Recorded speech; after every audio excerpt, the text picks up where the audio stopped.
All right. All right. Let's see if it goes. Let's see if it goes, fellas. Let's see if it goes. I don't know. I don't know. I don't know what it was. I don't know what it was. I don't know what it was. The internet pipes. That's the only thing that I can think of. Hold on. Tiff messaged me.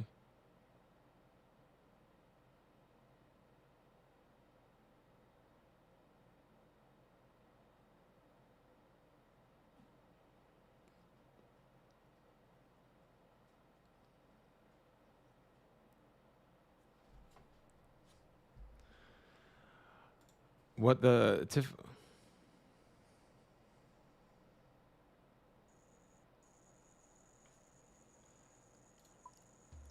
It actually works again.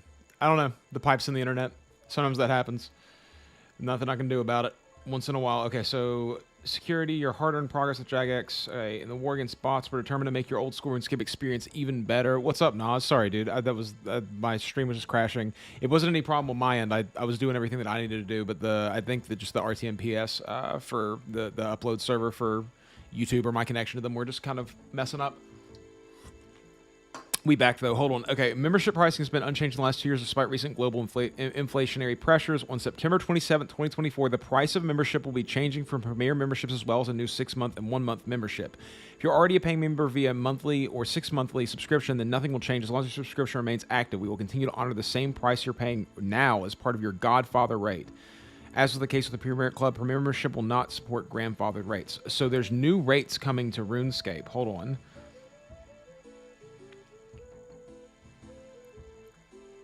This is happening live, guys.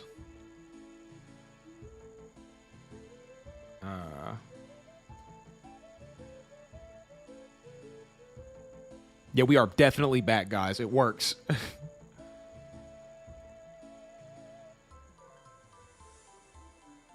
Okay, here we go. New membership and shop rate price. Is this the one? No. Here we go. September 27th, 2024. Here we go. There's new price rates coming.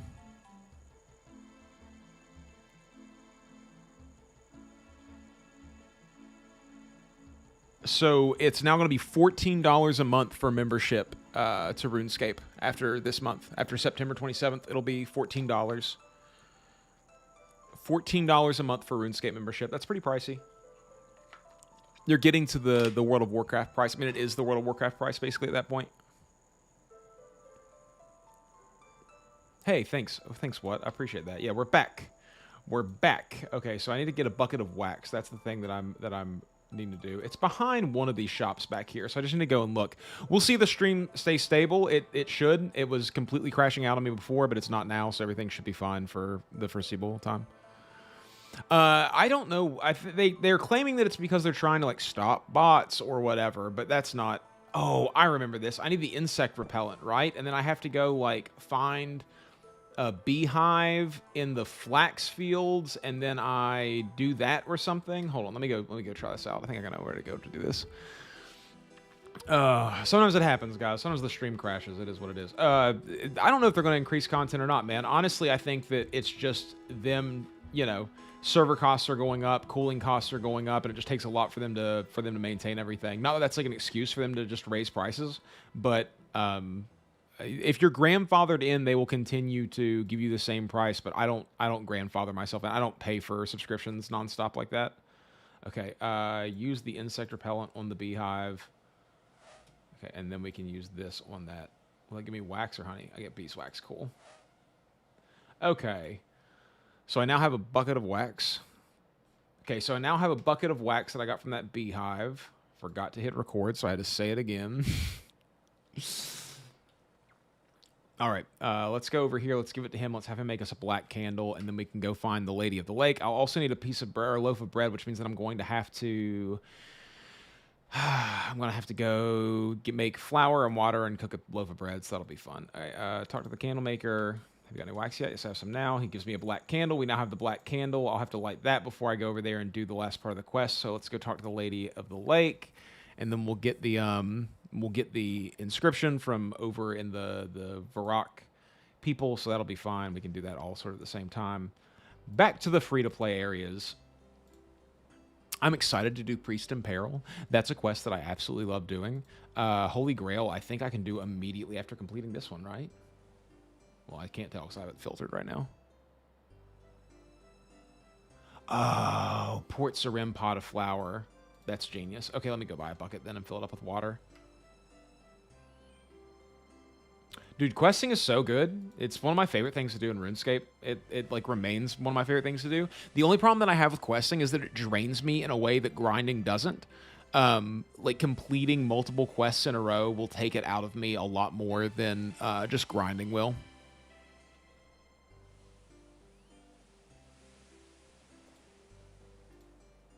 Okay, let's buy a bucket.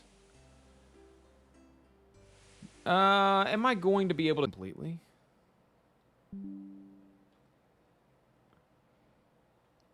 Yo, they are working in my area, dude. My internet just crashed out completely for a second. That was nuts, brother. You guys still see me? Like, I just got hard disconnected from the internet and reconnected. That was nutso.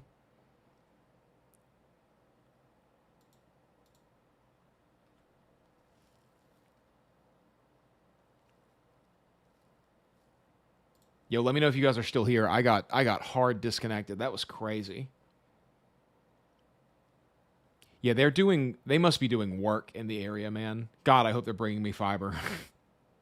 I'm waiting for it to kick me off the server now because I'm still logged in on RuneScape from that. That's crazy, dude. This is going horribly awry. I feel like I should end stream, but I don't want to end stream yet because I have so much to do. Let's go to 338.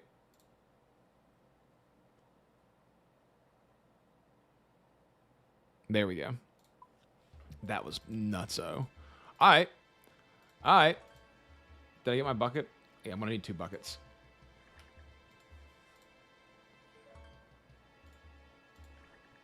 Okay, let's fill these up with water, and then let's head over to the Lady of the Lake. And then we'll go to Port Sarim, and then we'll head up to Varrock and get that inscription, and then we'll come back. Okay, so... in through here.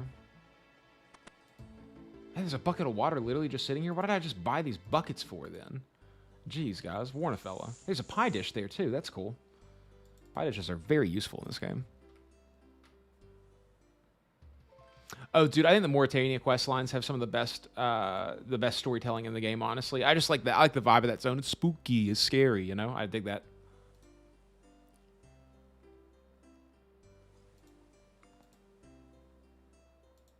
Oh, are we dropping out again? Are we dropping out again? No? Okay. Odd. I don't know. I don't know. I don't know.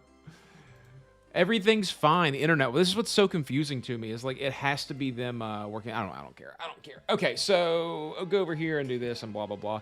So how do you guys feel about the membership cost increases happening? I literally just got an email about it recently. In fact, Tiff's the one who sent me the email. But like, so it's going up in price to $14 for a month if you buy it in single months, which is pretty pricey. I also need to do fishing contests so I don't have to run across that mountain every single time.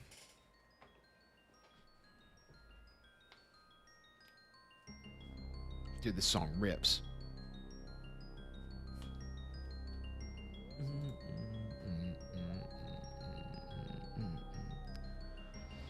Like I said, you're getting up into WoW prices nowadays, which is totally fine. I think this game holds its own against World of Warcraft with the best of them. It's a totally great game. There's no reason to not, have that be the price, but it is kind of surprising that it's going up even further, I guess, to me.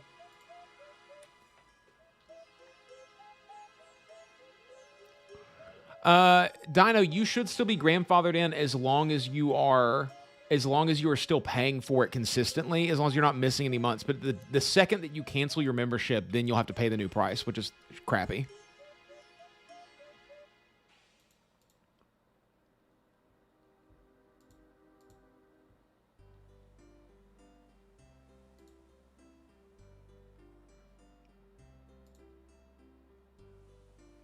I should see if the clan is accepting members right now.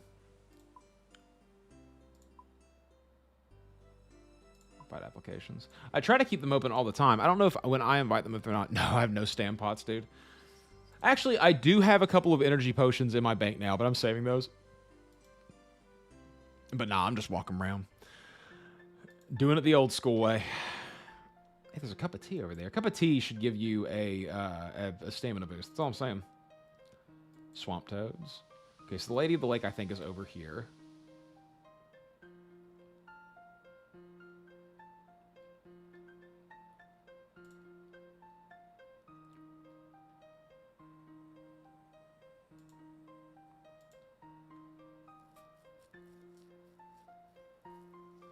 I agree with you 100%. I think it's insane that they want you to pay membership for every single account you make when people in this game repeatedly make alts. I think membership should be an account-wide price, and I think it should still be $14. But if they would do that, I think they would have to make it so that you can't multi-box the same account, which would be difficult for people. People would just start making other accounts. Okay, I would want to give away only to one who's worthy and good. How do I improve that? I shall set a test for you. First thing you travel to Port Sarim, then go to the upstairs room of the jewelry shop there. Okay, that seems easy enough. Okay, so what's going to happen here is that when we go to Port Sarim, a hobo is going to approach us, and they're going to want a piece of bread. And if you give them a piece of bread, then she recognizes you as being good. Shock and awe, it was actually her in the hobo disguise. So then you get Excalibur that way. So I have to make a piece of bread using the buckets of water and the pots of flour that I'm going to buy in Port Sarim, and then cook that bread and have that in my inventory so that when that happens, I can give it to them. I don't know what happens if you fail doing that. Do you have to come all the way back here? That would be an interesting thing to find out. Not one that I'm going to test, but an interesting thing to find out nonetheless. Dude, this is... I want to do that quest at some point for sure.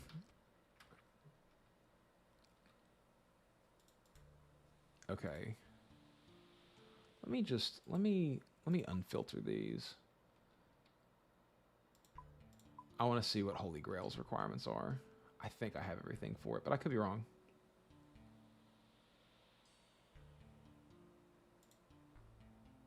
Merlin's crystal. Yeah, okay. So we can easily do that. I'll just have to I'll probably have to flinch that boss. Hey Krabs, what's up? Okay, actually we'll go down through this way to go to Sarim. I need to go to Varrock too, but I'll go to Varrock after I go to Port Sarim. Is it Port Sarim or Port Sarim? I always say Sarim at this point. I used to say Sarim. Boom, boom, dun, dun, dun, dun, dun, dun, dun, dun.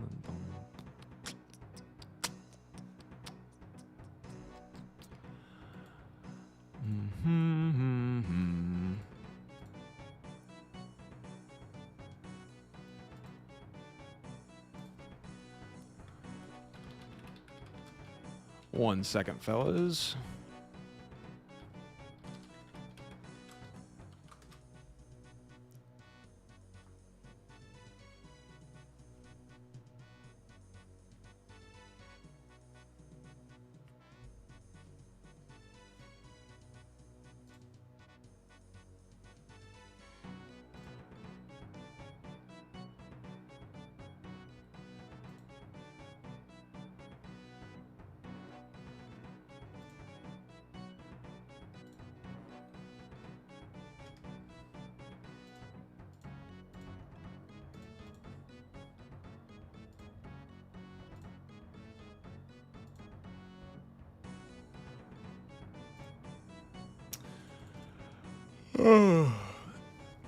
Usually say Sarim, like Salem, but with an R. Yeah, or Salem, Sarum. Hey, thanks, Biggins. I appreciate that. It's very nice of you.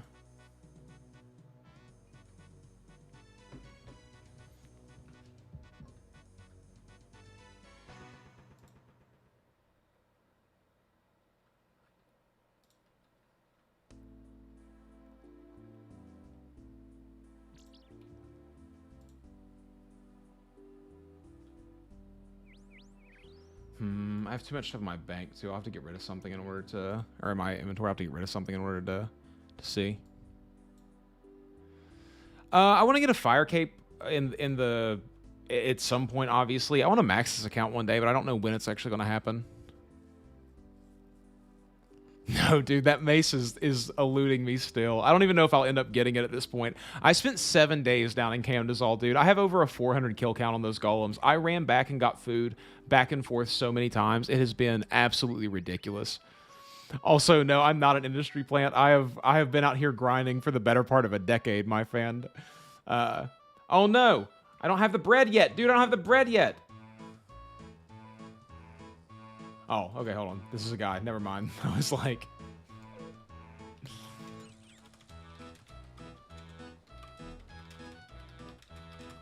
He just freaked me out. I was like, since when does this happen?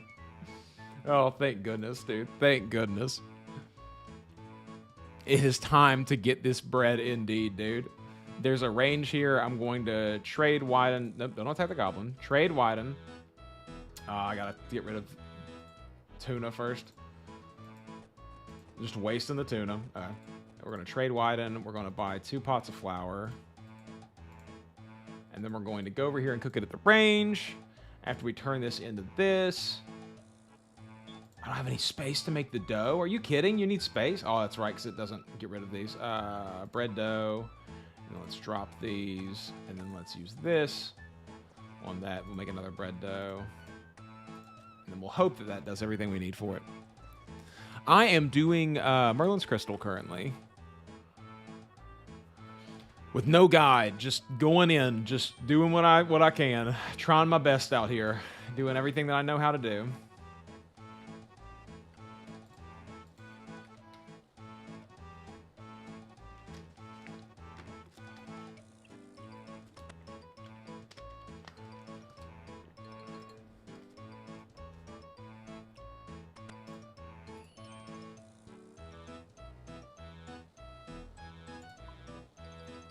Okay, we got bread. Now we can go and walk into the jewelry store, walk upstairs, and we can turn this into what we need to turn it into.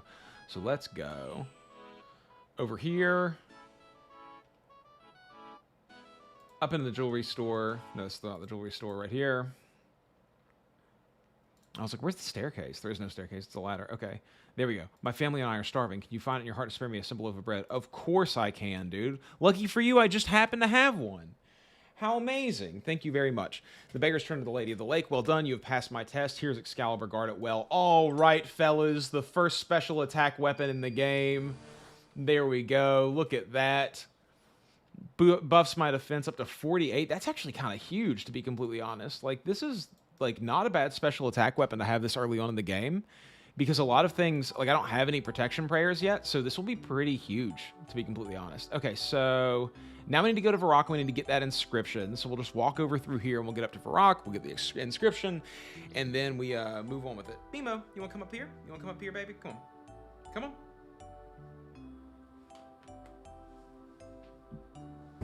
Oh.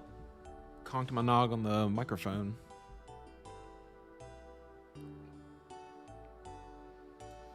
Dude, it's not a terrible one. I'm assuming it's a 20% boost to your defense. That's pretty good. Either 20% or just 8 straight levels, one or the other. Like, that's either way, that's solid. I mean, that's a defense potion.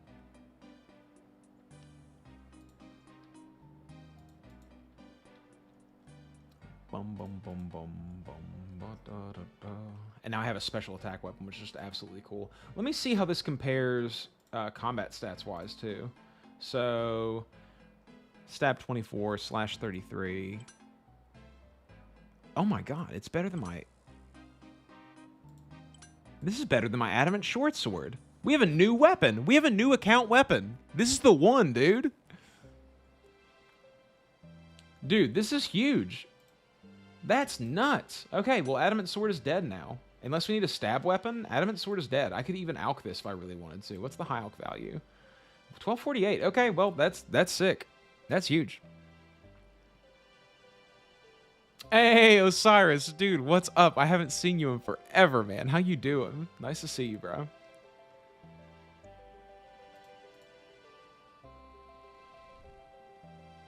Oh, I'm doing good. I'm out here streaming RuneScape. You know, just living the life. Trying to make the things happen. You know how it goes. What have you been up to, man? Where you been? What you been doing? You been out there lifting weights still? You getting shredded? Even more so? I fell off a little bit. I haven't been to the gym in over a week now. It's been like 9 days or something like that. Hey, thank you, Trey. I appreciate that, dude. That's nice of you to say.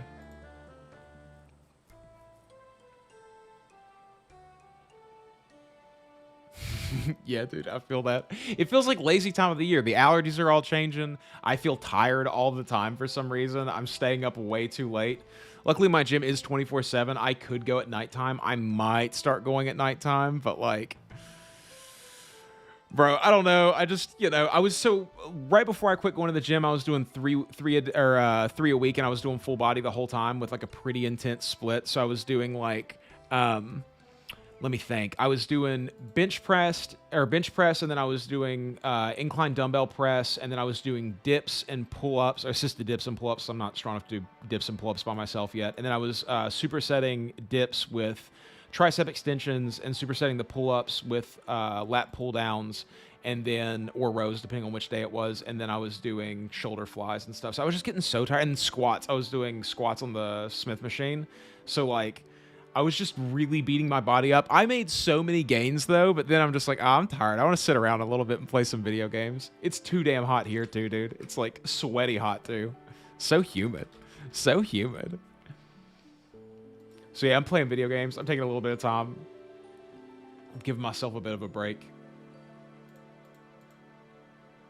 It feels good, though. Like, I gotta say, the strength building thing, I was always kind of a weak person in general, just, like, never had any muscle tone, never did anything that gave me any muscle tone. So going to the gym a whole bunch and gaining some of that gave me so much confidence in myself. Like, being able to bench 165 feels incredible. I never would have imagined. It felt like a far-off dream to even put a single plate on there. And now I'm working my way towards that 225. The only thing that stands between me and having everything I want is lifting slightly heavier weights in the gym. That's my belief.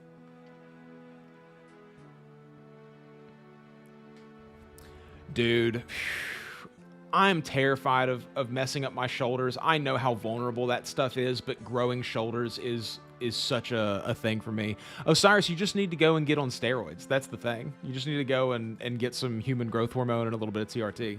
We are back indeed, Jay. We are back indeed. It's running fine now. The pipes were just clogged. I had to unclog them. I got out my computer plunger and I just plunged. Don't screenshot me doing that. Don't take a clip of that. Don't do any of that. I'm sorry that I did that on screen. I'm sorry that I did this on screen to a sample that I was plunging something. I apologize. Calisthenics are really good. I'm just too weak to do most calisthenics. Like, I can do push-ups, but they don't hit my chest as hard as doing bench press. And I'm working my way up to being able to do unassisted dips and unassisted... oh, shoot. I didn't even write down what that inscription was. I got to go back. Because I think they make you actually, like, not type it, but click on the right ones. But I'm working my way to doing unassisted dips and unassisted pull-ups. I've had the dream. If I could do pull-ups forever, I will. Just level agility between my sets at the gym. Dude. I might do something like that. I feel like I gotta stream all the grinds, though, you know? People want to see the pain. 2 more seconds, please. Do a countdown for me? Can you do a countdown and stick your tongue out? That would be cool. Bro. I feel it must be brutal to be an attractive woman on the internet nowadays. Like, it is nutso, dude. Let's check this Chaos Altar again.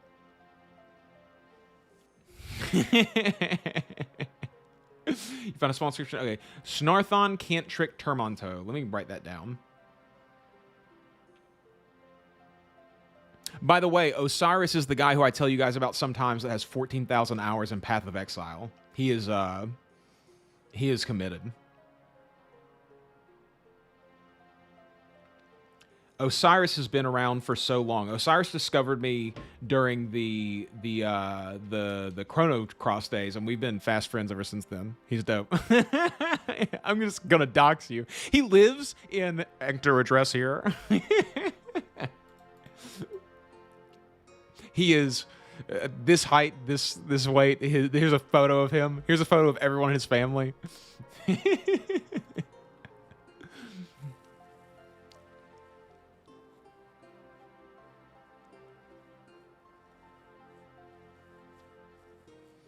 Dude, Harrison, my stepdad was like one of the hardest working people that I've ever met, and his work ethic is what rubbed off on me.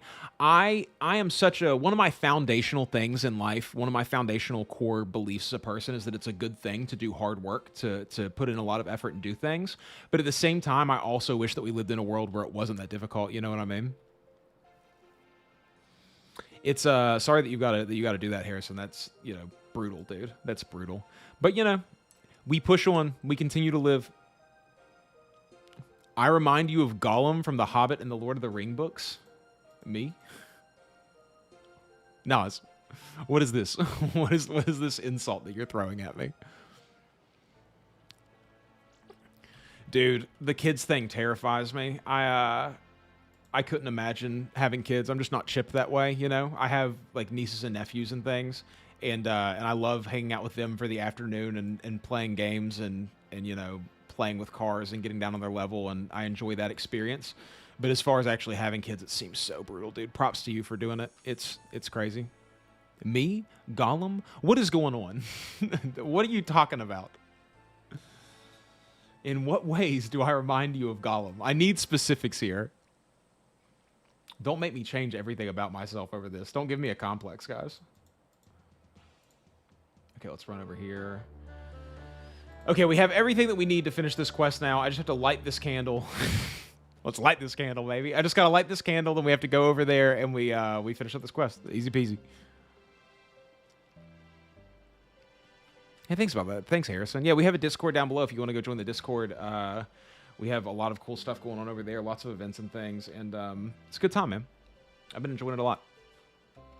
The eyes? Yeah, I have hooded eyelids like crazy, dude. My, like, if you guys look, like, the actual eyelid itself, like, droops down. One day I'm not going to be able to see. I'm almost scared. It's just going to be my eyelids. I'll have to have them surgically removed and just be like this all the time.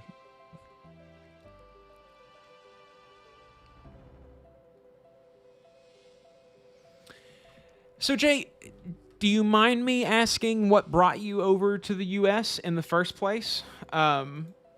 If you don't want to talk about it, that's totally fine. But I am curious. You see a lot of expats in the UK, but you don't see a whole lot of them over here in the US from the UK a lot of times. And there's definitely a community for sure, but there's significantly less. I feel like it goes the other way more. But you got to do whatever's best for you, man. You know, like I love the United States. I think it's a really cool place, but it definitely has huge drawbacks when it comes to actually raising people. You know what I mean? And having a family. It's a hard mode kind of place to be sometimes. The lack of healthcare, the lack of, I mean, the job market's really bad over here currently. Just a whole bunch of things. Oh, I feel that, dude. Yeah, I have a lot of family here, too. That's sort of why I still stuck around. My parents are starting to get up a little bit in age, and, you know, they rely on me a lot for a lot of things, dude. My parents, like, I'm the tech support guy for my family. I'm sure a lot of you can understand this feeling, but, like, I get calls from my mom, and she's just like, my phone isn't making any noise whenever I get a text message. And I'm like, have you tried the switch on the side? And she's like, oh, you are amazing. And I'm like, yeah, thank you. I appreciate that.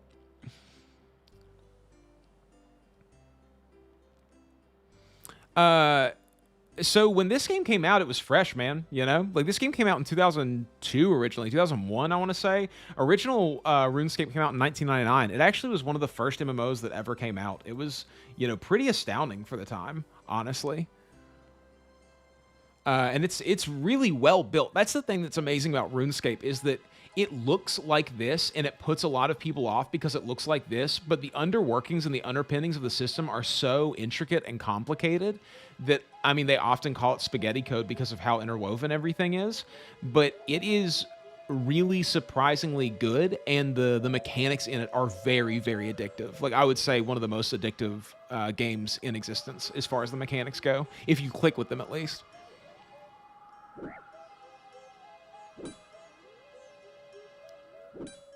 Dude, unpaid tech support indeed. I love doing it though. I love my family so much. They're quirky people, definitely.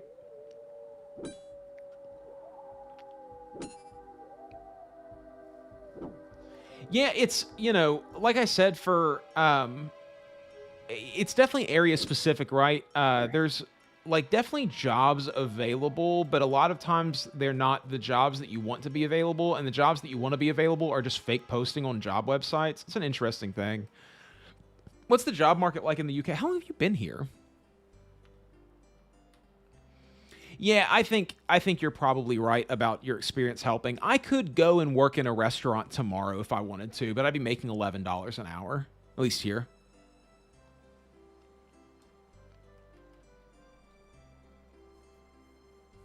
August 2022, so during the pandemic. That's wild. I'm not an Iron Man, but I'm playing like an Iron Man. I'm a bronze man, basically. I don't trade or use the Great Exchange or do any of that stuff. Okay, I just didn't make an Iron Man whenever I started. Just to circumvent the question of why not.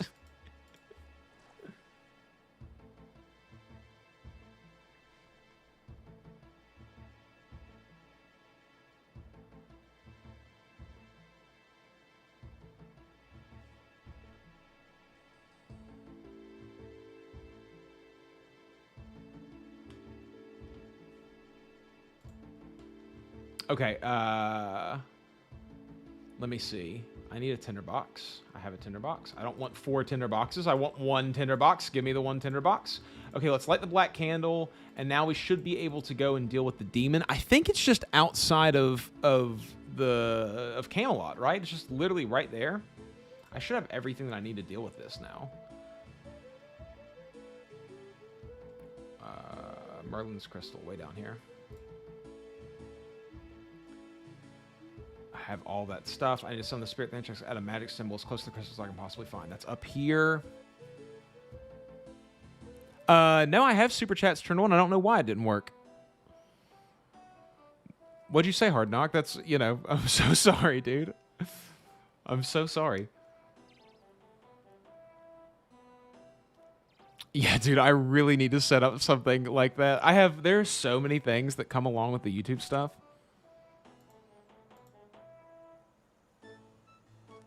I'm so sorry, Hard Knock. That sucks, dude. That makes me feel really bad. I don't know why they didn't work. They definitely should. They're turned on and people have done it before. My apologies, man. That sucks.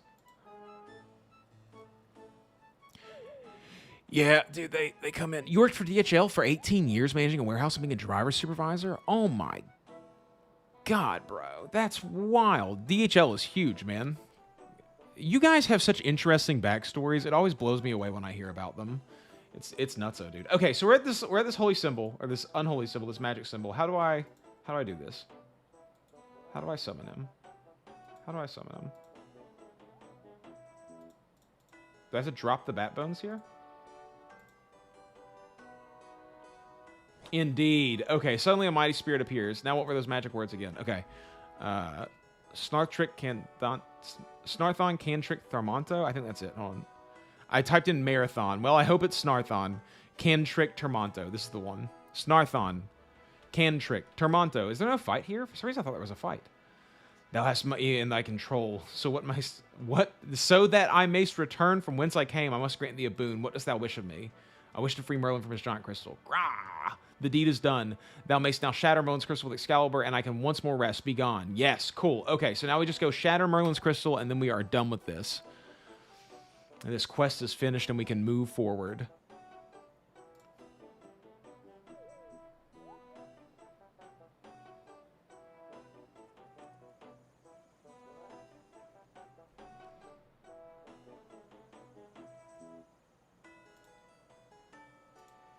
Yes, we're there, guys. We're there. Okay, can we just go up to the crystal? It's through one of these towers. I can't remember which one. Hold on. No, walk over here. Walk over here. You need to fight if you fail the words. Okay, I didn't know which one it was. I knew that it reminded me of Demon Slayer. Maybe when I was a kid, I just had to fight him because I failed the words every time. Is it this one? I hope it's this one. Yes, okay. Break the crystal. Boom. Thank you, thank you, thank you. It's not fun being trapped in a giant crystal. Go speak to King Arthur. I'm sure he'll reward you. Cool. Okay, so now we go talk to King Arthur, and then we can finish this, and we can start Holy Grail. I don't know how to do Holy Grail at all. I've done it one time, and I did it with Quest Helper. I literally don't remember this quest whatsoever. This is going to be bad. Okay, let's go talk to King Arthur. Let's put music back on random.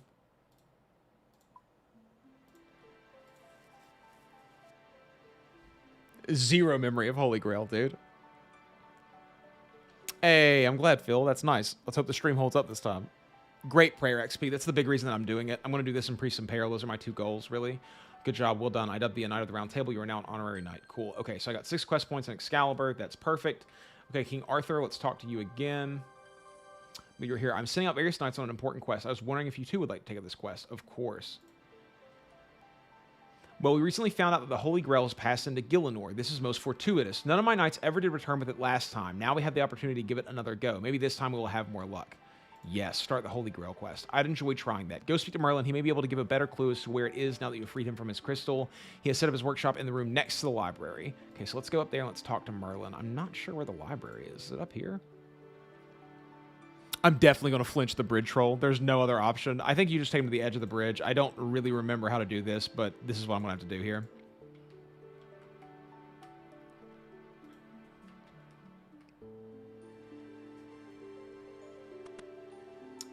The Horseshoe Brimhaven Bell Teleport Fishing Realm quest? What?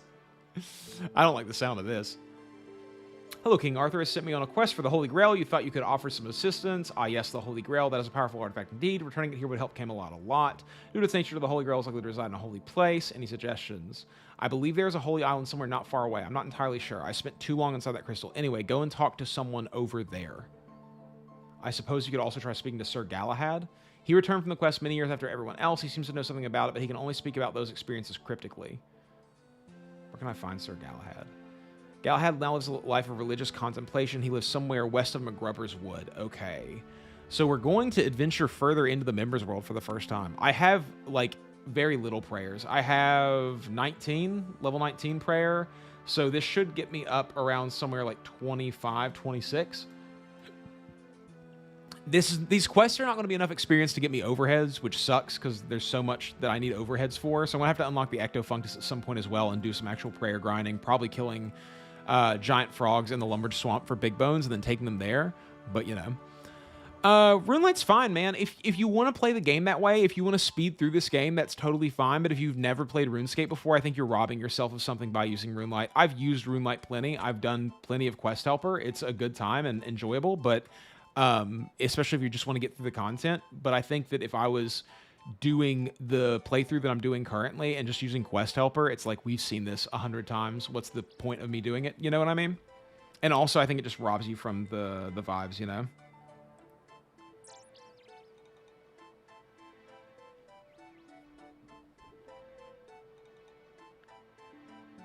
Oh, dude, you definitely should have told me. That's freaking sick, dude. Congratulations, Phil. That's awesome. Huge. Huge, huge, huge. Dude, I am so excited for Brighter Shores. Just so excited. It's going to be nuts. I can't wait to just experience that game from the get-go and be in that world. November. Apparently November now. West of McGrubber's Wood. So that's the Dwarf Cannon quest. This has got to be it right here.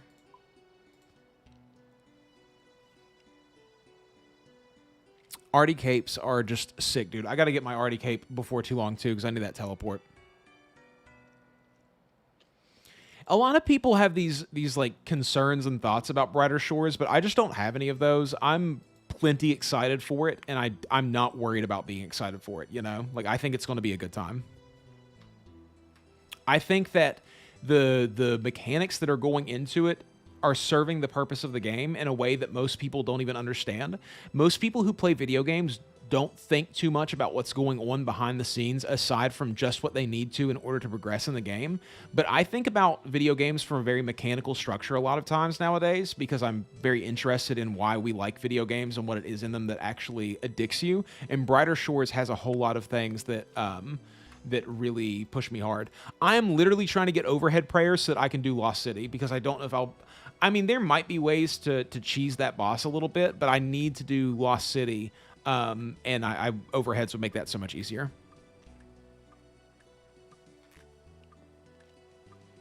Dude, I think that it'll be like 2 months before there is a completely fleshed out guide on what to do for every step of the way of Brighter Shores because that's the way that people play RuneScape are.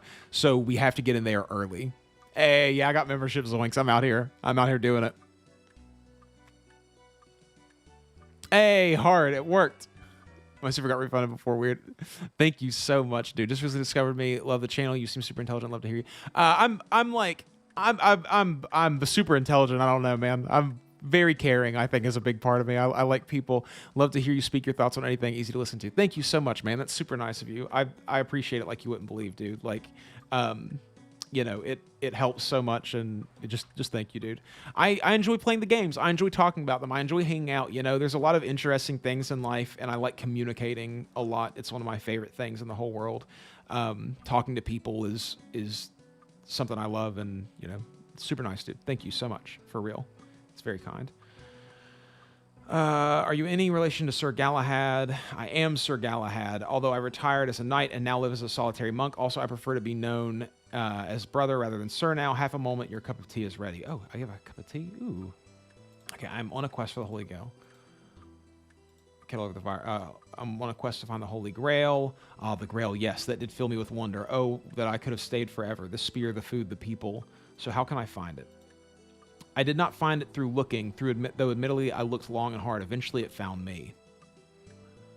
Why didn't you bring the Grail back with you? I'm not sure because it seemed to be needed in the Grail Castle. Half a moment, your cup of tea is ready. I have another cup of tea. Okay, so where do I go? Thanks, Jake. I really appreciate that. Super nice of you to say.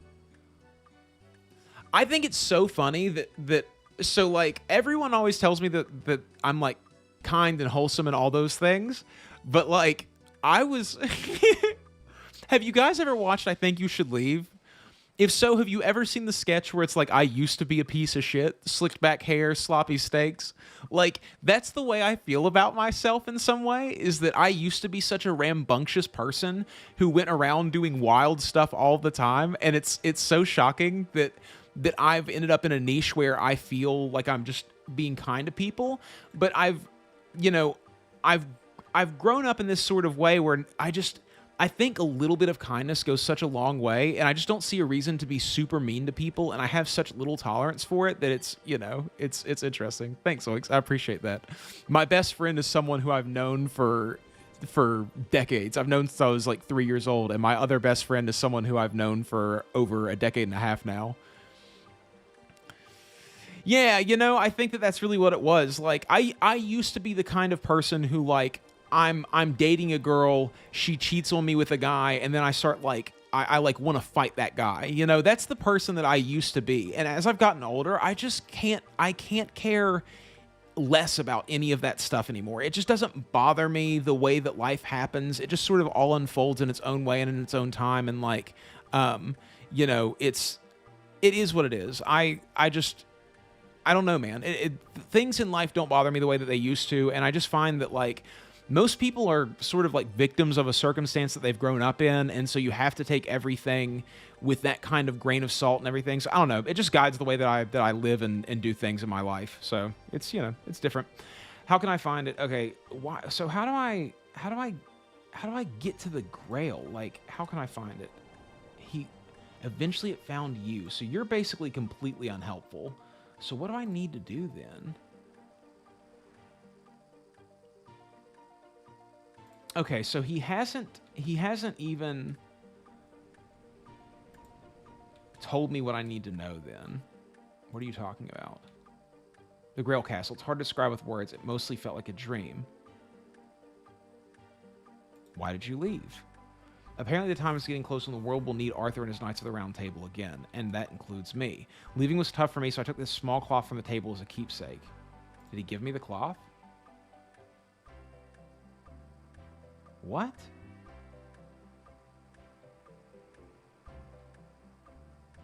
What?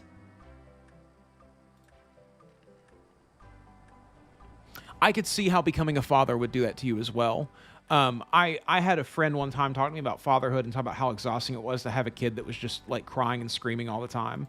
And I said, do you ever scream back? And he said, oh, you do like one time and then it changes you as a person forever. And I was like, whoa, that's nuts. I was born in January. I'm an Aquarius, which is like, you know, I don't really care about that, but a lot of people in my life care about that. So apparently it's typical.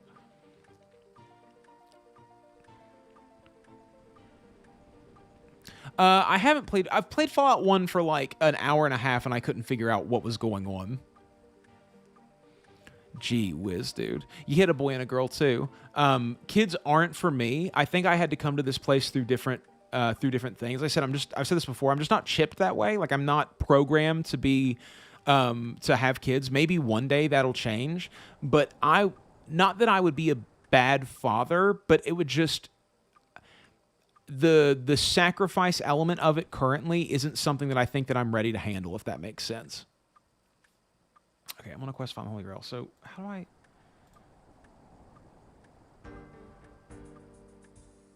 So, how can I find it? It found me. I know that.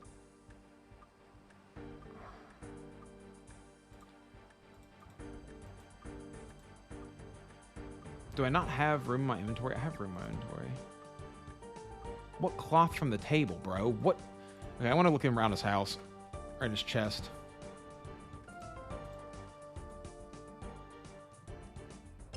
When all else fails, you start searching drawers, dude. What do I do? I got a dog instead, too. I can handle the dog responsibility.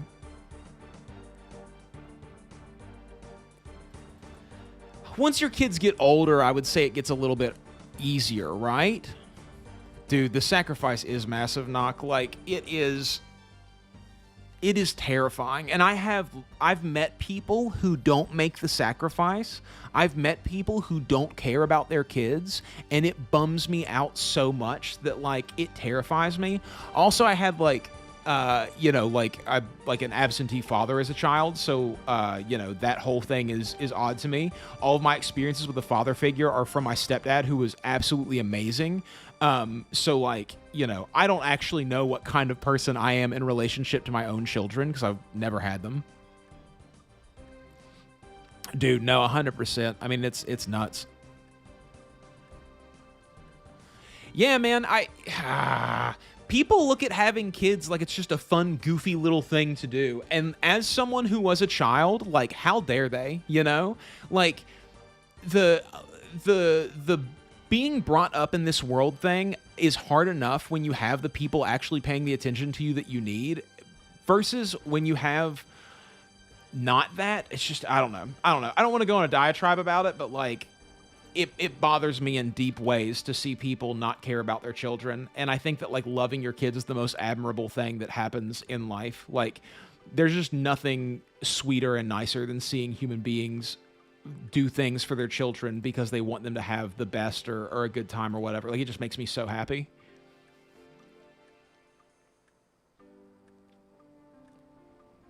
Dude, look at that, Zwinks. That's so sick, dude. Like, whatever it takes to get you to, like, learn more about yourself and become more aware of the things that are going on inside of you is just absolutely huge. Like, good on you for trying for your family, dude. Like, that's the thing. I think you don't even have to worry about being a good parent as long as you're trying to be a good parent. That's all you have to do, I think, in life. Like, if you have kids, just those moments where you know that, like, oh, I don't want to do this, but doing this would make me a better parent in this moment.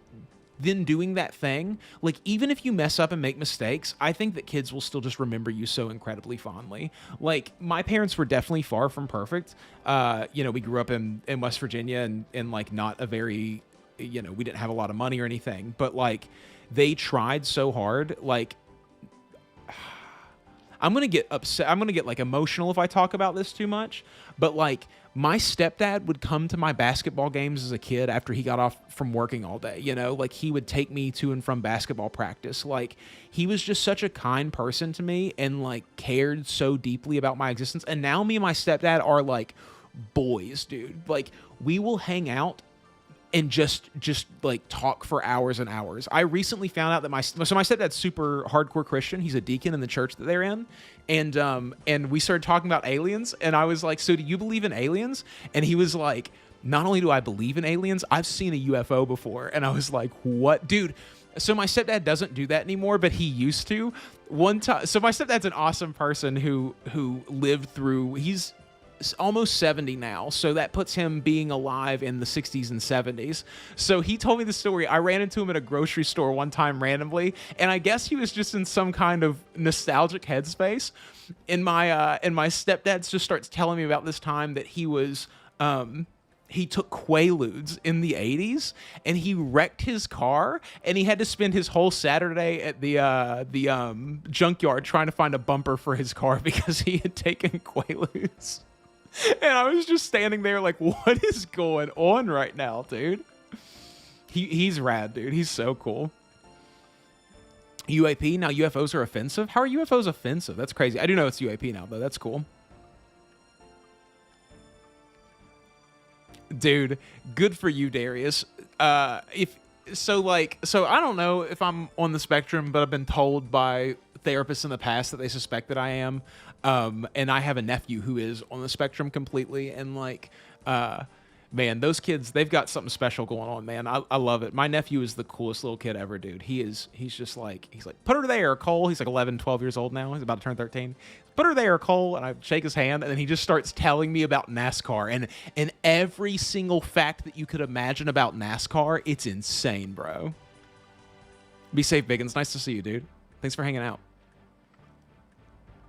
I feel the same way, Rusty. I'd rather be an uncle than a dad, too. I just, it's the way that I, feel about it.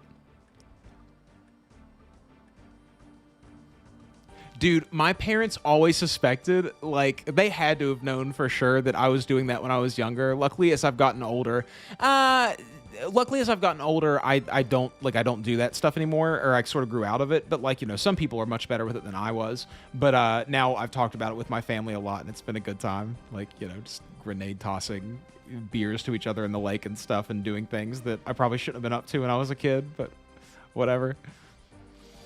Autistic people are closeted geniuses. I think that can be true sometimes. I don't know. I could talk about autism, but it's sort of an interesting concept because I've looked into it a lot as an adult because I've become very interested in it as it became more and more popular and less demonized to talk about. But autism is just like a whole facet of behavior comorbidities, basically. So, the more that you have, the more behavioral comorbidities that you have that fall on the autism spectrum, the higher you score on autism tests. And this is just my understanding of it as someone who hasn't gone through any formal testing or anything. But I've been told about it by people who have. And the more you score, so people of all different shapes and sizes can come in, it can be considered autistic or on the autism spectrum. So there's a whole bunch of really interesting things to it, but hyper obsessiveness is a trait that you can definitely have over it for sure. Food sensitivities, sensory issues in general are a pretty big one. People who have problems with things touching them, or there's lots of different reasons or lots of different things that it can manifest itself as.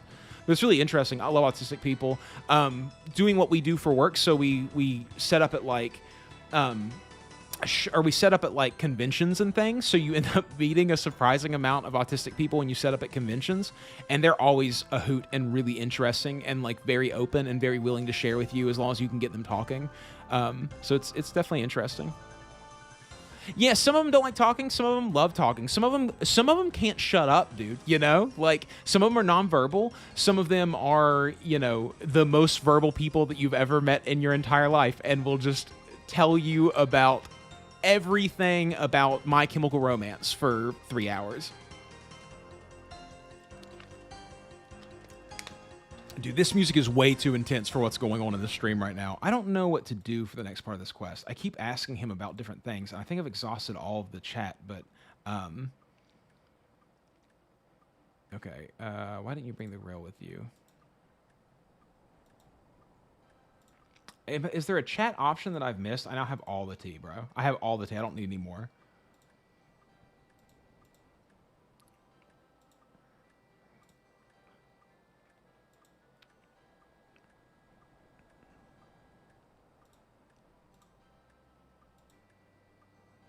What if I click this one?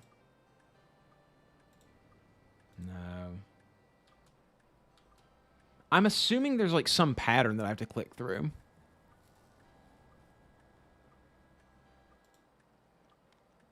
What do I do here? What do you... So how can I find it? What are you talking about? Why did you leave? That one just ends the chat. I don't understand.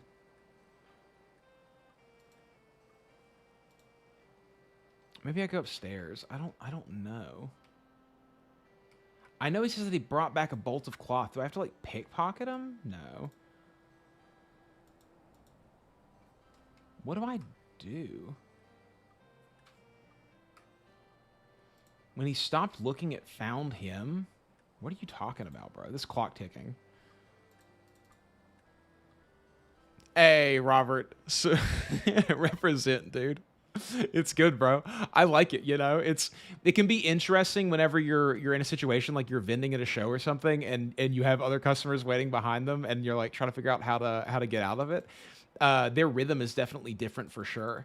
But like I said, people always make fun of me for it because and my friends all always tell me that I'm autistic and everything, but they'll be like whenever I meet an autistic person, they'll be like, you guys sync up like Wi-Fi routers and you only make eye contact with each other and then you just info dump on each other for 20 minutes. And I'm like, I can't help it, dude. It's the first person who's been genuinely interested in me in my entire life. It's so crazy.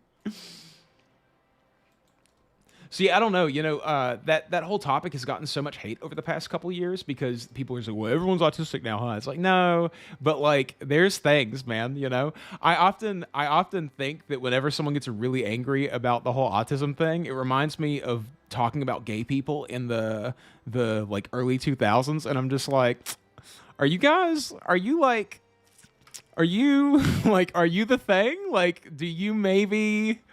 Are you seeing something about yourself here and it's making you upset? Is that what's going on? Like, I'm confused as to why you're so angry about this, my guy.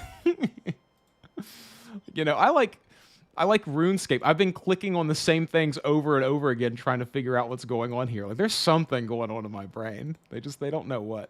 I refuse to go to a therapist for long enough for them to start really, you know, pumping the diagnoses on me. I get nervous and anxious. Merlin suggested 2 things to help find the Grail. Speak to Galahad, who lives in west of McGrubberwood. Talk to someone on a holy island. He can't remember. What are the 2 things? Talk to someone on a holy island. What's the holy island? Let me look at what the holy island is. And not look up, but let me try to figure it out. It's not Turamwin. It's not Karama. I know where the holy island is. I know where it is. It's the one with all the monks where you can't bring any weapons or armor to it that you go to from Port Sarim. It's what's it called? The one with the Lost City quest. What's that one called? Entrana. It's Entrana. We have to go to Entrana. Yes, guys. Yes. We did it. I did try different dialogue options. It didn't work, but I am going to do the Freaky Forester thing. He has to give me the blanket? He won't give me the blanket. Maybe I need to go to Entrana first. I gotta help with this pheasants first. Let me kill a pheasant for this dude. Why are there so many of you? Okay. That freaked me out. Let's drop these cups of tea. Or at least one. I'll drink the other 2 for fun. Okay. Let's see what piece I get now.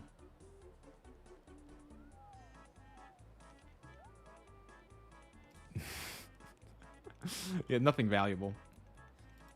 Hey, look at that. My completion log is going, dude. Alrighty then. Look at this. Look at this absolute lad here, dude. See, exactly. With Quest Helper, I wouldn't get hyped like this, man, you know? Oh, it's so fun, dude. I love it. I love playing this game like that. It's so blurry in my brain what you actually have to do, you know? This is a quest that I always skipped over as quickly as possible because I remember it being kind of annoying or hard or whatever. So, like, this is good, dude. Oh, dude, you're dealing with caffeine withdrawal? Just drink some caffeine, dude. Can you not drink caffeine anymore? I'm cooking through teas and everything, dude. If y'all go to a convenience store, what drinks do you guys get? Or even snack items? What's your guys' convenience store go-tos? I'm in an Arizona or Peace Tea kind of vibe lately, but I've also been digging flavored milks. They have an Eggo maple syrup flavored milk at my local convenience store, and it's dope. I feel you, Nas. Eventually, I will hit that point as well. Rain energy drinks. Four Loco. dude, get away from the Four Loco, brother. Get away from the Four Loco. Why do you hate yourself? I like Monsters as well. Coke Zero.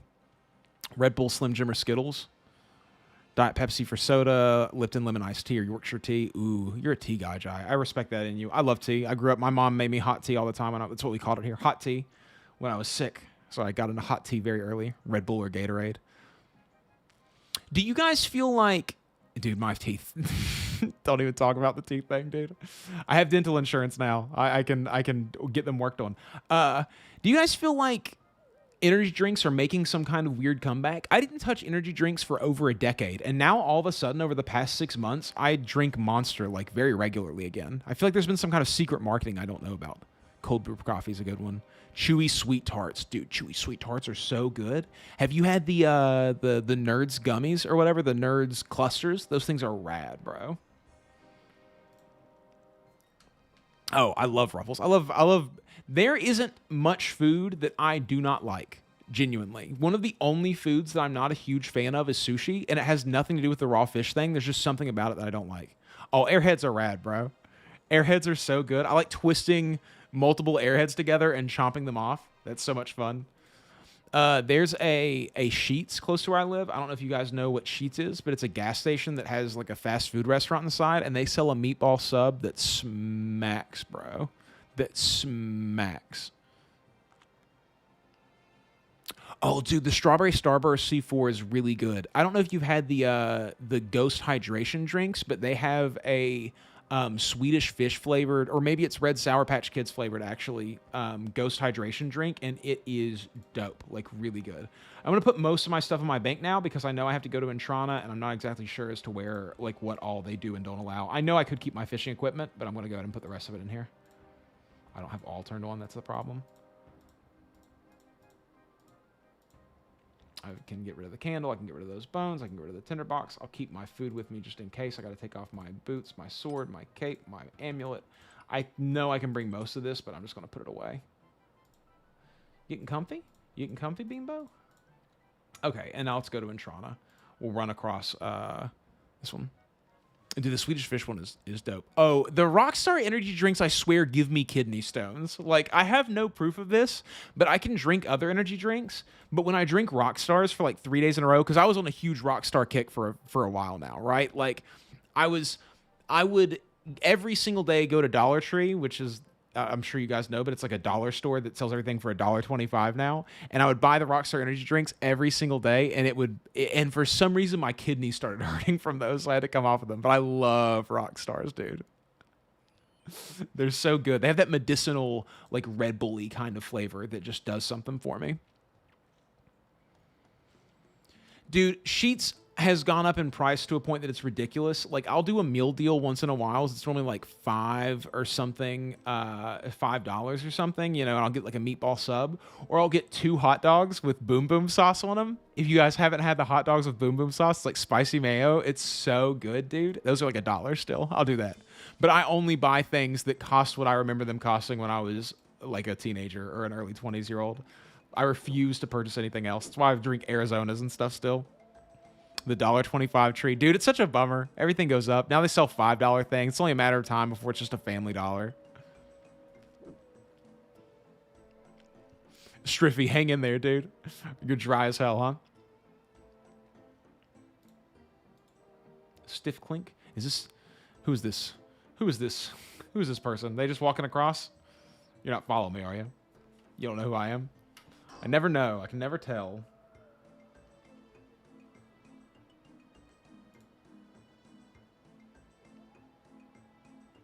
What's the pound store like in the UK? Is it the same thing? Just like a couple coolers and then like snack aisles and then just random household goods like electrical tape and stuff? I've been to a Wawa one time. It was okay. I think Sheetz is a little bit better, but I might be biased because I'm from here where the Sheetz is. There's a little bit of a war going on. Little known fact, guys. If you've ever seen the Sheetz commercials that have the song Sheetz, run and done, run and done. I helped write that song. Hold on one second, actually. I can, let me see if I can find this video real quick. You guys might get a laugh out of this. Hold on.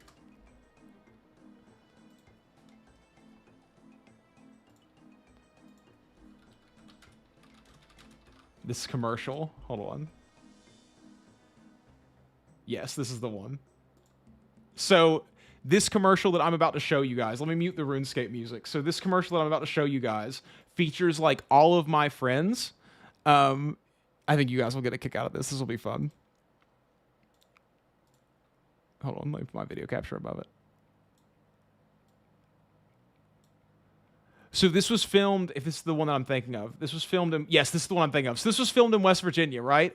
And when I was a boy playing music, in working in a studio, the studio that I was working in, the guy who owned that studio, he was in a band with Chris Thompson, who was the guy that I had on my veteran RuneScape player video, right? So he was in a band with Chris Thompson, and they auditioned to be in the commercial for Sheets. They got paid like $10,000 or something for it. It was nutso. So they got the part, and then they give them this song, and the song kind of sucks. And they're like, can we rewrite this song and re-record it for you? And they're like, yeah, sure. So we all in the studio spend the next day just like working on this song, and we all like pocketed a little bit of cash from it. So this is that commercial with like all of my friends. You'll be able to see Chris Thompson from that video in here, by the way. Hold on. This is Greg. This is Greg McGowan. He's a legend. That's Chris Thompson's drum kit. And it's like all of our friends in here too. I have played this guitar so many times. We just got everyone involved in the commercial so that everyone could get paid off of this. It was such an inside job by us guys. This is Chris Thompson right here.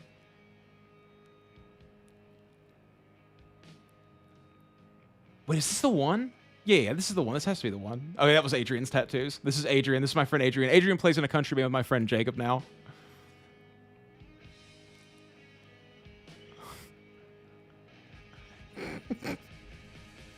Can you guys hear this? Can you guys hear this okay? Let me turn this up a little bit. Let me get you guys some volume on this.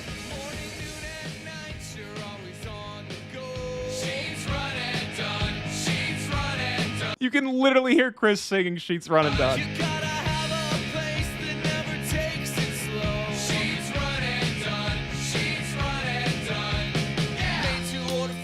Dude, this has triggered such a memory in me. I'm sorry for anyone who doesn't care. That's Chris Thompson. That's the guy who has a max account on RuneScape and now plays for I Set My Friends on Fire.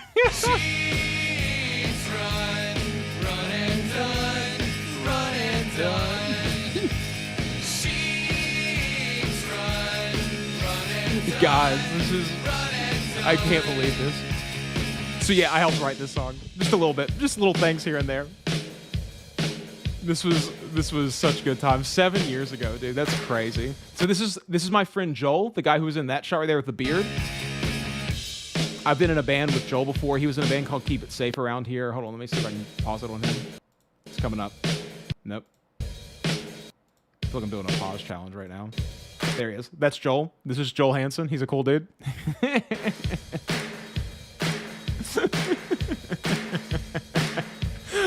Punk rock heist, dude. That's Chris Thompson. That's the guy who has a max account on RuneScape that plays when I Set My Friends on Fire. This is what we used to do when we were playing in bands back in the day. This is how I learned how to like make things happen in my life. Is we would scam our way into anything that we shouldn't be doing, and we would just come through on it, dude. This song is horrible.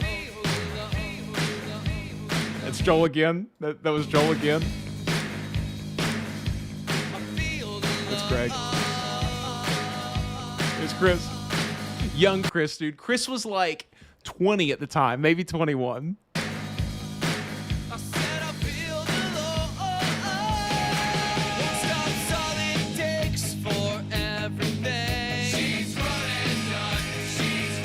So yeah, guys, that was what we got up to back in the day. It was a good time. It was a really good time. Okay, back to RuneScape. Man. Back in the day when I actually did things.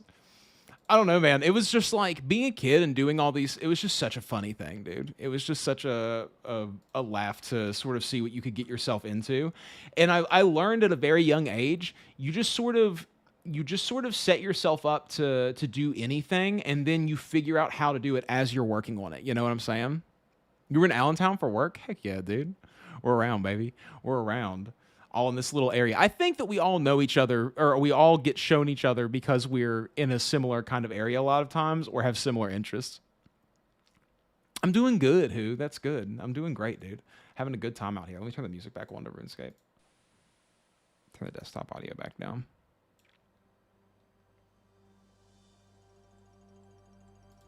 Okay, what am I actually doing right now? I need to go to Intrana, support Sarim.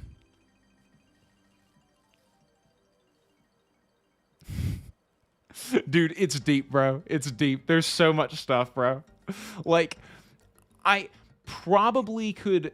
I mean, I couldn't even tell you all of the weird things that I've gotten up to. You know what I mean? Like, all the different things that I've had my hands in over the years, all the different places I've been whenever interesting things were going on. I once interviewed a guy named Jesse Cannon, who was like a producer for the Menzingers and managed the band Man Over... Or not, the Menzingers and managed the band Man Overboard and, like, worked with the Misfits and stuff at times. He like sent me a copy of his book, which I still have somewhere, that he signed and everything after we did that interview. And like that book changed my life. It's called Processing Creativity. And if you guys haven't read that book before, which you probably haven't because it's not super well known, it's on Audible and you can get it with a free trial. If I ever get an Audible ad, I might use that as my book that you guys should get for free, because Processing Creativity basically changed my entire life. I never understood what I was doing as far as like actually making things or working in the world or any of that stuff until I read that book. And if I had to break it down, it's basically just like follow your gut in absolutely everything. Your gut is your tastes, and your tastes are the thing that make you different than everybody else. Like, you might not have the skill in order to make the things that you want to make right now, but your knowledge that what you're making right now isn't good in certain ways is the thing that's going to keep you pushing forward and getting better at everything that you do. So you have to learn to tell yourself, this isn't that good, but I'm okay with it being where I am today, and I'm okay with putting it out, and I'm okay with this, but I'm not going to stress about it or worry about the fact that it's not as good as it could be. The member journey is taking us to Intrana. We're doing the Holy Grail currently.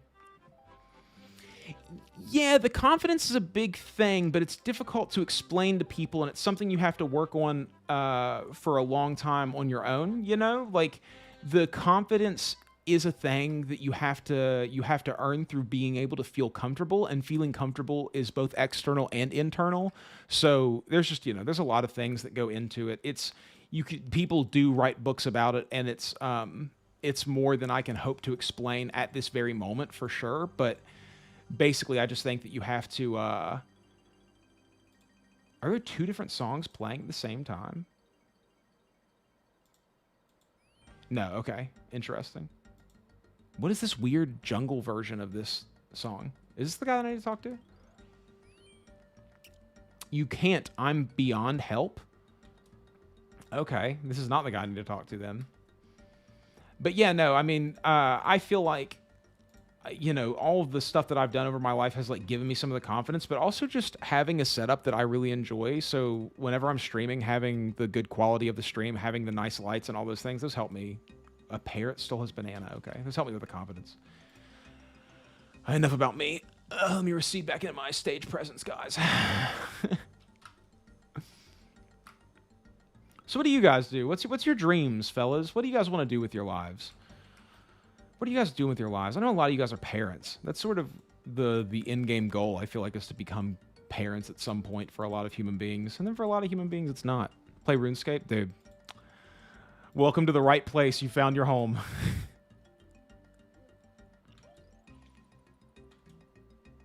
The object which you speak did once pass through Holy Intrana. I know not where it is now, however, nor do I really care. Did you say the Grail? You are a Grail Knight? Yes, well, you better hurry. A Fisher King is in pain. Well, I would, but I don't know where I'm going. Go to where the 6 heads face, blow the whistle, and away you go. The 6 stone heads have appeared just recently in the world. They all face the point of the realm crossing. Find where 2 of the heads face, and you should be able to pinpoint where it is. You don't know about the whistle yet? The whistles are easy. You will need one to get to and from the Fishing King's realm. They reside in a haunted manor house in Misthalin, though you may not perceive them unless you carry something from the realm of the Fisher. Okay. Well, I know that I need to go get that blanket then, and then I can get these whistles from Draenor Manor, I guess. So let's go get that blanket.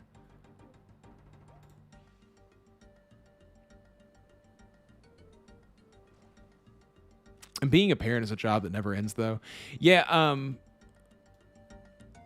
As far as making music goes, like you just kind of start going. It's an odd thing because like I've made music for a really long time and I've never been that good, but it doesn't really matter. That's the thing that you really understand about making music the more you go, is that music is such an entertainment medium. If your goal is to become the best guitarist who's ever lived, that's a totally different goal than just making some songs that get popular. I have a cover of Garbage Truck from the Scott Pilgrim soundtrack that has over 50,000 plays on SoundCloud, and every single day I get notifications about new likes on that video and that song, and that haunts me forever. That it's not anything that I wrote or did that became my most popular piece of music. It was just a cover of a Scott Pilgrim song that is the only cover of that song on SoundCloud, basically, and so people just listen to it because there's exactly truck. And that song itself isn't on SoundCloud, so people use my song as a version of it to put into playlists, and it's just, you don't have to be good whatsoever, like at anything you do. I think that the originality and the fun and the entertainment aspect of what you do is the most important thing of what you do. Being good almost runs completely parallel to it and doesn't interact with it whatsoever. You see people every single day who are borderline terrible at music blowing up on Instagram, and it's because they have good, interesting ideas for songs that people connect with. So just start making music and just make it sound like what you want it to sound like, and just write about things that you're interested in, and someone will find it. Become a Giga Chad game dev. Robert, I hope you do, dude. I am almost 3 years. I'm on my last month before I'll be in my third year for software development or software engineering, and I also want to develop games one day. I love covers too, Phil. I've gotten into so much music because of hearing a good cover of the songs. And I like making covers. It's really fun to figure out how a song goes, how it works, all the little interconnecting pieces of it. That's a good time. Why is it just playing this song over and over again? Give me another song.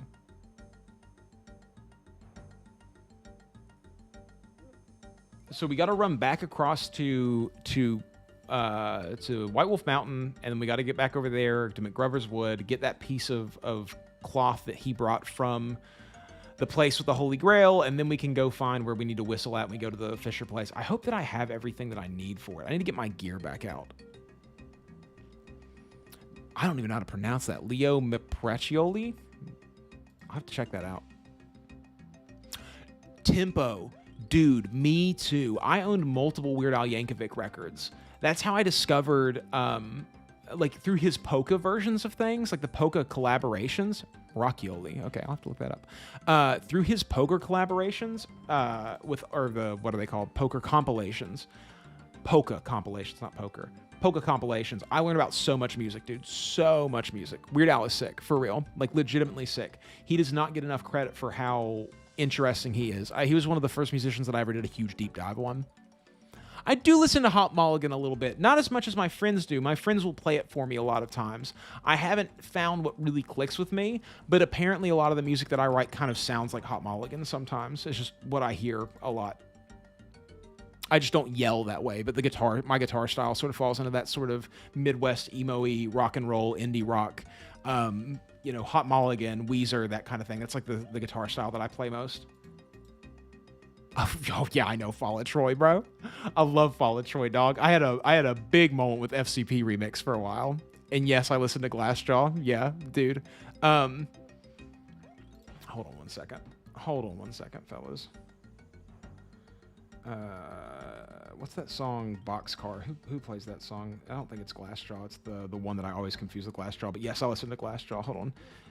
I have crazy playlists of things I listen to. I've started posting some music on the Discord because, like, I just listen to a song once in a while, and I'm like, I want to see what other people think about this song. Boxcar is by... Who is that song by? Jawbreaker. Jawbreaker is the one that I always mix up with Glassjaw. But yeah, Jawbreaker and Glassjaw are two really, really incredible bands.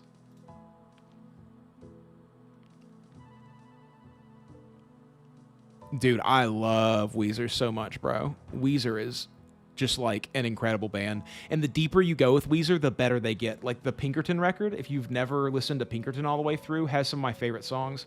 We did a cover that's still online of What's the song? El Scorcho by Weezer, and that song just rips, bro. Dude, Pinkerton is so good, brother. Like, one of my favorite records of all time. Top 10, probably. Don Caballero. I don't think I've ever heard Don Caballero before. I listen to a lot of, like, just basically everything, but because I listen to kind of everything, there's just so much music that I end up not getting to a lot of it. So a lot of bands that a lot of people are really into, I've never listened to that much of, because I have so much music that I enjoy that I end up a lot of times just going back and listening to music that I like from back in the day, which is, I think a common problem that a lot of people have. Be careful, Oz. Be careful. Oh, Oasis and Incubus are both sick. Like, Drive by Incubus ends up in a lot of playlists that I make. Whatever tomorrow brings, I'll be there. That it just rips, bro. It's so good. Hash Pipe is such a good song, dude. That one, we used to cover that one live sometimes. I've listened to Fish a little bit, and Fish is one of those bands. There's a couple of bands like this. Fish, The Grateful Dead, those kinds of things. Bands that I've never gotten super far into because of how dense it is. And how whenever I feel like you almost have to understand the meta and get really deep into knowing what's going on, Oh yeah, dude, Oasis is touring again next year. They're going to have such problems with each other. I can't wait to see them argue on stage. Hey, thanks, Nas. I appreciate that. I enjoy hanging out, dude. It's a fun time. It really is. Oh, yeah, I listen to Chief Keef. So my dad used to live in Chicago. And when Chief Keef Don't Like came out, if you remember that song, I'm not going to say the lyrics because of obvious reasons, but I remember people were standing on corners holding up boom boxes in Chicago and just playing that song on the corner of the streets. And that song was so inescapable that summer that it was stuck in my head, and me and all of my friends would jam it all the time in the car. That was absolutely wild, dude. Oh, Connor, I just realized that you have a Grateful Dead icon. That's really cool, dude.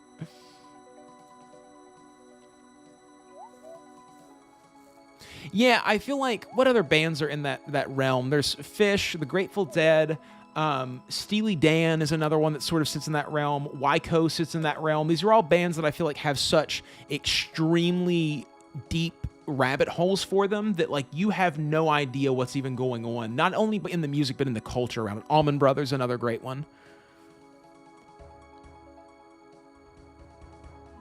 Dave Matthews Band. Dude, Dave Matthews is legitimately a guitar virtuoso.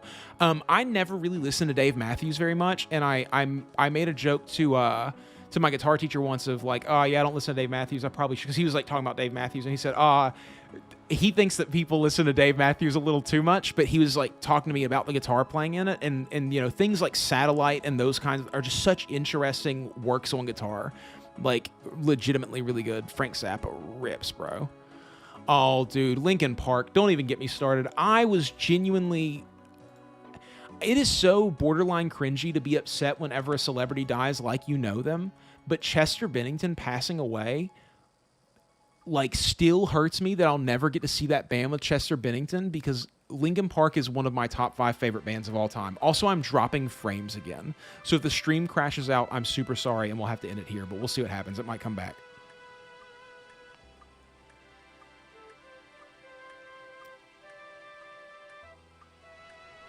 We're going back up. We're going back up massively right now.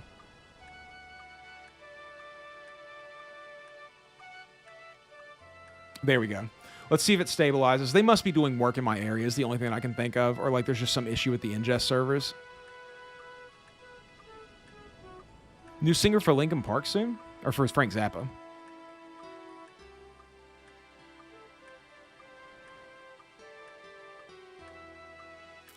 Favorite Linkin Park song? Probably...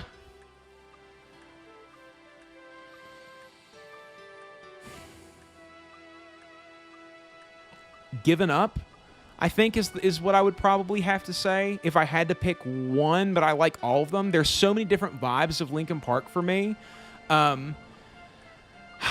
Like, there's songs like like Numb and Faint that are the more chill songs. There's songs like Nobody's Listening that are the more hip hop vibe songs, and Bleed It Out, which I love those songs too. Then there's like the really heavy 7-string songs like Given Up and all those kinds of songs that I also think are just their whole own vibe.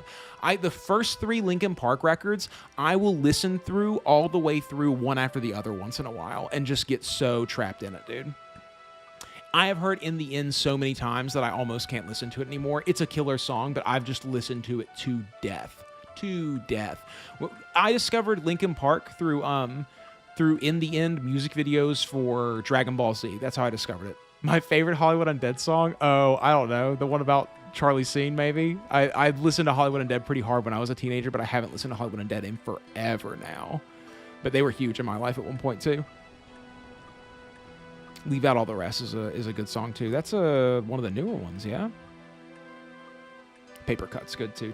Everything's good. I saw someone earlier say that the best show they've ever seen was Slipknot, and I have never seen Slipknot live, and I still regret that. Slipknot was one of my favorite bands when I was a kid. Dude, Linkin Park just bumps. I try to... New metal is having a comeback right now, and I love Limp Bizkit, I love Linkin Park, I love Slipknot, so like it's really exciting for me that new metal is having a comeback. I love all kinds of music, soft music, hard music, all the kinds of things. But people hated on new metal for so long that it was ridiculous. And it bumps so hard. It is like, go to a gym and work out listening to Limp Bizkit and Linkin Park, and you will work out harder than you've ever worked out in your entire life, dude. It's wild. Okay, oh, yeah, dude. I was into crabcore, baby. I remember the metalcore days. Some metalcore is honestly still really good too. The Zombie EP from The Devil Wears Prada is still one of the best statements of metalcore in my opinion. I still like A Day to Remember, even though they're a little bit more post-hardcore, but they exist in that same kind of bubble. I liked all that kind of stuff. Oh yeah, I like Def Leppard. Pour some sugar on me. Is that a Def Leppard song? That's a Def Leppard song, right? Oh. Yeah, okay, just making sure. Dude, those old DBZ AMVs were wild. King Gizzard and the Lizard Wizard? Of course I do, bro.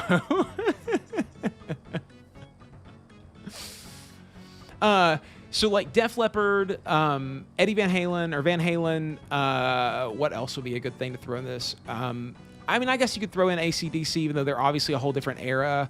Motley Crue, all those bands usually are just in my like classic rock, hard rock, classic rock sort of playlists online, and those I just sort of throw into a big barrel and just go and listen.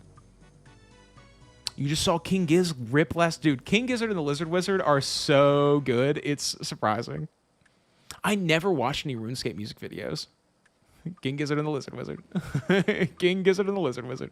It's so fun, bro. What a good name for a band. Okay, I'm looking for the Holy Grail. Why did you leave? Okay, let's ask him about this. Okay, he gave me the cloth. Now I need to figure out where all these things... Or no, I need to go to Drainer first and find the whistles, and then I need to be able to go and find where all these faces are pointing. So let's go to Lumbridge with the home teleport, and then we will... why are we using that one? That's not the animation we use for this.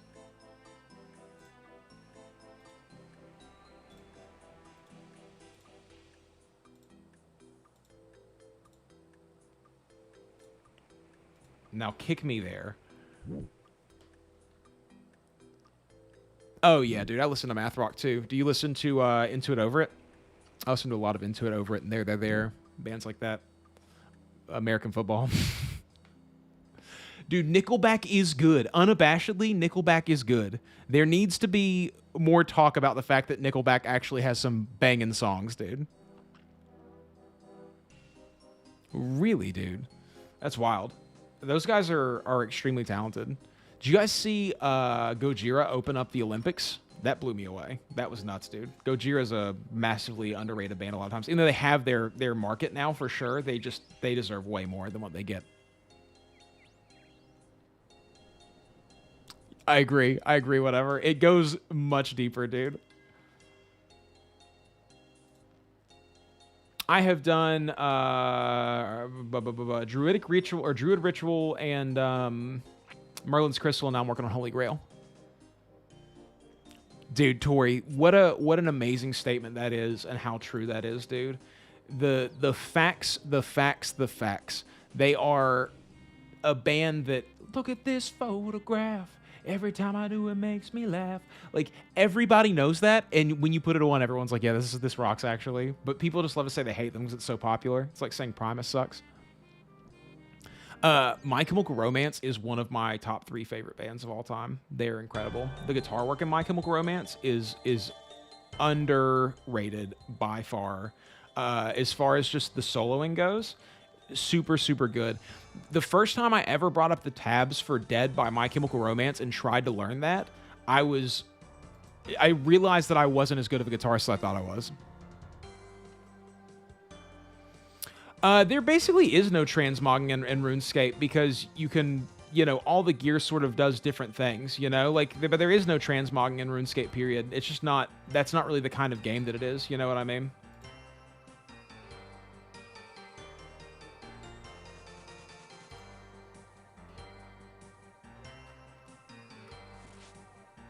Like, because of the way that RuneScape works, there's, you do things in specific places, right? So, like, you don't have to wear gear for anything in particular unless you're doing that specific thing. So because there's no real, like, you can walk around the overworld and never do any combat because you just sort of don't have to. Like, you can just avoid most things. So there's not really a need for transmog in this game. Now, apparently there is in RuneScape 3, but I don't play RuneScape 3.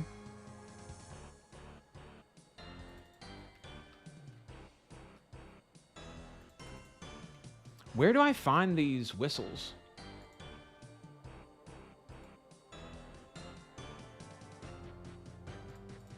What is this music, bro? When did I unlock this?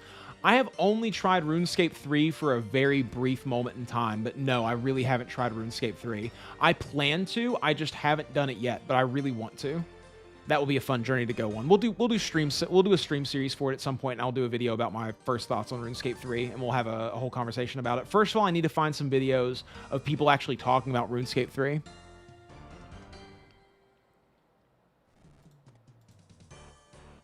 You don't have the whistles, do you?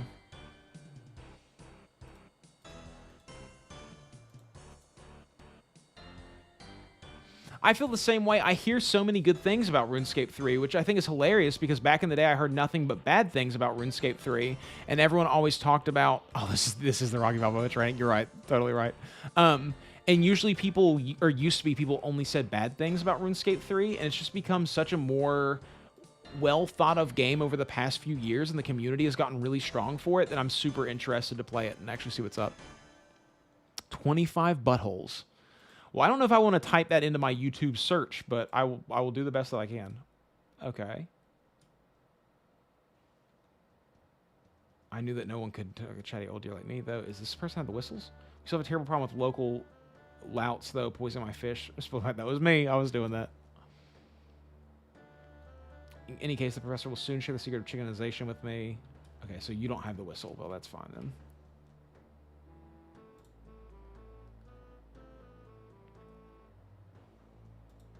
Well, and I tend to like basically every MMO that I play, so I can't imagine that I won't enjoy RuneScape 3 for some reason or another. So I'm not afraid of trying it by any stretch of the imagination. I just, I need to make content about it when I do it because that's what I do. So I have to sort of, go through and do the whole thing. What's up, bud? How you doing?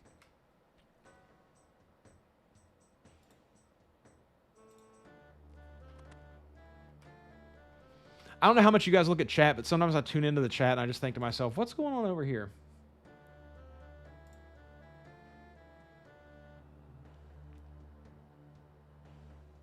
Where are these whistles that she spoke of? Oh, it's literally right there. Okay, so I now have the magic whistle. So I'm assuming I need my combat gear to go with me, so I'm going to figure out where these statues point and then grab my combat gear, and we're going to finish up this quest.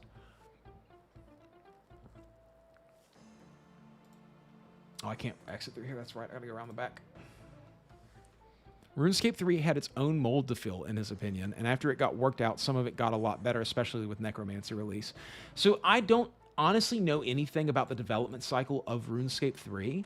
I've only gone off... I choose games a lot of times based off of the response from the community, because I feel that if there's a good community behind the game, then at least it will be an interesting experience for me, even if it's not exactly what I'm looking for. So, did I just suck in a bug? What the heck? So, you know, the community for RuneScape 3 is... I need 2 whistles? Word. Thank you so much. Thank you. That's a big one, dude. I appreciate you telling me that, because otherwise I would have been really upset. So, you know, I'm very interested because people are so into it. Phil, I think it's an interesting concept that people always think that they have to be taken away from a game that they really like by a new game. But maybe it's, I think a lot of it's because people don't have a lot of time to play video games. But I don't mind taking breaks to some degree, you know what I mean? I think that that's a totally fine thing to do.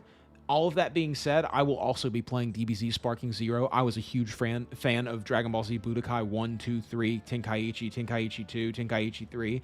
I am very excited for it. It looks awesome. It is fulfilling dreams of mine. I literally watched the Broly movie yesterday, and I was not a big fan of it, honestly, because I thought it was kind of boring. But in general, I'm super excited for it. I've heard of Titan Quest. I need to play that one, too. I just got... Jay just sent me a code for Deadlock, so I need to play Deadlock first. Dude, Sparking Zero looks so good, but if you haven't seen Sparking Zero, you have to go look it up. It looks rad. I can't wait to play it. I'm going to own people online with it. It's going to be so dope. That game looks awesome.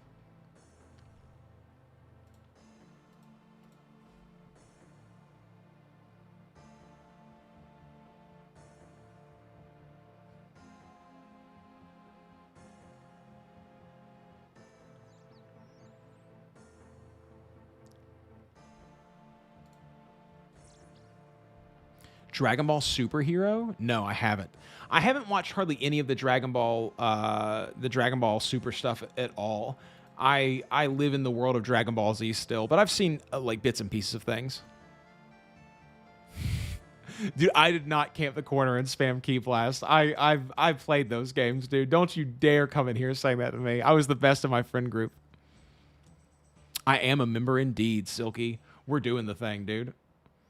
I didn't get my mace. I don't care. I need content. Okay. Jay, you should definitely give Sparking Zero a look. It looks really cool. Like, really cool. Okay, let's see. Combat gear. I need this stuff. We'll take out 1 leather glove. We'll equip that. Where is my boots?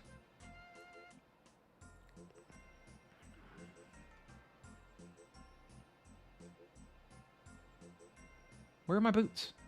Where are my boots?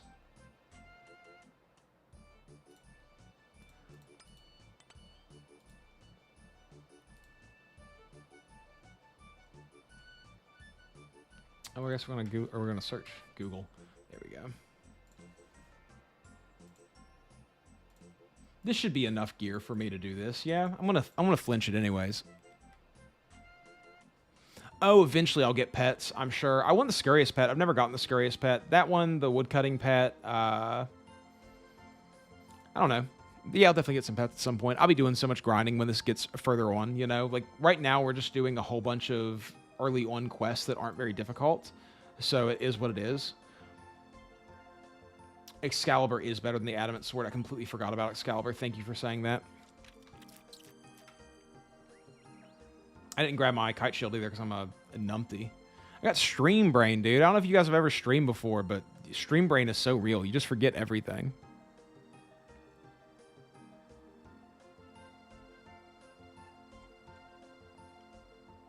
There we go. And then Excalibur. Do you guys... I think I have a strength potion dose still. I don't have any strength potion doses. Well. Am I sure I don't have any strength potion? Nope. Okay, well. Fair enough. And we need my amulet of accuracy. And my cape. Can't forget my cape. Equip the cape. Now let's go do it. So, I think, if I remember correctly, the point where 2 of them point is over here in this area somewhere. I could be totally wrong, but that's where I'm going to go first because I think that's where it is.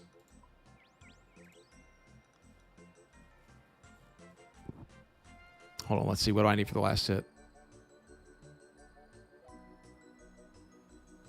Excalibur's needed for the last hit. Cool.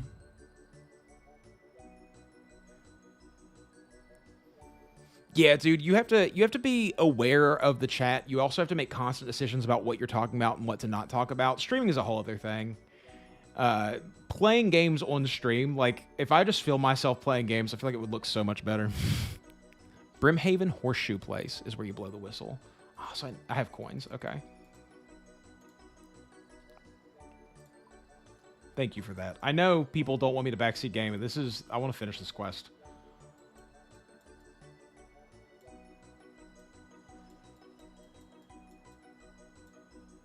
This place?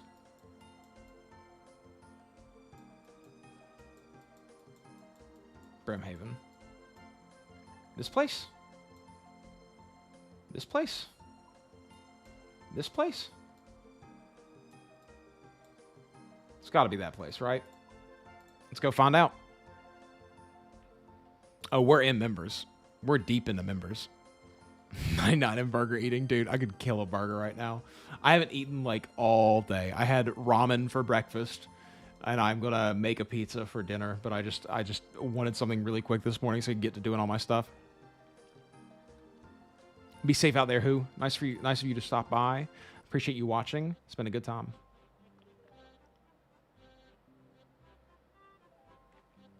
Hey, thanks, Rib. I appreciate that, dude. I like streaming. It's a good time. Have fun out here with you guys. Y'all are a blast. Genuinely. Dude, I used to eat good.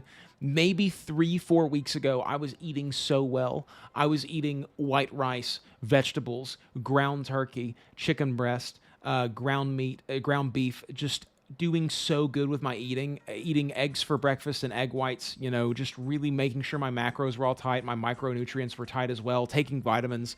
And now, bro, since I started gaming hard, I just eat like garbage and just throw whatever inside of me that I can get. That's sus. Don't screen that one either. Don't make a clip of me saying that. Dude, I used to love making burritos, especially for meal prepping. Like, I would get those low carb tortillas, or the like Olay, like wholemeal tortillas, where they're like 80 calories each. It was good. Gaming is all consuming, especially doing what I'm doing, you know, because now I've tied streams of income to gaming, so there's so much motivation to do it, and it's kind of nuts, dude. It's kind of like I definitely am gonna have to get my life back on track in some manner at some point. Stream me working out at the gym or something. Yeah, dude, of course, Jacob. How could it not, man? You sacrifice everything for these games. You really do. Instant Idaho potatoes. Tiff eats a lot of instant Idaho potatoes. Like, a lot of instant Idaho potatoes. You guys would see me just breathing really heavy and looking really serious the whole time, dude. Thank you, bud. I appreciate that. I love it, you know? I really do. I just enjoy the content creation process. It's a fun time. You guys ever think about what life is going to be like in the next 5 years? Just how we're going to change? How the dominoes will fall? I think about that sometimes. I have an exercise bike downstairs. I've actually done a lot of riding exercise bike while playing video games. I used to play Dead by Daylight all the time, and I would cycle for 2 or 3 hours straight while doing it. It was nutso. It's really the weight training thing that I miss the most, though. I love lifting weights.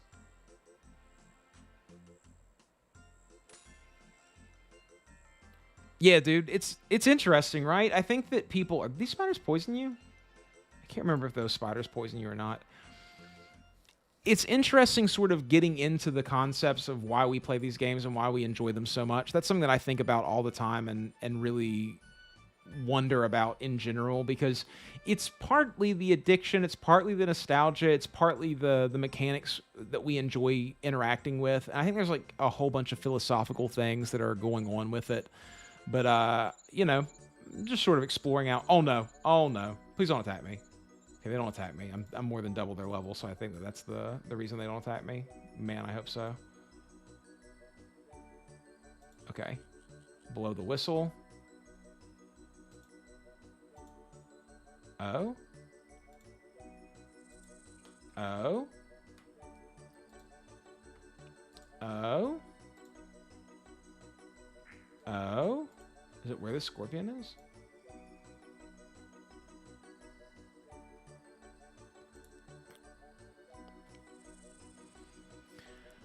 Yeah, I like Olympic style lifting too. Bodybuilding in general is something that I really enjoy. Go more north, so like up to the tip more. Bodybuilding is something that I enjoy significantly, and that just falls in with Olympic style weightlifting pretty hard. Okay, I think this is where I blow this whistle. Let's try this out. Yeah, okay. Okay, so we're now here in the Fisher's realm or whatever. We have to kill this troll. I don't completely remember how to flinch him, but I don't think it will be that hard. I think you just, like, walk up and smack him, and then you walk away from him. Then you wait. Wait until the health bar goes away. Is Tiff home?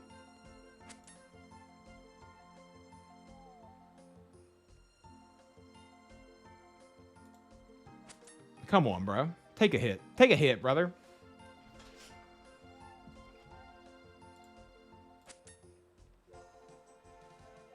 I can even just stand one space away. For Camelot, indeed. Brother, can I get a hit on you, though?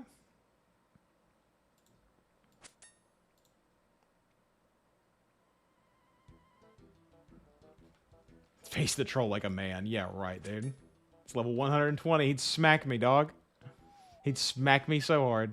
If I had prayer already, I would do that. There we go. There's a hit. Okay, fellas, settle in for the long haul. Let's think about some topics to talk about on the stream, because this is going to be 10 minutes of our lives here. I could prayer flick for my attack boost. Too bad I only have one prayer. I could do that. Nah, I'm not going to be able to do that. I would have to set this up. I would have to zoom way in and orient the screen like this. And then I would have to... Nope, nope, nope, nope, nope, nope, nope. Click away, click away, click away. Nope. Let's try it again. Hold on. I got this. I got this.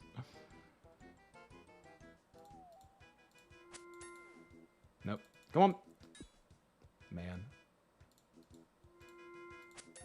Oh, I ran out of prayer. I knew I wasn't hitting the ticks.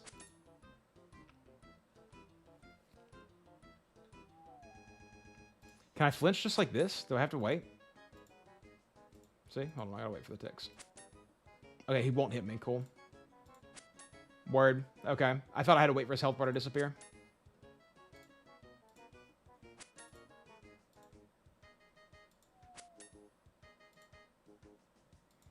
Hold on, I can get this smoother. There's a tick. There's a tick. There's... Nope. A little early. There's a tick. There's a tick. There's a tick. There's a tick.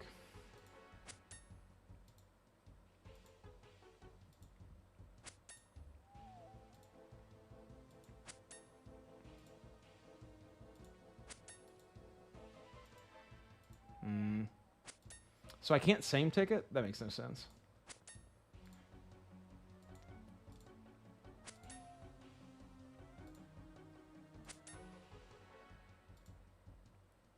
It would be very convenient to get a random Dr. Jekyll event right now, huh? A little too convenient.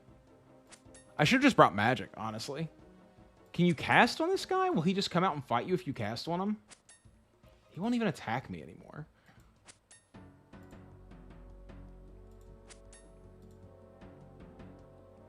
Like, he has such slow attack speed.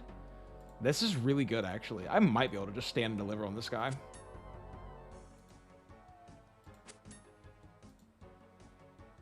Excalibur is unfortunately the best weapon that I have right now. He has very, very high magic defense. That makes sense. What about his range defense?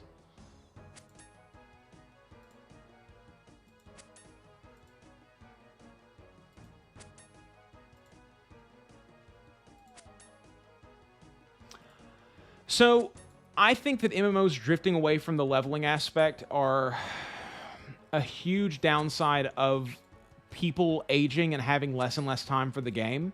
So they're trying to get you to what they perceive as being the best content in the game. But what people don't realize about MMOs, I think, is that the reason that they enjoyed playing them so much when they were younger are the friends that they made along the way and then doing the in-game content with them.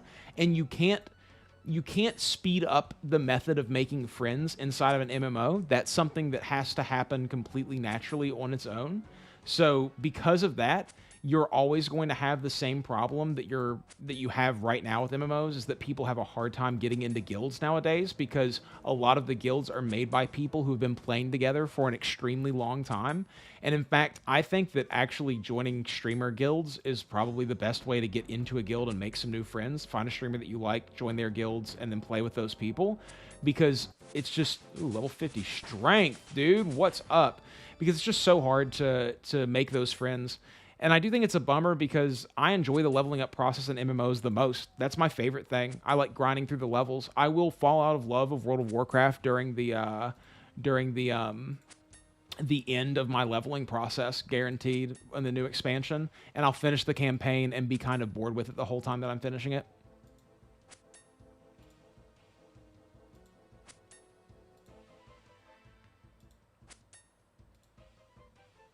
Let's kill this nerd, dude. I love his design. Please never change this Black Knight Titan.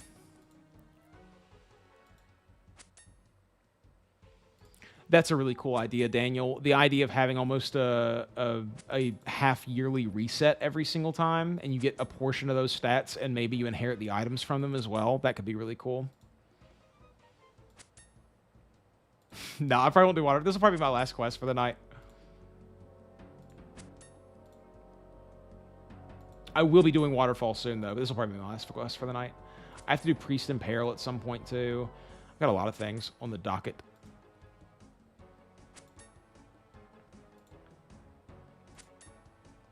There was a game back in the day called Mabinogi. I don't know if any of you guys played Mabinogi way back when. I talk about it somewhat regularly, but not a lot of people actually played it, it seems. It had an age system, and you rebirthed every 10 in-game years, which was 10 weeks, or you could speed it up depending on what age you chose to rebirth at.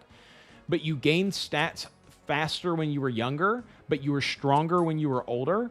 And so the leveling process basically never stopped. And you gained skill points to level up individual skills, sort of in the way that you do in RuneScape, but the skills were numerous. I mean, there were 100+ skills in that game. And it was very, very interesting. It was a Nexon game, yeah. Nexon games are always really good, and then they ruin them. Sifu was similar in that sort of idea too. Sifu's pretty good, but very hard. I've never beaten Sifu. I've gotten to the 4th level in Sifu. Me and my friend got really into it one day when he was over here, and we just played it for like 8 hours, and it was brutal. Let's just let him hit us a couple times. I want to see what he does. All right. Yo. Yo.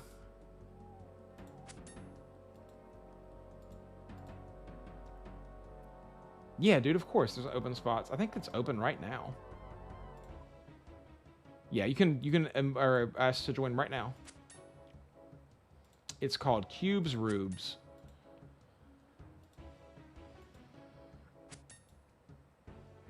Yeah, dude, MapleStory was the same way. MapleStory had great concepts. It was the first real 2D MMO, and it was really well done, I think, and had a lot of fan base behind it. And I still play MapleStory every now and then just because I've played it for so long, but it's just not the same game. It's been taken in such a different direction, and I think the direction is bad.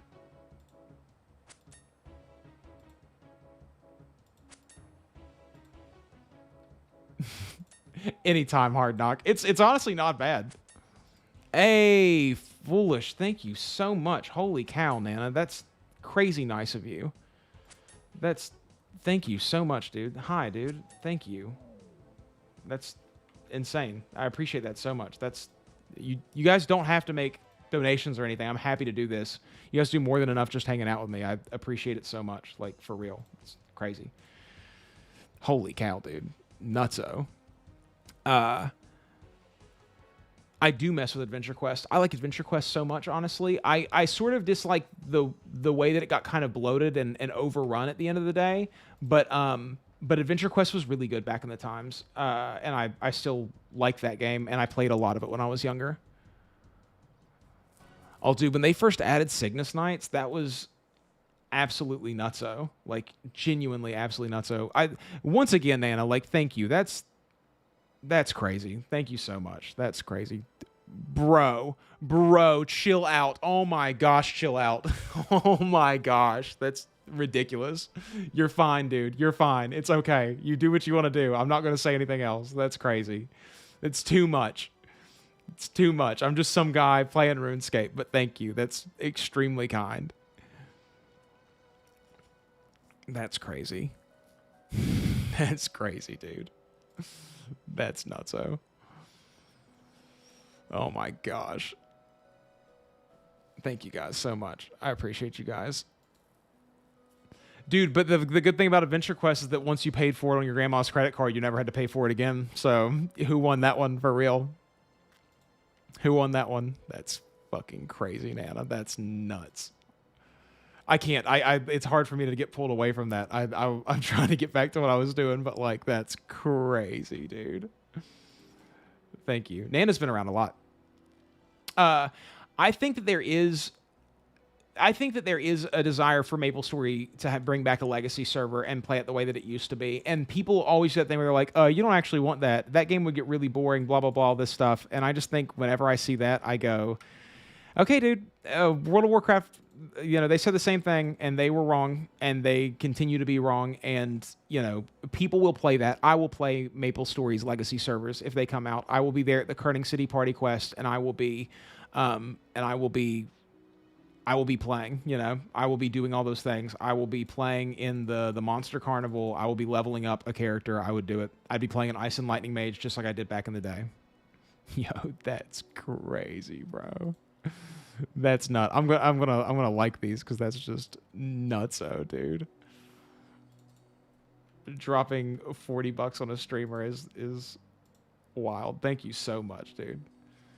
And on top of that, dude, thank you to Hard Knock too. You guys are killing me tonight. I appreciate it. We're just out here playing some games, brother. I played a lot of MapleStory back in the day. I had friends who were really, really into it, and I was really into it as well. And that makes all the difference, And there was just so much community in MapleStory that it really made me feel a certain kind of way about it.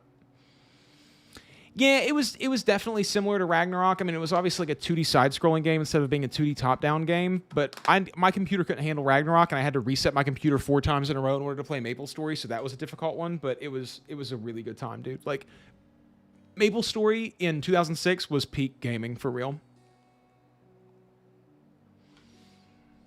Bro, I don't know why. Like, that blows me away whenever I see stuff like that. It's nutso. Where do I go now?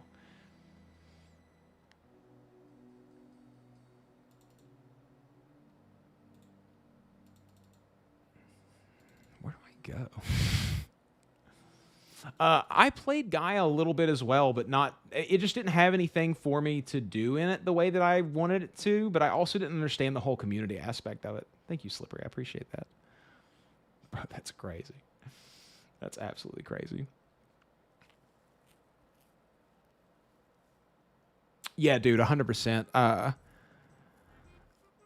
I think that Nexon will eventually do it, especially, I mean, they've already done the reboot servers, and that was something that they really swore up and down that they weren't going to do. Why can't I just walk in here?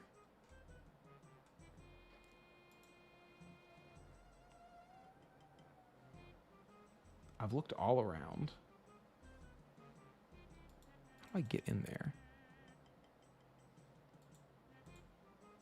How do I get in there? Bro, stop. Oh my gosh, dude. Dog, quit. Quit, dude. I feel guilty. I'm feeling legitimate. Like, I'm sweating. It's making me feel bad. Dude, holy cow.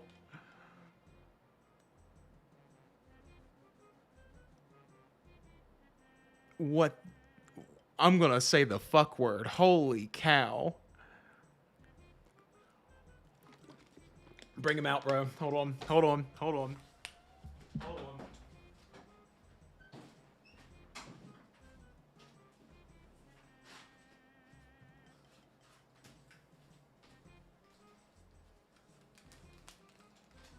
You guys seeing this?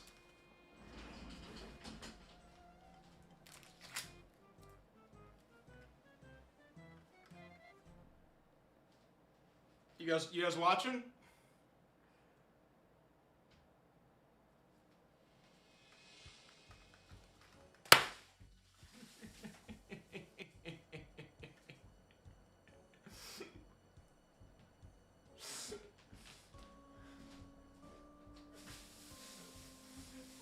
It's a celebration, fellas.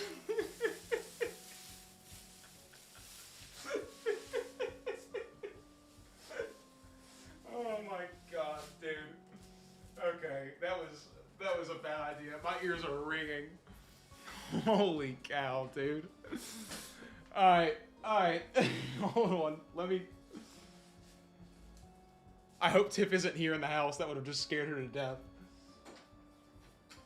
Bimo? Bimo? Bimbo? You okay? Hey. Sorry if that scared you. I bet you're scared like crazy right now, huh? Holy cow, guys. Sorry. Whoa. Guys, that's going to take me so long to clean up. I've had that confetti cannon for like years, dude. Years I've had that confetti cannon. Okay. Sorry, guys. Thank you, Nana. Thank you so much, dude. That's crazy.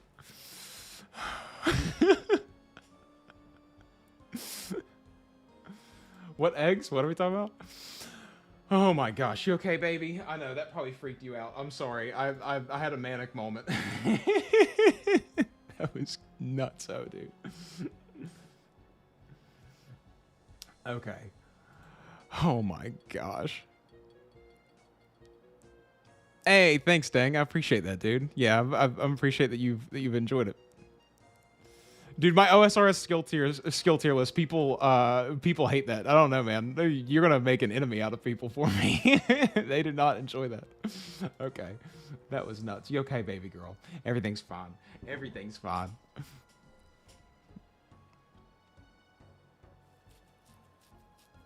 Dude, Guild Wars 2 is good, bro. I bought the expansions yesterday. Do I have to use a magic whistle to get in there? How does that work? Yeah, looking back, I probably should have put magic higher.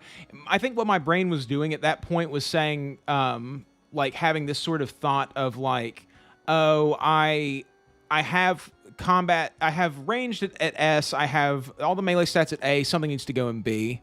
But yeah, I should have put magic probably at S, honestly, like, for sure. They do go on sale once in a while, yeah. They do. The only negative that I've discovered about Guild Wars 2 since I've played it a little bit more is that you have to pay for transmog, which I think is very odd in the MMO world, and people love transmogging in that game. So that's the only thing that I think is like a peculiarity. Buy myself a premiere? What's a premiere? What's that mean?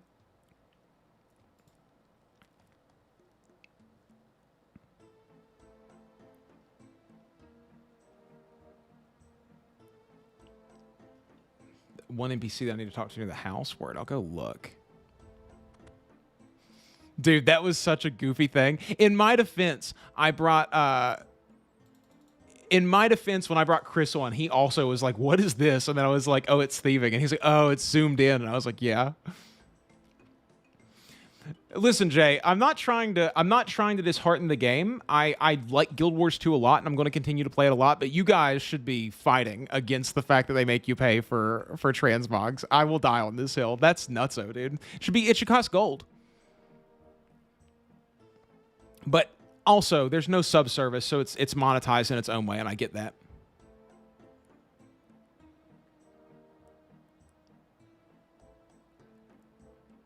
I only have 3 transmutation charges. Only have 3.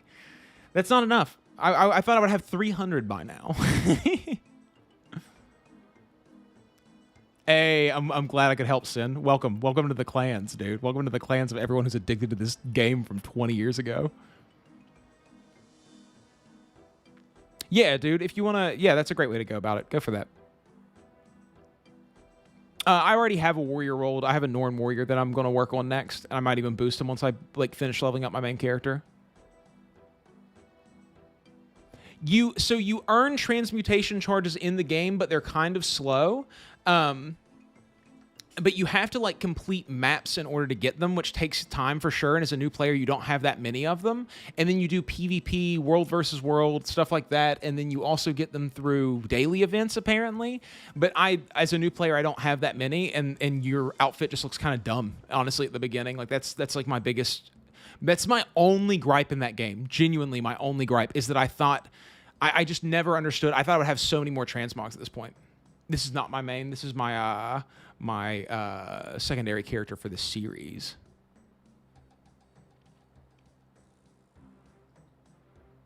$12 months of membership? Oh, dude, I definitely will. Thank you, Foolish. I will definitely do that with that. That's super nice of you. That's a great thank you so much, dude. I'll definitely buy Premiere with that. That's sick. That way I can keep making content.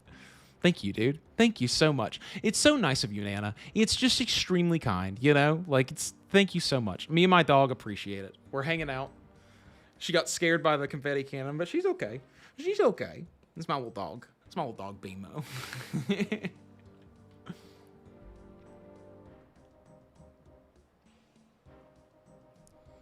I'm not really looking to progress my main account right now. This is kind of becoming my main. I plan on maxing this account over the next couple of years. Okay, so let's actually figure out what we're doing and talk to some people. Sorry, I was taking a little break. I got a little manic from the fat donation that Nana dropped on me. That was wild, dude. Shout out indeed. That's nutso. I'll be telling people in my real life about you, Nana. Legitimately.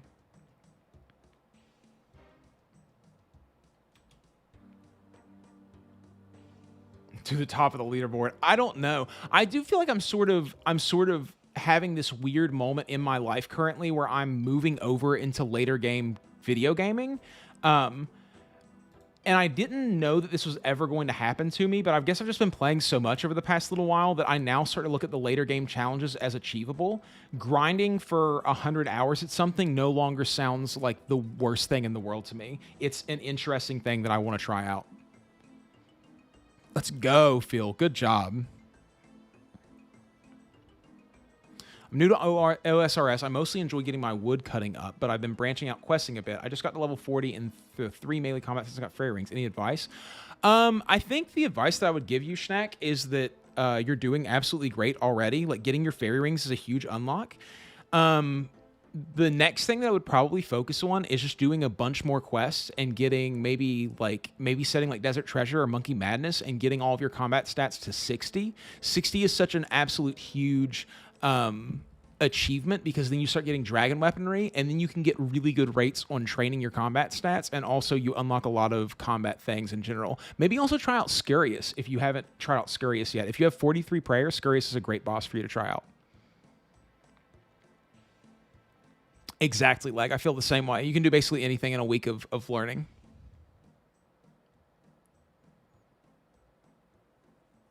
Thanks, Nana. I appreciate that. I just, you know, like I said, I've said it a bunch of times, I just enjoy playing this game. It's a lot of fun to me, and I have a blast doing it no matter basically what I do in it. So it's, you know, it's just, you know, it's a different kind of style. Scurrilous. It's a rat boss. I think it's this. I think it's like this. Let's talk to the fisherman. Okay. Any idea how to get into the castle? Why? That's easy. Just ring one of the bells outside. I didn't see any bells. You must be blind then. There's always bells there when I go to the castle. Where do I get the bells? Scurious. Oh, he spelled Scurious better. Yes, it's in the Varrock sewers.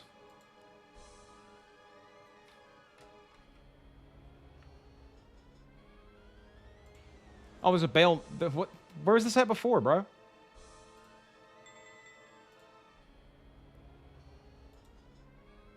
Okay.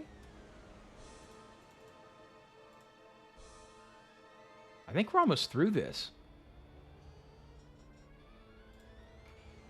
Ah, you got inside at last. You spent all that time fumbling around outside. I thought you'd never make it. Okay, rude, first of all. Very rude.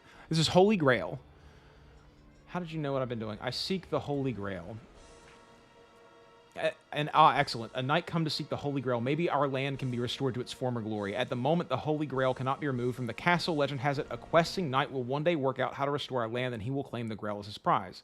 Any ideas on how I can... none at all. You don't look so well.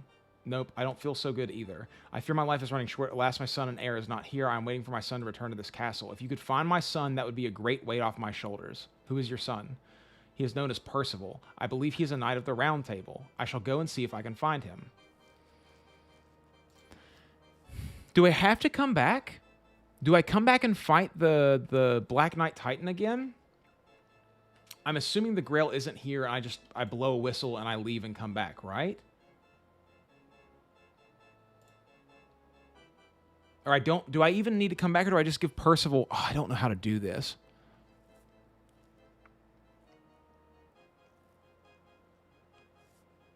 It is in the other room, but I don't think I can get to it.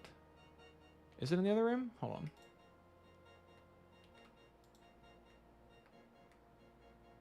Is it over there? Hold on. It is. I don't think I can get to it yet. No, I'm not using Quest Helper.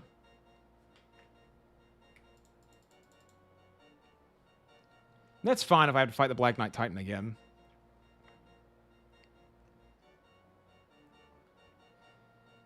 Let's just climb up here and see if I can take this.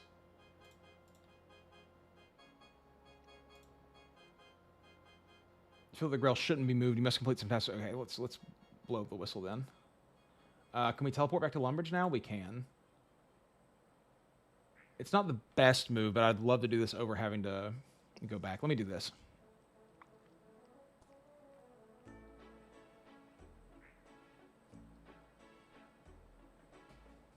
Benjo, I sure hope that I went through all the dialogue options.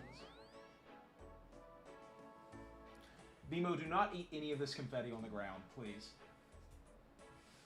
Guys, if you will give me 1 minute, I'm going to clean up this confetti so that my dog doesn't choke and die. I'll be right back.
So a little backstory on the confetti cannon, guys.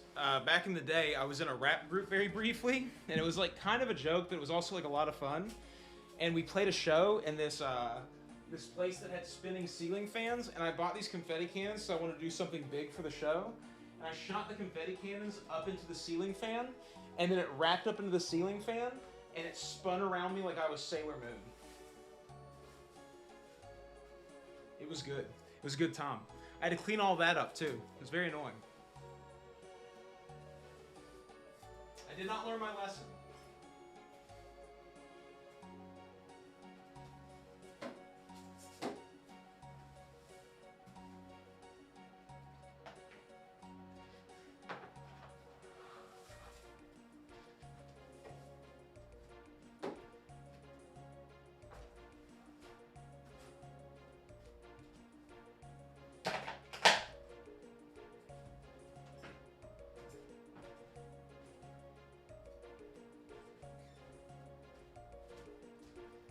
Excuse me, Bimbo.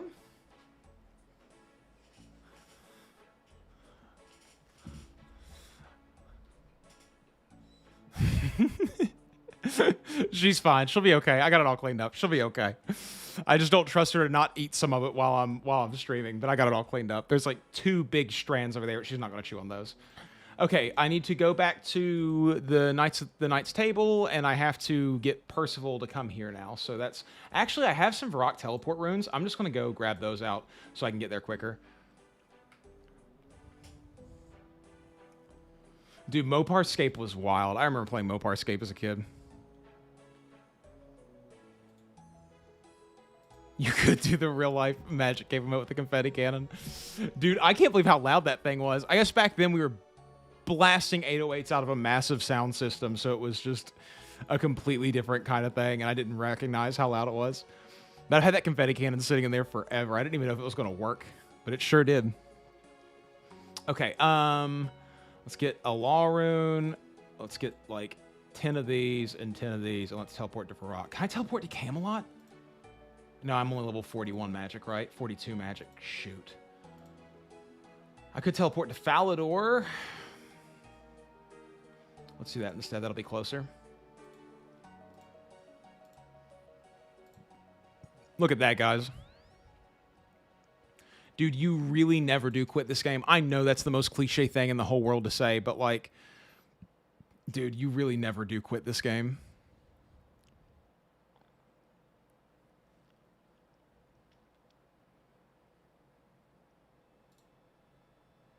I mean, it's just, there's so much to bring you back in, and you don't really lose anything by taking a break. This is the reason. So there's two games that I've encountered in my life so far that have this same kind of really loved community, right? And those 2 games are RuneScape and Guild Wars 2. And the reason that I think that people like these games so much still after thousands and thousands of hours of playing them, because that's not normal in the MMO world. Usually the more someone plays, the more they hate. That seems to be the way that it works. But the reason that I think that people like these games so much still is because they can take breaks from them. Oh, I would play MapleStory with the community any day. I have it installed on my computer right now. I don't know how much of MapleStory you've actually played recently, but that game is wild, dude. I have multiple characters.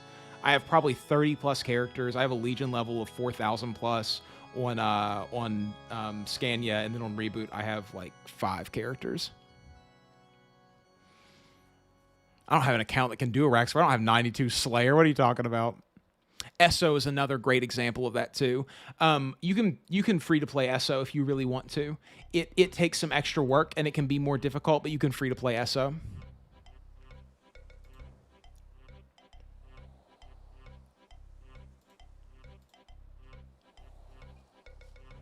Dude, a lot of people loved MapleStory 2. I've had so many people tell me that they love MapleStory 2. I think it's so sad that that game went away. I only got to play a very little amount of it, and I never got to really enjoy it completely, but it looked really fun, and the combat system was really good in it.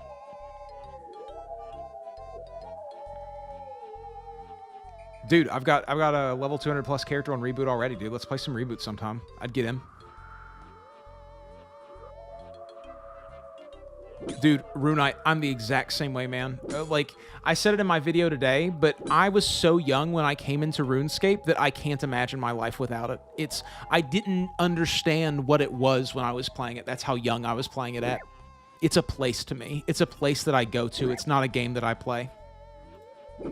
It's a feeling. It's the feeling of me being 12 years old and getting home from school and my parents not being home yet and my brother sitting in the living room watching TV and being on his cell phone texting people before it was a smartphone, back when it was a Nokia chunky phone that he had. And it was me sitting on the computer in the office and just playing RuneScape and being in Varrock. That's what RuneScape is to me. Yeah, you just have to do it. You just have to get that 1 Slayer level. You've got this. It's only like 9 hours of grinding. I do play Final Fantasy XIV. I'm like halfway through Stormblood currently. In fact, I want to start Final Fantasy XIV over because I only have it on the PlayStation, and I want to just start a new account and just do the free trial on PC. So I might do that on stream at some point. 49,000 hours, Nana? 49,000 hours in RuneScape?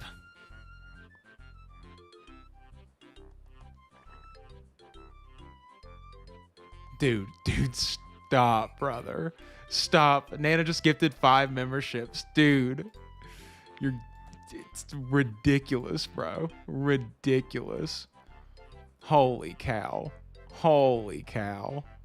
Thank you, Nana. It's extremely kind of you. That's crazy.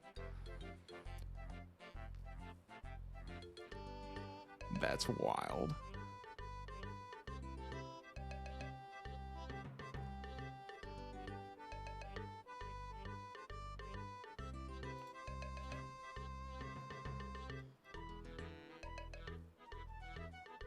That's crazy.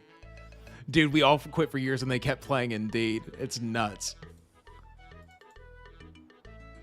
You've missed some wild stuff, GR. This has been an insane stream, honestly. I'm a crazy person. Nana is out here dropping crazy donations, and it's been wild. It's been nuts. I shot off a confetti cannon in a manic fit from seeing a giant donation number. It's been wild. It's been fun. I'm so hyped right now. I'm gonna have a major drop down later. Oh, dude, I should pick a piece of flax. I picked so many pieces of flax and spun them into bowstrings back in the day. That's how I made money. I got my first like 100K that way. It was good. So I've heard good things about Shadowbringers, but I just worry that I'm not going to pay enough attention to the story to actually care. I sort of know all the story beats up to this point, but you know, it's a lot, man. It's so much.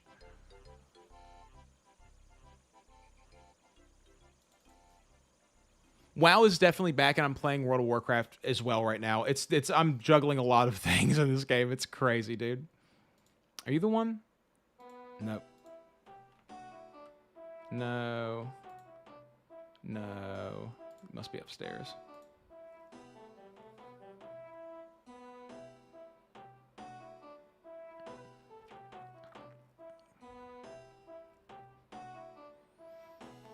Oh, Runite, that sucks, dude. You got taken by a friend. That sucks.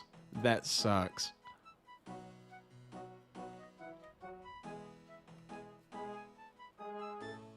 Okay, I'll have to get back to it then. Like I said, I have the whole game. I bought the whole pack of it at one point. So I have basically every single thing. Okay, here we are. Let's talk to this guy. Any suggestions on finding the Grail? My best guess. Okay, is this not the one?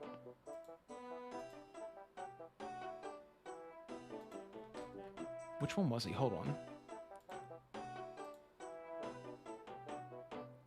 Sir Percival. Where's Sir Percival at?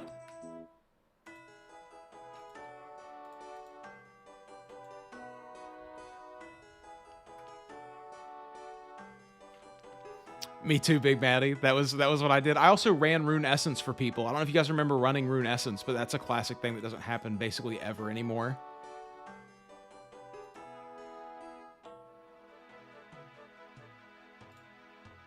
Okay, I guess maybe I need to talk to King Arthur and ask him where he is, because I don't see anyone named Sir Percival.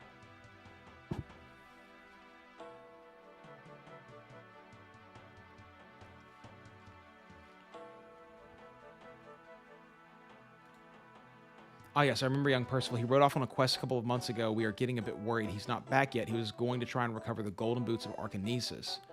Any idea which way that would be? Not exactly. We discovered some magic golden feathers that are said to point the way to the boots. They certainly point somewhere.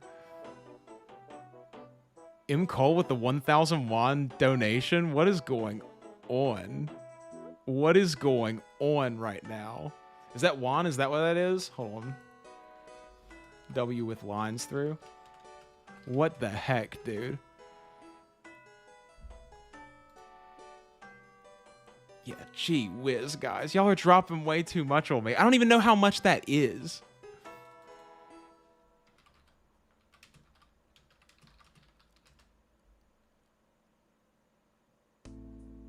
Okay, 75 cents. Okay, there we go. I was like, how much is that, dude? Stop dropping donations on me, guys. Appreciate you guys. That's awesome. Thank you so much, dude.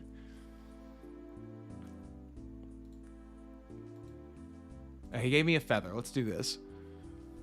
Dude, it did. I was like, dude, converting from other currencies is not my strong suit. Thank you for being here, M. Cole. Thank you so much, dude. That's super nice. That's super kind of you, brother, for real. Where's the feather points to the east? This is going to be a frustrating moment for me, isn't it? Going and doing this. You guys are being too kind today. I appreciate it so much.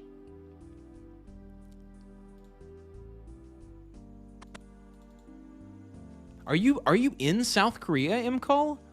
Do people watch me in those countries?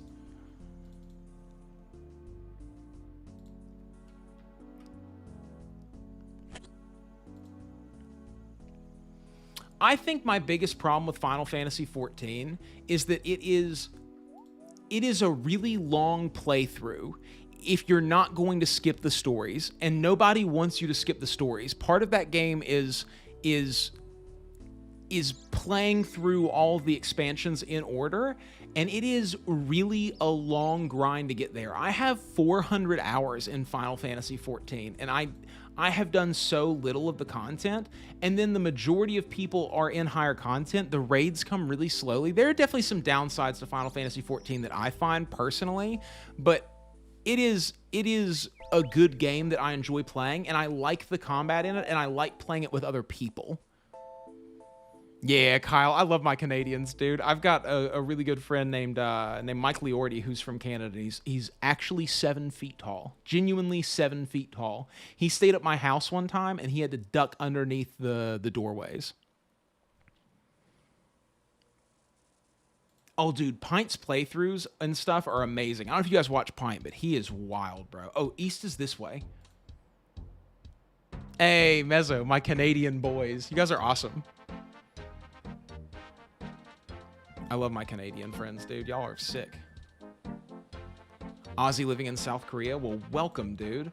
How do you like South Korea? That place looks like a dream to me, dude. A legitimate dream. I would love to go there. I have a deep goal to go to Japan and South Korea before I die. Both of those places are just so, like, the cultures there look so interesting. I also want to go to Italy and France, but it's a whole other thing. It looks nutso, dude. Australian. My Australians, say no for me. Nor. I have a lot of Australian people that I follow online, like Bo Miles and Brady Heron are both Australians, and Tim, what's his last name? He's in a podcast with Brady Heron. I love the Australians too, dude. Those guys are awesome. You guys have such a similar vibe, I feel like, to me in general, or not to me, but to the area that I'm from. The Australians do. French Canadian. Wee, dude. That's sick. French Canada is such a different kind of place. I want to go to Canada really badly. I always wanted to go to Toronto for some reason. Go Birds. Go Birds. Dude, Philly's a cool place. I've had a lot of friends who lived in Philly. Some of my favorite bands are from Philly. You guys got the Wonder Years up there. You also have the Menzingers.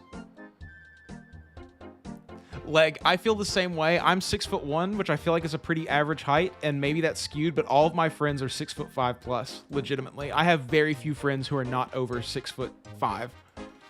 There's a photo of me on my Instagram with 2 of my best friends who are both over 6'5", and I look like a toddler hanging out with them, and I'm 6'1". It's hilarious.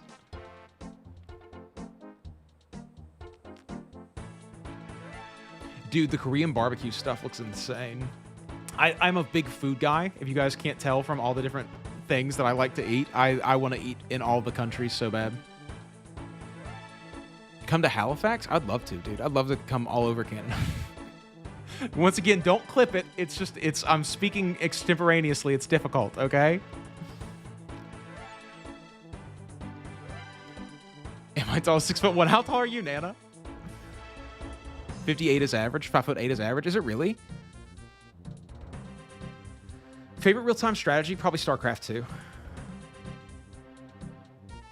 Dude, 6'5" is too much.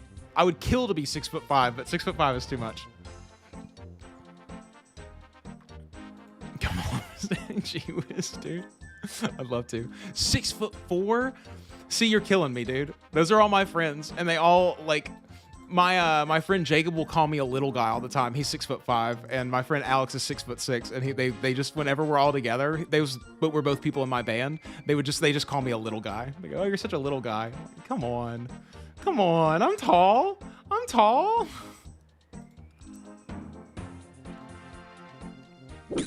Dude, it's got to be that WV water. It's all poisoned. I don't know if you guys know this, but there was a time where they just dumped a whole bunch of chemicals in our water and didn't tell us for like a week or so, and then there was a whole state of emergency in the country. Like the National Guard had to come in and distribute bottles of water to everybody. It was nuts. I love StarCraft back in the day. I haven't played it in forever, but Kyle, I welcome it, dude. That's right up my sense of humor. There was a Tom Segura tour where he literally called it "I'm Coming Everywhere." 5'4", dude. Short kings are great. I don't have any problem with the short kings. Unless you're a lady gal, then you're relatively tall for being a woman for sure. But 5'4", dude, the short kings are awesome. Some of the best people I know are short kings.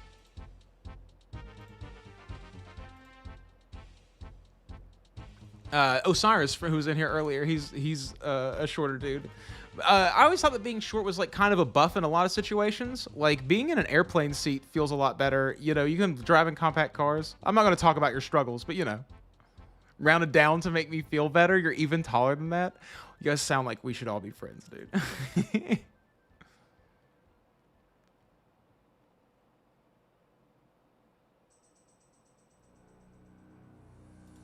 I haven't played a whole lot of RTSs. I'm not super good at them. I played a little bit of Civ 6, but could never take to it. Dude, Flint still has messed up water. Isn't that crazy?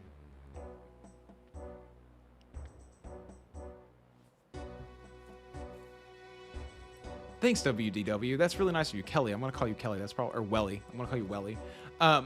Yeah, dude, RuneScape's an interesting game because it's very cryptic and it isn't what it looks like on the outside, you know, but it's a good time. Short kings are having their moment right now, dude. Being tall is overrated. I don't know if you guys have seen all the tall person hate on the internet, but now everyone says that if you're over 6 foot tall, you don't have a personality. And I'm like, they're kind of right. They're kind of right. Sorry, what are we talking about bath salts for? I'm interested in bath salts. 6'8" moon boots? Oh my gosh. Guys, how do I get taller? I want to be taller. I want to be 3 inches taller. It's never enough. People think I'm short. Dude, WDW, Welly, just play and hang out. I am a short king to a lot of people, Nana. You don't have to even put the JK there. I know what it is. We all look weird from above. I get it.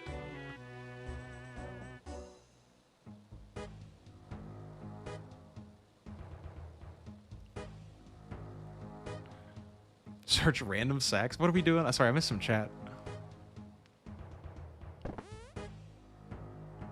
The one that was the new Civ, or Civ came out because the new one, or the one that was out got too big. Oh, what do you need?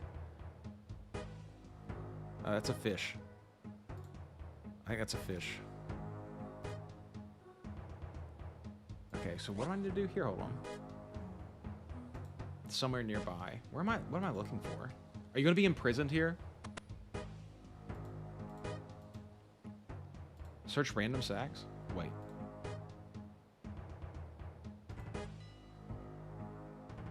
The sack wiggles slightly? Open sacks.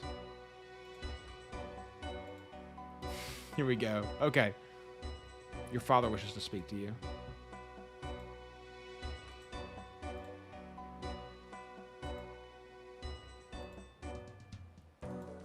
Okay. He will see me there. Cool. Let's go back to Karama and then whatever. Are you going to follow me? Or are you just going to get stuck here? Do you need to follow me? He said he'll meet me there.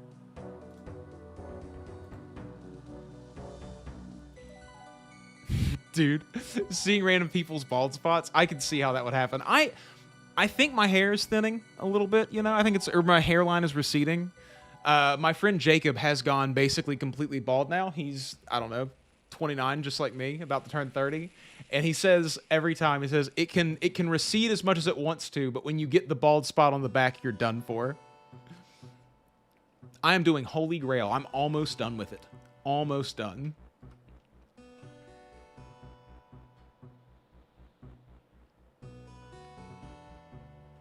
Oh, I'm sorry, Legacy. I've had a beard since I was young, and it's been very helpful to me in my life. I don't have much of a chin without it, genuinely. I don't know. I just don't have much of a chin without the beard, so I can keep it with the beard line.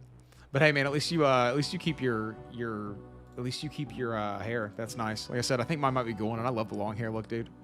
My brother has an interesting pattern to his hair, and I think maybe I'm just getting that, but he's not, like, losing it yet. My dad did lose his hair. My mom's family male genetics for hair is pretty okay. I might be okay for another 10 years or so. I have shaved my head back in the day. Thank you, Nas. I appreciate that. I have shaved my head back in the day, and if I started going bald, I would probably just shave my head. It doesn't look bad on me. My brother, or I have another brother from, like a half brother who shaves his head, and he has a pretty good look for it too. I might have a photo. Hold on.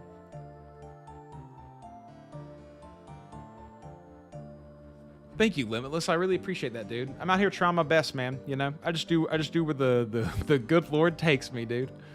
Okay, let me see if I can find a photo of me with a shaved head.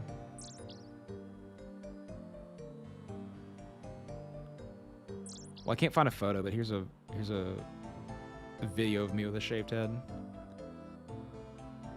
That was me with a shaved head. It's okay. It's all right.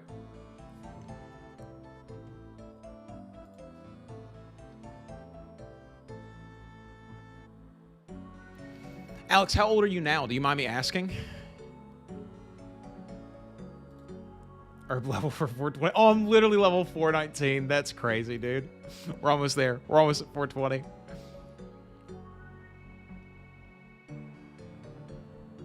You get red berry pie by getting red berries, making pie crust out of water and wheat, or water and flour, and then you put it in a pie pan, which you make by getting clay and turning it into soft clay and then spinning it on a wheel at the Barbarian Village. I know that because I had to do it.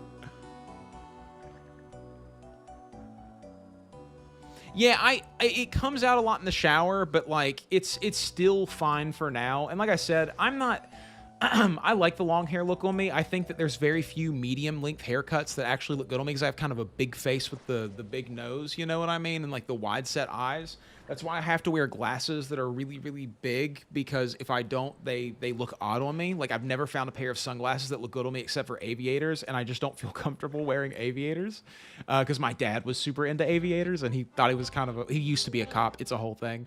And so like, you know, I've got kind of a weird face for shorter haircuts, but shaving my head isn't so bad, and I've done that already, so I've already broken that seal. Oh, you're going to be fine, Alex. We're good, dude. We'll be fine for another decade. We got this. Long Ripper 420. No, those days are behind me, my friends. Those days are behind me. I'm sober-dober except for a ton of caffeine and nicotine, so I'm not really sober, but you know what I mean. I don't drink. I don't do no drugs. Farsighted. I can see far away. I can't see close up. I'm supposed to wear glasses whenever I look at screens, but it hurts my head to have glasses on when I have headphones on, so I'm not doing it. I don't know if that's what being farsighted is. There is no spit that's generated from the Zins. They just sit in your gum line, and they don't create spit the way that like chewing tobacco does. It's the only reason that I was willing to do Zins. I rubbed snuff one time when I was younger. I used to smoke cigarettes. And I rubbed snuff one time when I was younger, and it made me extremely nauseous and sick because I couldn't figure out how to actually spit it out properly, and I think I was swallowing too much of it.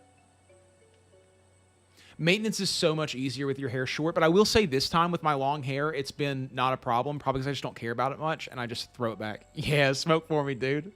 Do it. Live your lives. Your first RS account hit 20 years this year? That's wild. Good job, dude. Kyle, you kind of get used to it. I think that I got kind of like heartburn the first few times that I did Zins, but after I've been doing them longer and longer, it's not as big of a deal to me. Although I'm like more addicted to Zins now, I feel like, than I used to bring out the needle. Dude, what do you mean like for a vein, dude? No, thank you. No, thank you. Lost some friends. Not even to death. I have friends who suck now because they use needles. And then I have friends who use them for diabetes. It's the tool. You know, it's how you use it. Hey, snus represent, dude. I feel that. That actually has, like, tobacco inside of it, right? These are just nicotine pouches, which, you know, I convince myself that it's healthier. It probably isn't. Hey, Bion, what's up, dude? How you doing?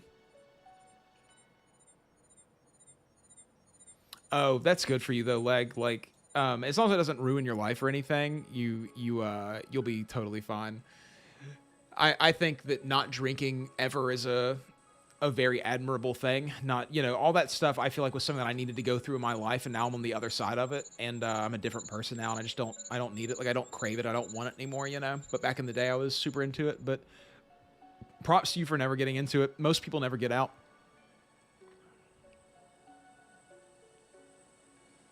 Yeah, nicotine's a hard thing to... Dude, the copium for real is very high, dude. I have a problem with the copium for sure. People don't understand.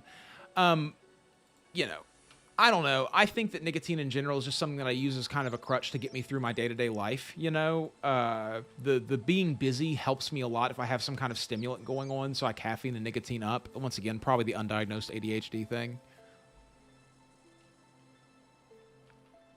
If I do the coffee zins, the back of my throat burns a lot more, but that's the only one that really does that to me now.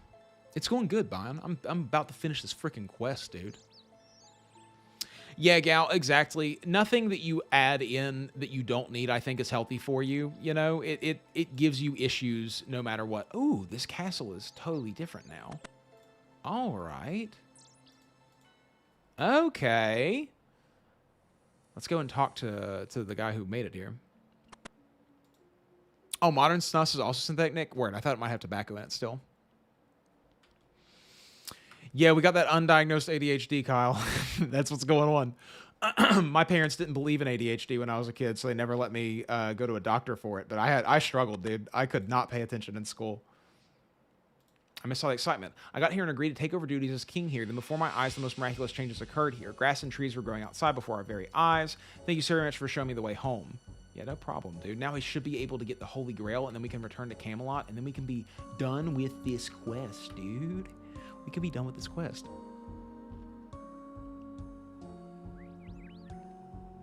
Dude, I will say that since giving up the marijuana and everything, I do find a lot more pleasure in the little things that I never found pleasure in before. I have less anxiety about going and hanging out with family now than I ever had in the past, and that's a really nice thing. And a lot of times I get these huge dopamine hits from just doing everyday things I would have never gotten huge dopamine hits from in the past. Oh, dude, anything that gives you a psychological shift is going to be addictive. That's just the way that works, I think. Okay, so I guess I'll go back to Karama and walk out of here. Because I don't want to teleport all the way to Lumbridge. I didn't bring any extra runes with me, so I'll just walk out of here and then get all the way back to Camelot, and then that'll be this quest over. I need to get in for a diagnosis for ADHD or something, but I don't know. I don't know about taking stimulants or anything. It definitely worries me about like getting on the wrong medication, but it could benefit me significantly. I don't actually know what I need to do in order to make it better, but I have a hard time focusing on the things that I need to. Anything that I'm not interested in but still need to focus on for the benefit of my life, I have a hard time clicking into, you know? My grandmother used to drink a little bit of wine every single night before she went to bed because she had restless leg syndrome. She also put a bar of soap in a sock and put that in her bed, and it apparently helped her.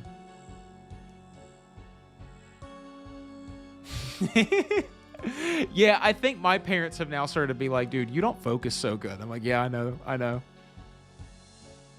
Dude, this was a very hard quest for me. I didn't understand what was going on.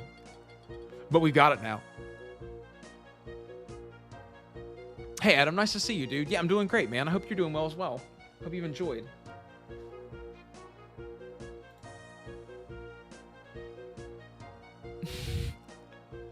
I don't know if it is Phil. This is the way I've always pronounced it. I think it's Karamja, maybe. But it seems to irritate people just a little bit when I say Karama, so now I can't stop. You think it would be okay, Bion? I have this nagging in the back of my brain, wondering if life could be better if I was medicated for ADHD. And that's a thing that I'm always thinking about, you know? Walk from Artie to go to Shipyard, go to Artie, walk to Artie. Okay, there you go. That's right. Yeah, I forget about the charter ships all the time, dude. Charter ships are huge. That's giant. Thank you. Thank you for saying that, what?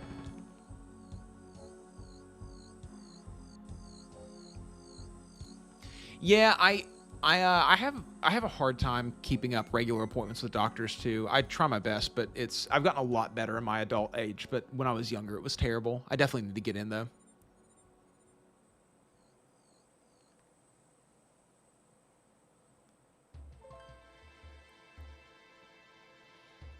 No, I feel that, Moon. I feel the same way about myself. you know, when I was a kid, I always heard people tell me, "Oh, you're so smart. You're so smart. You're so smart." And the whole time I was just thinking to myself, I don't feel like that's true. Like, I feel very inadequate in a lot of ways, a lot of times, or at least I did when I was younger. And things were very hard for me to learn.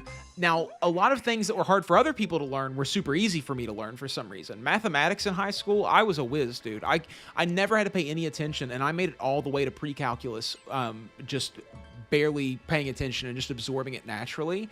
But a lot of other things, like social cues and all those kinds of things, were super difficult for me to pick up on for some reason. Kyle, trust me, man, I worry about that every single day of my life, about getting bigger on YouTube and not being ready for it, or being ready for it, or whatever it is. I worry about the community growing and how I'm going to work inside of it to keep it the place that I love it being, you know? So we'll have to work on it together, you know? Keep me in the loop of things that happen and try to, because, you know, I don't see everything. So I definitely count on you guys to let me know when things make you uncomfortable and what you don't want to see and what you do want to see. And so definitely keep me in the loop with it.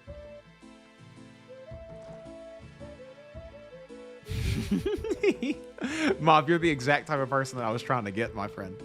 You're the exact type of person I was trying to get. Is this the charter ship over here? I love math too, Mob. I really do, genuinely. I had to get a calculus certification in order to be able to go to, school. I'll just go to Catherby. There we go. How much is it? That's so much money. I'll be here, Phil. Don't worry. Don't worry, dude. I'll be here.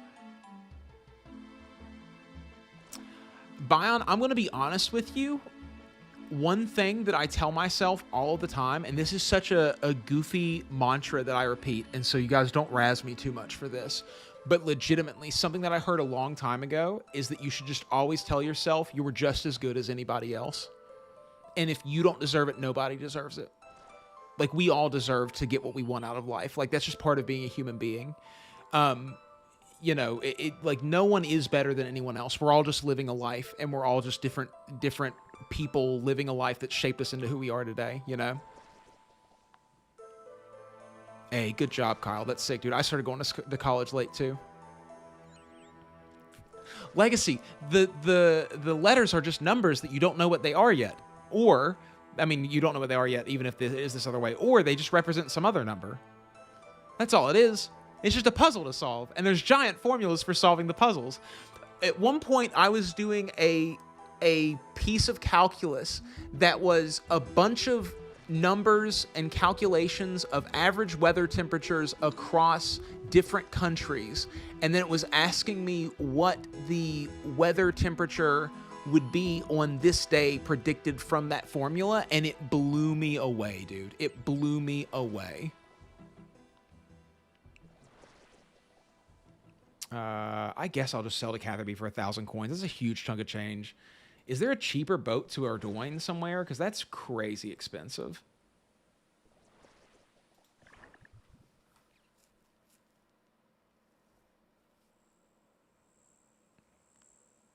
I definitely couldn't have done school when I was younger either. I tried. I failed miserably. The Brimhaven port? Oh, I should have went there. Well, we're already here. Let me go back to Brimhaven then, and I'll charter from there. No problem, Phil. Anytime. Happy to help, dude. I'm glad that I actually had some knowledge to give you that was useful. That makes me really happy. Yeah, I think that's a very common thing for young people a lot of times. They try to go to college right out of high school, and you're just not ready for it. You don't understand how big of a commitment it is to spend that kind of money on something, so you just don't take it seriously. But as you get older, you really care more. And I made the joke to someone one time of, like, they were like, how do you know that you're going to do well in college this time? And I said, because I don't have any other choice. I'm in software engineering, so currently the class that I'm really dealing with and struggling with a little bit is data structures and algorithms. So basically, it's a class that teaches you a bunch of common methods for solving specific problems. Like if you have a list of 1,000 or 2,000 items, say you have every product that's in the Amazon catalog, what is the best way if someone types in the name of the product that they want? What is the best way and quickest way with using computing to find them the item that they're looking for? And then how to turn that into instructions to put into a computer. And it gets really complicated because you start creating what's called methods for things. So methods are pre-programmed sets of instructions that you can call at any given time by just calling a specific title of that program, and then you get into situations where you start calling that program from within itself, and that's called what is that called? Oh man, I can think of it. It's a very specific term. Oh, I can't remember. That's a really specific thing that you do, and it's a specific type of algorithm that you run where you call something from within itself, and so it gets very, very complicated, because then you sort of have to be able to follow along with the code. Recursion, there we go. Recursive algorithms. Thank you so much, my guys. And then you start like using recursive algorithms to call the algorithm from itself. So you what I think the hardest part of programming is, and software engineering actually is going through and actually following every single step and stepping through so that you can know where things are going wrong and where you're messing up. The rest of it is very simple, but for me, it's about learning how to read code. And reading code is very difficult because you're holding so many steps inside of your brain at the same time. Develop my own indie game? Maybe one day. I would much rather work. So I'm not the best programmer there's ever been. I've met people who do it for fun. I'm not that guy. I would much rather work with somebody who does it for fun and help them to make their game. You know what I'm saying? And talk to them about game design philosophies and find somebody whose thoughts about the system adds up with me, and then use my talents in order to help them. What I really want to do long term, if I'm going to work a 9-to-5 job at some point for the rest of my life, I want to be a project manager. That's the thing that I'm interested in doing, because I want to have knowledge of what they're doing so I can help them the best that I can to get to where they want to go. But I want to enable people who are more talented than me to be able to do the things that they want to do. See you, Shaggy. Sorry, I didn't see your message until just now.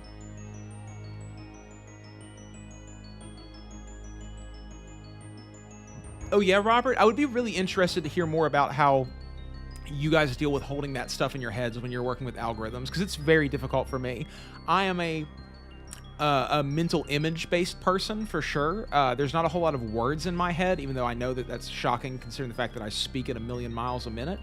But really, it's imagery inside of my brain, and that's what I have a hard time with, is holding all of the pictures of what the algorithm is doing in the same time. Oh yeah, leg? See, I was never great at programming. I got into programming because it was a better way for me to interface with the world than I had discovered before. And so I'm going the complete and total wrong direction right now, aren't I? No, I'm not. I'm going the right direction, okay.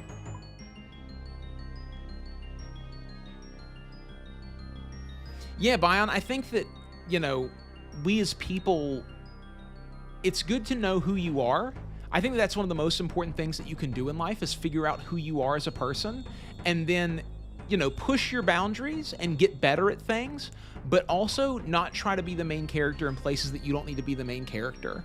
The person who got me into programming is this guy Cozy that I met at the beginning of the pandemic, who found me through streaming, and we became fast friends and started hanging out all the time online and talking to each other a lot, and he started showing me programming, and he is, in my life, in my head, the main character of programming to me. He is the guy who, he's a wizard, He knows so much about programming that I could never hope to even know a fraction of what he knows, and people like him are the people I want to enable to be able to chase their dreams in programming.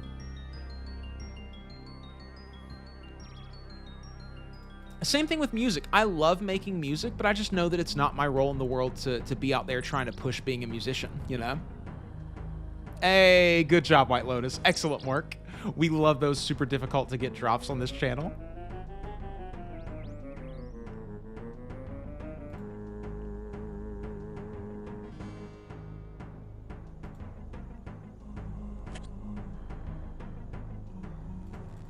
Inputs, outputs, and stuff that happens in between. I could see that being a beneficial way of sort of putting it together in your brain. It's the stuff that happens in between that is difficult for me. So the tests in this class are very much asking you about what the most efficient way to do each process is a lot of times, or asking you what a process that calls itself from within itself is. So it's like a recursive algorithm, like things like that. I'm basically ready to take this test, but I'm just procrastinating it because I'm anxious about it, you know? Here we go. Let's go, dude. Level 31 prayer. That is absolutely huge. Level 43 defense. Not as massive, but still a huge deal. Okay, cool, cool, cool. I got 2 combat levels. We are doing good now. Okay, 31 prayer. That is Holy Grail done. We have finished that quest. Absolutely massive. Thank you, Mob. I appreciate that. I kind of want to do a podcast one day, but I don't know what kind of podcast I actually want to do. I have no idea what that would be. Maybe something about like MMOs, but I would have to be the right person that I would have the kind of chemistry with. I do Python and I do Java. My pathway in school is a Java pathway. Because like, you know, defense contracts and all of that one day would be an interesting thing for me to get into.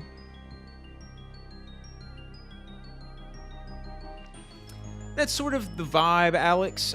You know, I don't know. I have a couple of different communities sort of going at the same time. I'm trying to break into World of Warcraft currently, but, you know, that community is difficult. As I said earlier in the stream, I think you have to be mean to the World of Warcraft players for them to like you. Hey, cool, Mob. That's sick. Brighter Shores is still my most anticipated game of the year. I'm so ready for it. I get a lot of views on the Brighter Shores videos. People are excited for that game. I'm excited for that game.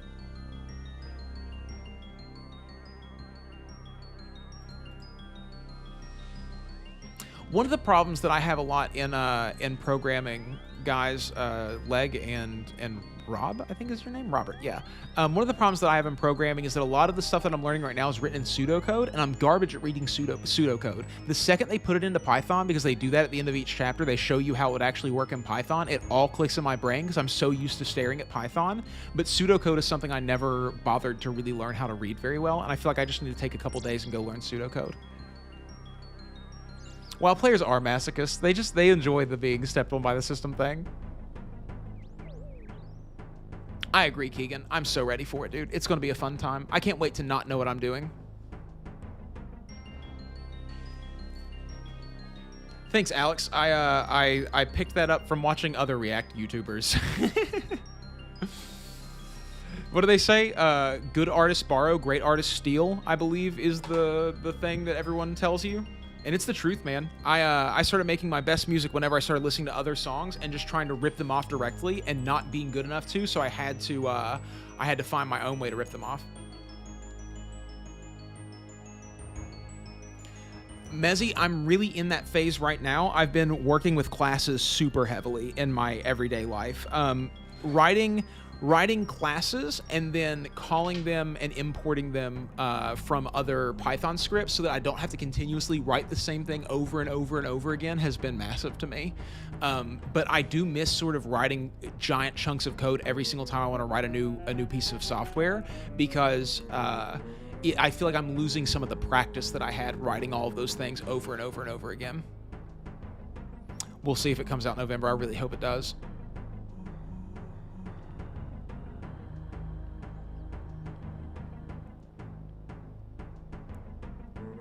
So, Robert, I see this is something I would love to talk to you about more, like one-on-one at some point, Robert, because this is I could go so deep with this conversation with you right now. So I use Visual Studio Code, and I've heard people say to step through it one step at a time in Visual Studio Code, and I don't exactly know what they're talking about when they talk about that.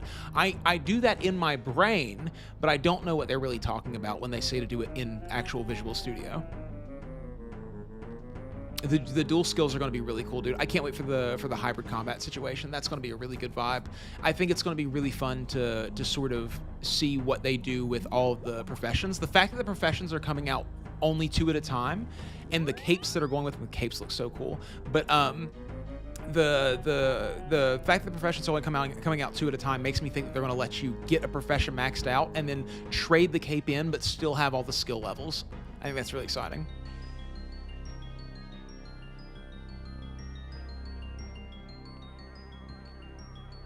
Yeah, I've also done a lot of looking at other people's scripts to learn. In fact, some of the earliest programming that I did were just through tutorials online of programming little games, and that helped me a lot for learning class structures and things. I'm sorry, Rusty. Yeah, it's a little bit much, dude. It makes my brain hurt too, if it makes you feel any better. Debug panel control shift D. Okay, I'll have to look into that. Catch you next time, Kyle. Thank you for coming by. I am in members now, Mookie. I am here at the Sears Village. Look up breakpoints and debugging in Visual Studio. You set a marker on a line and the program pauses at that line so you can inspect. Oh, okay. See, I've used breaking inside of actual like programming, but I've never used it inside of Visual Studio to like I've never set breakpoints or anything. I could have went the C route, Mezzy. I had a choice, and I didn't know which one to choose, and all of my advisors didn't know anything about programming, so asking them was completely useless, and I basically just did some research and just ended up picking Java as just 50-50 choice. But I could have went the C route, and it would have taken me through some C++ and C#. Yeah, everyone always says that scripting is the fastest way to learn, but my biggest problem with saying that scripting is the fastest way to learn is that as a young programmer, and I'm still a young programmer, but when I was first starting out, I didn't know what to write. I had no idea what to do. I would do these little tic-tac-toe games. I found some websites that had some programming challenges that I would sort of make my way through, but I never really figured out what to be doing to actually write. Look at you guys. We're all out here programming, dude. Programming's the next step, dude, for real. It's the next step in thinking. You just add print statements instead of debugging. A lot of what we do to debug production bugs is logging stuff on servers, and print statements are basically the same. I do that a lot of times too, Jacob, and I did that without even knowing that that's what I was doing originally. So I would, you know, whenever you're writing code and you're creating a script that's going to run multiple variables and it's doing multiple calculations, and then you're getting something wrong at the end, I would just go back to earlier calculations and just put a print statement there and just have it send me that and be like, what are you saying? What are you saying is the number here that I know it's supposed to be? And then that's how I would do some debugging back in the day. That's a really good way to do it, man. I'm glad to know. Phil, I will tell you this genuinely, that if you think your brain doesn't work that way, so when I first started getting into programming, I had to get a calculus certification in order to be able to go into the program that I wanted to go into. And I hadn't really done any math for 10 years, and I couldn't remember how to do basic algebra. So I went on to Khan Academy, and I started all the way back at middle school algebra, and I worked my way all the way through, all the way up to calculus over the course of a year, and that helped me do it, dude. So if you're ever interested in learning, you definitely can. I promise you. I am not that smart of a person. It's all just been effort, genuinely, and you can do it. Anyone can do it. Anybody can do anything. Genuinely, I mean that. I believe that my parents could learn programming if they really wanted to. They might have to go back really far in mathematics first, but they can do it. Pointers are an interesting thing for sure, but Java has its own host of issues, dude. Java is such an annoying language to write in. There's so much extra code for very basic things. Python is my favorite thing to write in, hands down. It's so simple, dude. It's so simple to write in Python. Just, it has some issues with efficiency. Looping in Python can have some real problems in efficiency.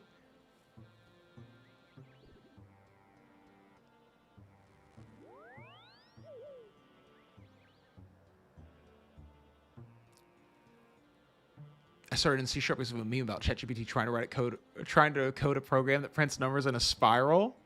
Dude, that sounds brutal. See, things like that, Robert, make me go, I'm so glad that I'm not doing this. Dark Side Phil, I've heard that name, but I don't know who that is off the top of my head. Yeah, definitely don't let your dreams be memes, dude. Go for it. Do everything that you want to do. It's all an experience. And even if you fail, at least you got further along than you would have got if you wouldn't have tried at all, you know? Like, who knows if I'll ever make it as any kind of programmer, but at least I'm trying to do it. I was always interested in it. I always wanted to know what was going on when people were talking about writing video games. I was just so interested in that, and I'm really glad that I'm starting to see what some of that is. I agree 100%, Mezzo. If you want it, it's just about how bad you want it, you know? And, like, if you don't want it, that's totally fine, too. Not everything is for everyone. That's just 100% true. There is no explaining what makes people interested in something. That's why when my nephew talks to me about NASCAR that I couldn't care less about, I sit there and listen. Because I don't know why he's interested in it, but he is. He thinks he's going to be a race car driver, and I kind of believe him. He has no idea how he's going to get there, but he only talks about his life as if he's going to drive in NASCAR someday.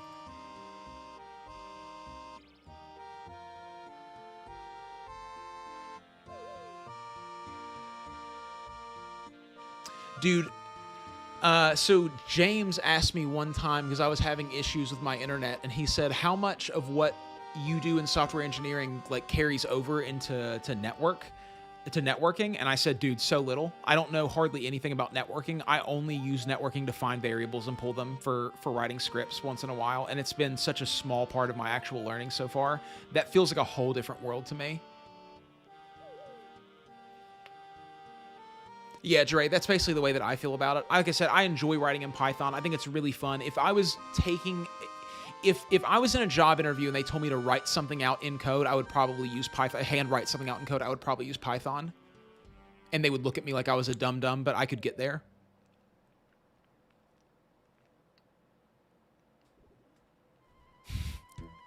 Come to the dark side, Phil. Come to the thinking world. Come over here to the place where we all question our own existence constantly. It's brutal, dude. Don't do it. Stay where you are. Or don't. I don't know. Whatever you're interested in, just go for it. I think so, Nas. I appreciate all types of people, you know what I mean?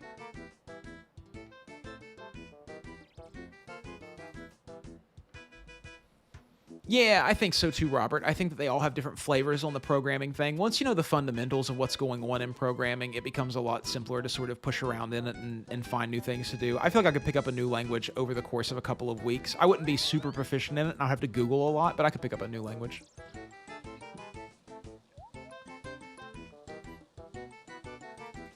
That's the way I feel, Dre.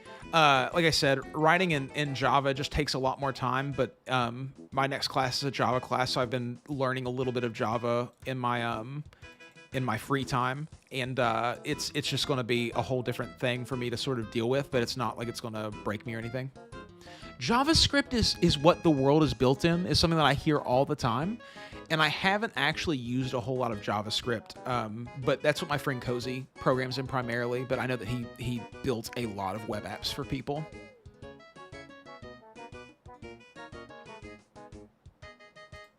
Dude, so RuneScape was completely written in Java back in the day, and I just find that so interesting.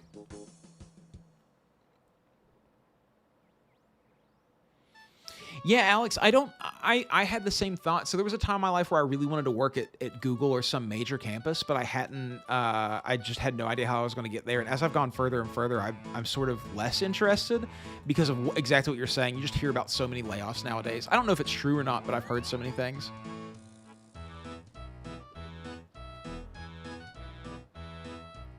Thank you, Phil. That's actually a really kind compliment. I sort of feel the same way about me, you know, like, you know, I would definitely fight for the people that I love, but in general, I prefer to avoid it. I don't see any reason to argue. But there's an interesting thing that some people only talk in violence. You know what I mean? Like, I've met people and I've made friends with people like that. I've met friends who didn't respect me at all until, this is going to sound really sus, but I mean this in the most honest way, until we like had a little bit of a wrestling match one day, you know, like there's some alcohol involved, and like, you know, the kind of douchey jockey dude like is like, you know, starts like messing with you, and then you guys sort of get into a little bit of a tussle, and then like they're like, oh, you're like kind of strong, and it's just, and then there's this weird respect that you earn from them. There's some people who just speak in that language, you know. And I love those people. This is the thing. When I was a kid, I used to have this, you know, anti-jock mentality or whatever. But dude, some of my best friends are like total meatheads now, and they're the kindest people that I've ever met. It is a little kinky, dude. You get alcohol in a straight guy, and you start to wonder about how straight they actually are.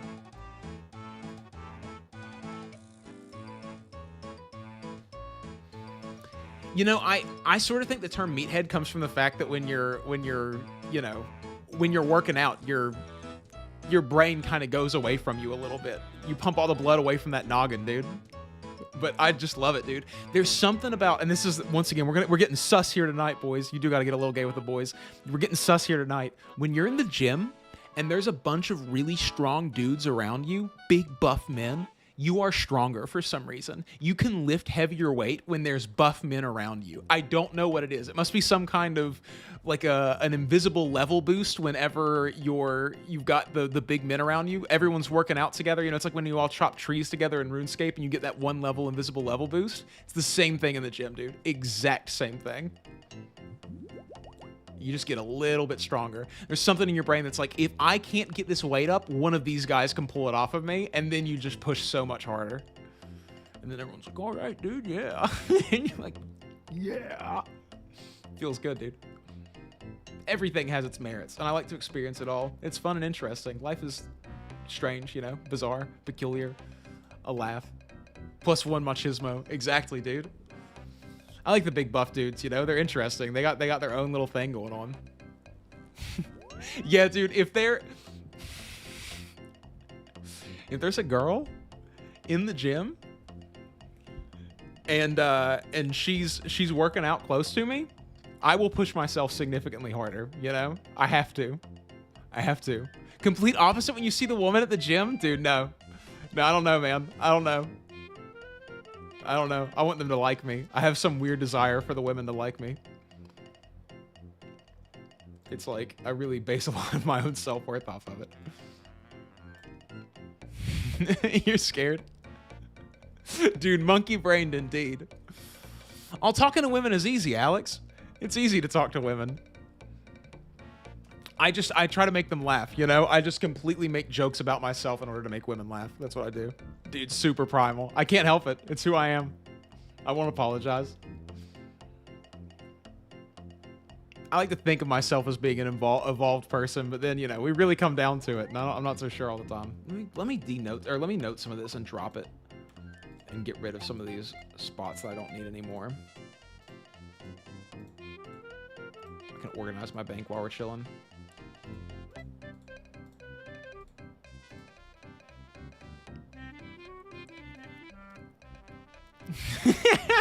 Moon, that's awesome, dude.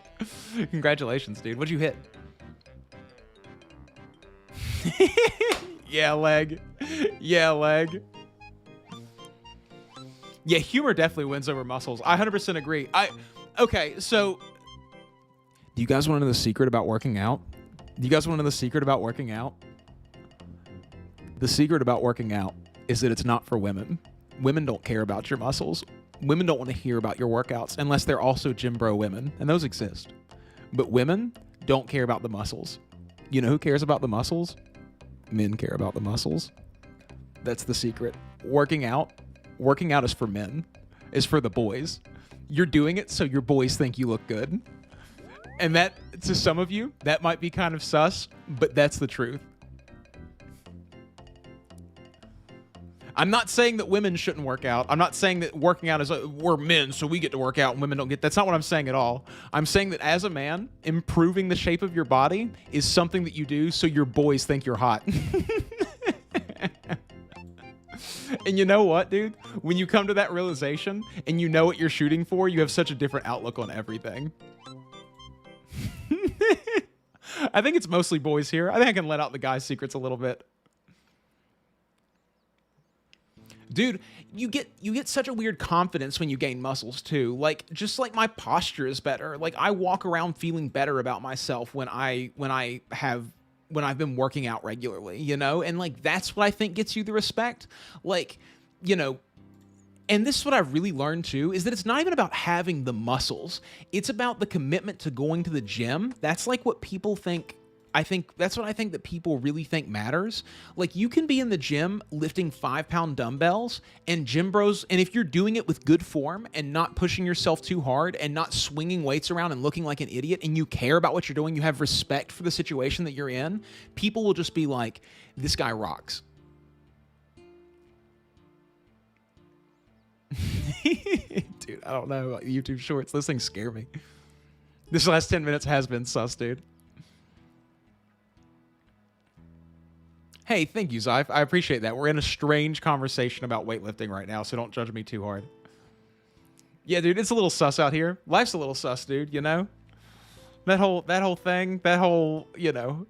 I'm at a point in my life now, guys, where I just, like, the whole romance thing, like, I've been with the same person for 10 years, you know? I could care less about any of that stuff anymore. Like, I'm just hanging out, you know? I'm just here to have a good time in my life now.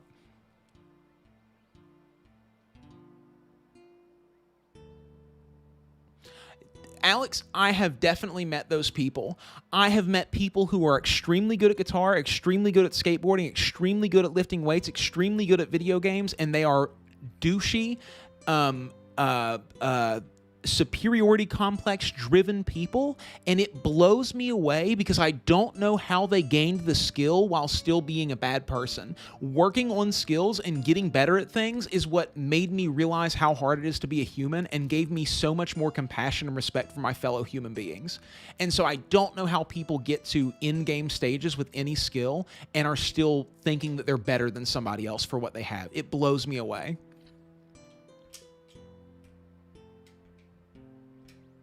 Thank you, Leg. I appreciate that, dude. She's a wonderful person. We've been together for a long time, and, you know, I met her when I was 19 years old, dude. It was nutso.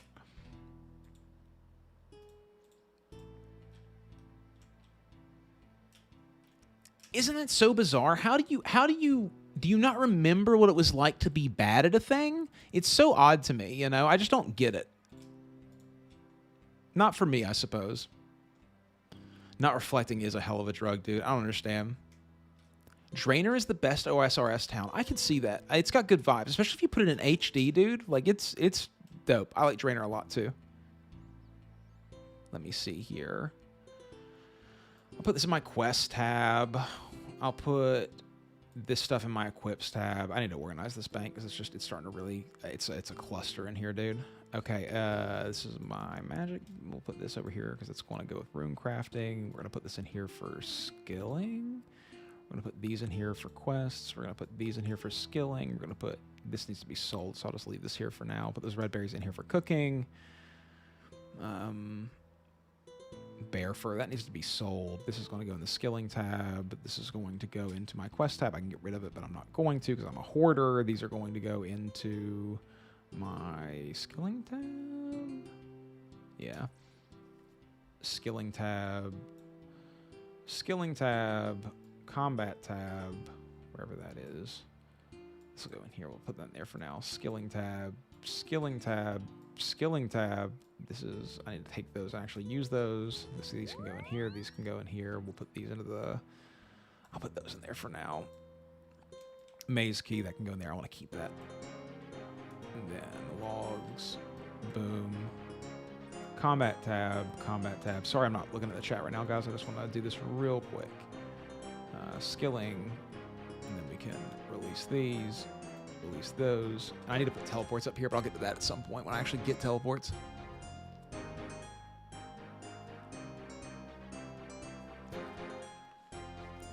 You think that's what it is, what? The people who are really good at one thing just live in a main character fantasy?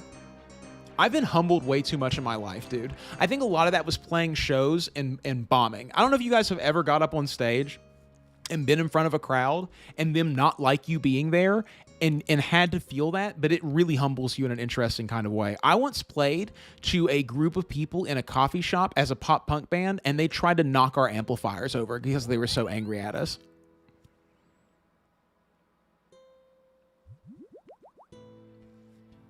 One more hour of mace hunting? You think I could get it? You think I could get it?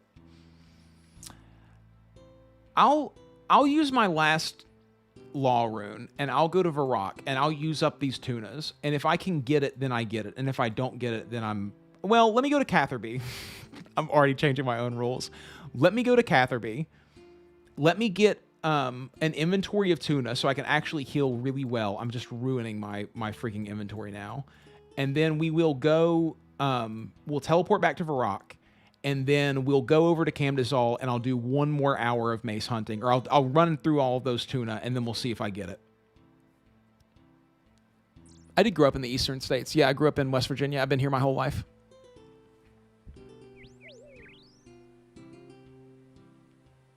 Dude, Zyph, Zyph, to your point, I think that the most magical thing that you can do in this world is allow someone else to be the main character in the moment. I think that feels so good to watch someone else get to be the main character for just a minute. That's such a cool thing. And if you can help that, like the coolest thing you can do for your boy, if they have a girl that they're talking to, is tell that girl how much of a stud that guy is. Just be like, he's one of the coolest dudes that I've ever met in my entire life. I love him more than anyone else I've ever met, and he's just a dope person. That's a cool thing to do for somebody. Dude, Alex, I'm terrified of trying stand-up. I've had dreams of it. I'm over 400 now at this point, leg. I've done it across so many platforms, I don't know the exact count, but I just know based on the hours that I spent that it has to be over 400, because I got 125 on here over the course of one night, and I've done 7 nights of it, but I've done, you know, more or less depending on where I've actually gone. My friend Jacob just messaged me and said, bad news, I got back into Counter-Strike.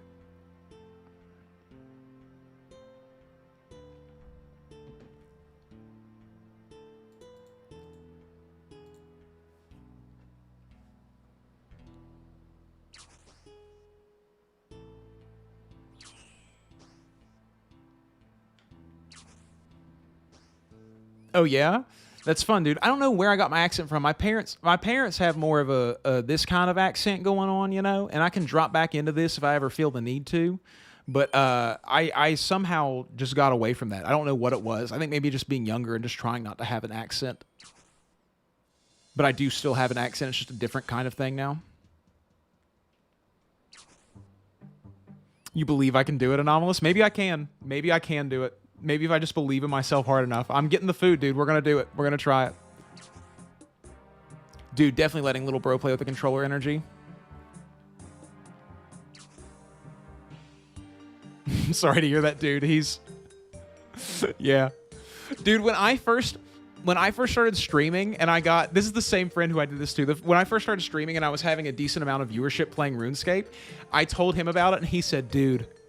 all of your hours playing RuneScape had to pay off eventually. I tried to get him into RuneScape so many times when I was a kid, and he absolutely just hated RuneScape, could not get into it. Just not his type of game, just not for him. He doesn't like MMOs, it's just not who he is. And like, he has watched me play this game alone for decades, and he was like, dude, it had to pay off for you eventually, man. Oh yeah, baby, I can drop right into it if I need to. It ain't no problem. This is where we come from, dude. We're out here with it, man. Appalachia out here. Appalachia, as we say it. Water. Yeah, I have like a guttural sort of sound in those like hard, that kind of thing, you know? That's what I think it is. Anyone can join the clan. Yeah, just ask to join, and I'm sure either me or somebody else will let you in. I try to keep it open as much as possible. Usually it just happens on streams.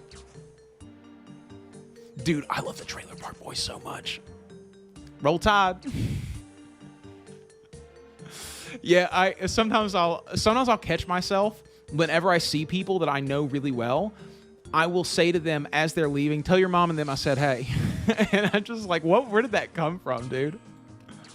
The same thing. So like, I have problems with the American system in general. I think that there's a lot of issues with it. But when somebody who's not American starts talking smack about America, I just fall into this like, at least we have freedom, brother. You know, it just like pops out of me. And I don't know where it comes from. It's just programmed into me somewhere. I don't even really believe that, but it just erupts. Water. You guys ever listen to Aesop Rock? That's the person that I know. Not ASAP Rocky, but Aesop Rock. That's the person I know who speaks like that the most. Water. My morning coffee.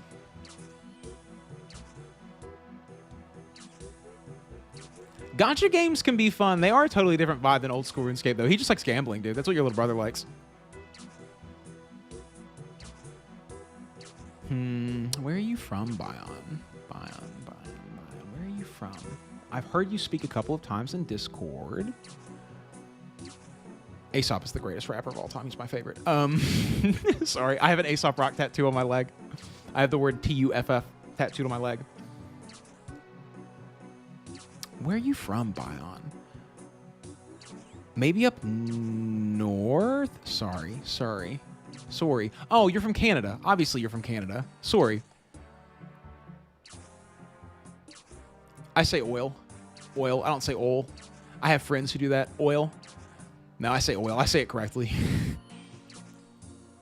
Shrunk goes so hard. Dude, Shrunk is one of my favorite. Aesop, that record. Oh, Impossible Kid. Oh, but the next one, Hello from the Spirit World. Top tier record, dude. That speaks to me in such a deep way. Do I know any absolute degenerates? Yeah, the majority of my friend group is absolute degenerates. I love them to death. They're amazing people, but they are absolute degenerates, dude. I have friends who I know exactly where they are right now because they're at a bar downtown drinking every single day of their life, dude. I know exactly where they are. They go home and they sleep on a mattress that's on the floor. Like, I know what they're doing tonight. I know what they're doing tomorrow and the next day and the next day. I love those people. John. That's cool, dude. I like that. I wish I had a cool set of words like that. I don't have a specific schedule for when I stream. I just sort of do it as the vibe feels for it. And I try to stream for a long time so that people can come find me whenever they're around. But I don't know when everybody wants me to stream. Like today I started streaming at like 2 p.m. and I've been off and on the whole time. I had some stream issues earlier, but we're back. And so I'll be here for probably another 20, 30 minutes doing, well, maybe even a little bit longer doing this. But yeah, I've been streaming off and on all day today. I don't really have a set schedule. Dude, everybody thinks you're talking about A$AP Rocky. That's why I prefaced it with that, because everyone's like, yo, that's A$AP Rocky. I'm like, no, A$AP Rock, he's a white dude. He's an OG. He's ridiculously good. He was with LP back in the day, dude. Now they're not friends anymore. What's up, Kit? Nice to see you, dude. How you been, bro?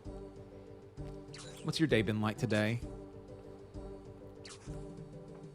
Nah, if I lived by myself, I'd have a mattress on the floor.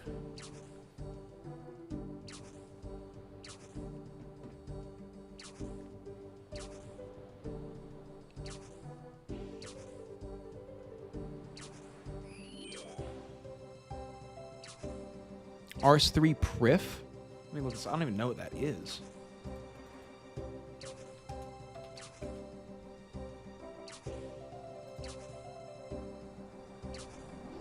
Ooh. I've got to play RS3, dude. Is this the Elf City? Bro, this is dope looking. I've got to play RuneScape 3. It's coming. It really is. I just don't know when. Dude, A$AP Rock once said, notably go from homie to bogey to ghost. Sorry if you know me as both. And that line, I was like, oh my gosh, dude. Notably go from homie to bogey to ghost. So A$AP Rock is known to be your homie, and then he's a bogey flying away from you, and then ghost, he's completely gone. And then he says, sorry if you know me as both. So sorry if you know me as both homie and ghost. Like, just sorry if I don't talk to you enough. I have a hard time with it. It's like, bro, what a great way to say that, dude. Hey, what's up, Grumpy? Nice to see you. Oh, yeah, you've been in a little bit. How you doing, brother?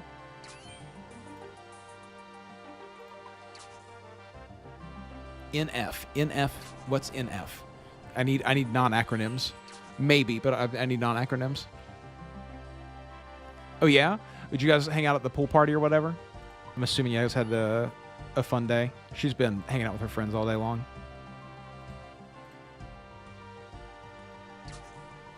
Is Prif the elf place? I've only been there a few times. I know that's like high-level agility training and stuff. I've never finished, or I think I just finished Regicide for the first time somewhat recently.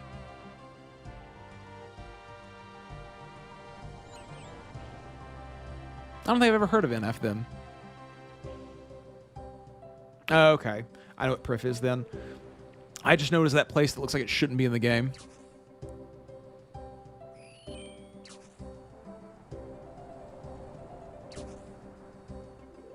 Dude, Song of the Elves looks brutal. I can't imagine those things. NF-story. I'll check that out. I'll put it in my phone right now. I started listening to Token again recently. I don't know. I've been really into just like hard-hitting raps. I got back into Anderson .Paak pretty hard as well and started listening to him quite a bit. But I've also been listening to like the Counting Crows and stuff. It's been an odd time in my music listening to career. Oh, 37 million plays. This dude goes, bro. I'll just put it on play next. I've been listening to a lot of Say Anything lately. I have not got... I'm trying to go get the mace right now, undefeated. That's what I'm about to do. That's why I'm grinding fish right now, is I'm about to go take my last swing at getting the mace. I'm doing it on stream. I might end every single RuneScape stream with me trying to get the mace if I don't get it now. Oh, I love Metal Girth. I listen to quite a bit of it. Not so much now as much as I did like a few years back, but I go in and out of phases. Every Time I Die is probably my favorite modern metal band, but they're not around anymore because what's his face went crazy or whatever. The Beach Boys does go hard, legitimately, bro.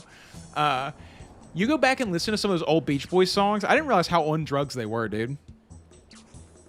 I've listened to just a little bit of Joey Badass. I've heard him in other songs, but I haven't seen a super ton with him, obviously. But yeah, Anderson .Paak is rad, dude. I like his vibe and everything. I like his songs. I like the way that they make me feel. I feel like a playboy whenever I'm listening to Anderson .Paak. All my chicks cook grits the same damn time.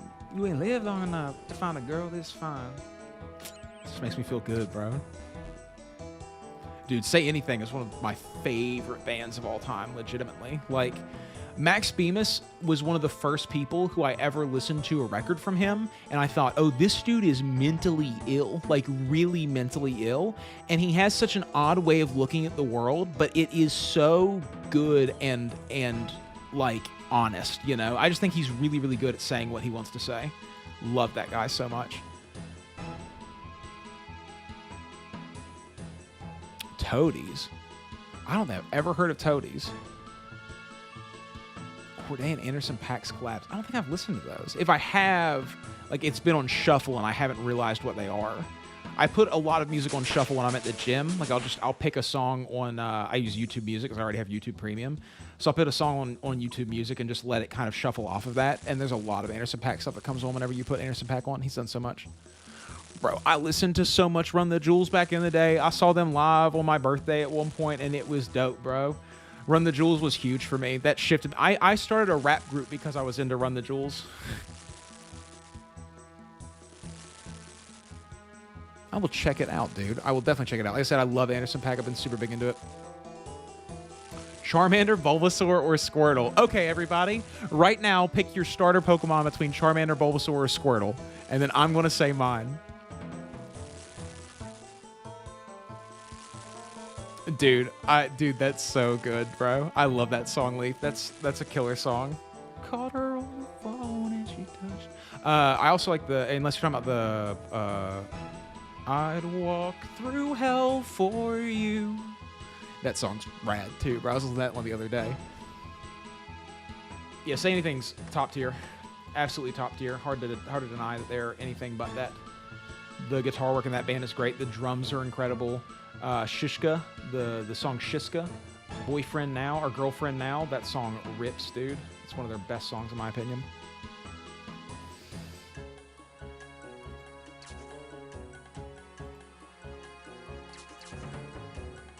Oh yeah, Kit? That sounds wild. I have to look that up as well. That sounds nuts, dude. When Thugs Cried, that's sick. I'm a Bulbasaur person as well, guys. Charmander's a solid choice. All the starting Pokemon are sick. There is not a bad choice for the starting Pokemon in first gen, in my opinion. As you get further on, I judge more depending on who you pick. But I'm usually a grass starter boy. I think grass is such a good... there's so few good grass types in the games, and usually the starter Pokemon are one of the best ones that you can get. And Bulbasaur just rips, dude. He's so good. It makes Brock easy. It makes Misty easy.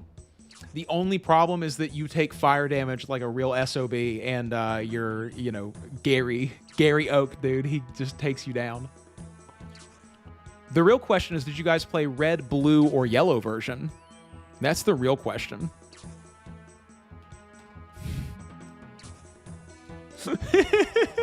Mess, you felt some kind of way about that, huh?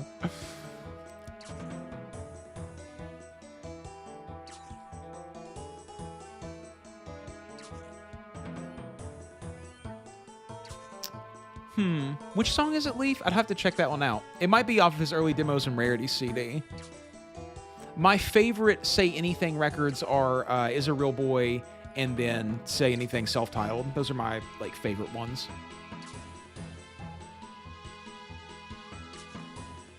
I have not casual.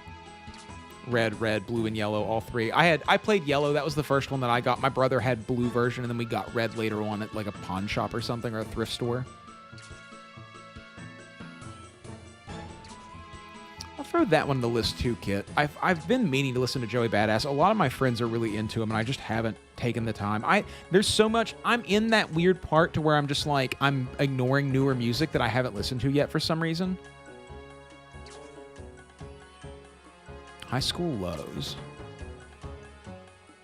I haven't heard that Say Anything song. That sounds really good, dude. I'll have to check it out for sure. There's so many. You guys have such good music taste. It is off his early demos and rarities. I own this CD because a girl that I was with one time wanted it, and then we split up, and then I ended up with it somehow. It's like a 3-part CD. This has Showdown in P-Town on it, which is Meet Me Where the City Turns to Trees. That song is really, really good, too. He's such a good songwriter, bro, even when he was young. Okay, save that one to my playlist. Stream recommendations. I'm just going to put all of your recommendations in... I'm just going to put all of your recommendations in a single playlist.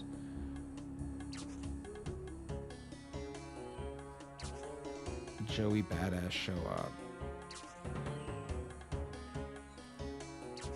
I know. I'm not fishing right now. I don't mind. Joey Badass Show Up. Show Me. That's the one. That's it. Okay. Save the playlist. Cool. I had red, then had crystal for the next game. I got gold when those came out. So by the time that silver, gold, and crystal came out, or by the time that silver and gold came out, my brother and I were squarely in the Pokemon world. So we actually like had those games when they came out. I think we asked for them for Christmas or something. That was the only video game that my brother ever liked, was Pokemon. And, well, that's not true. Pokemon, Spyro, and something else that I can't remember right now. He had like a couple games that he played. My brother wasn't into video games, though. Dude, I had so many terrible teams. I used only my starter basically all the way to the Elite Four.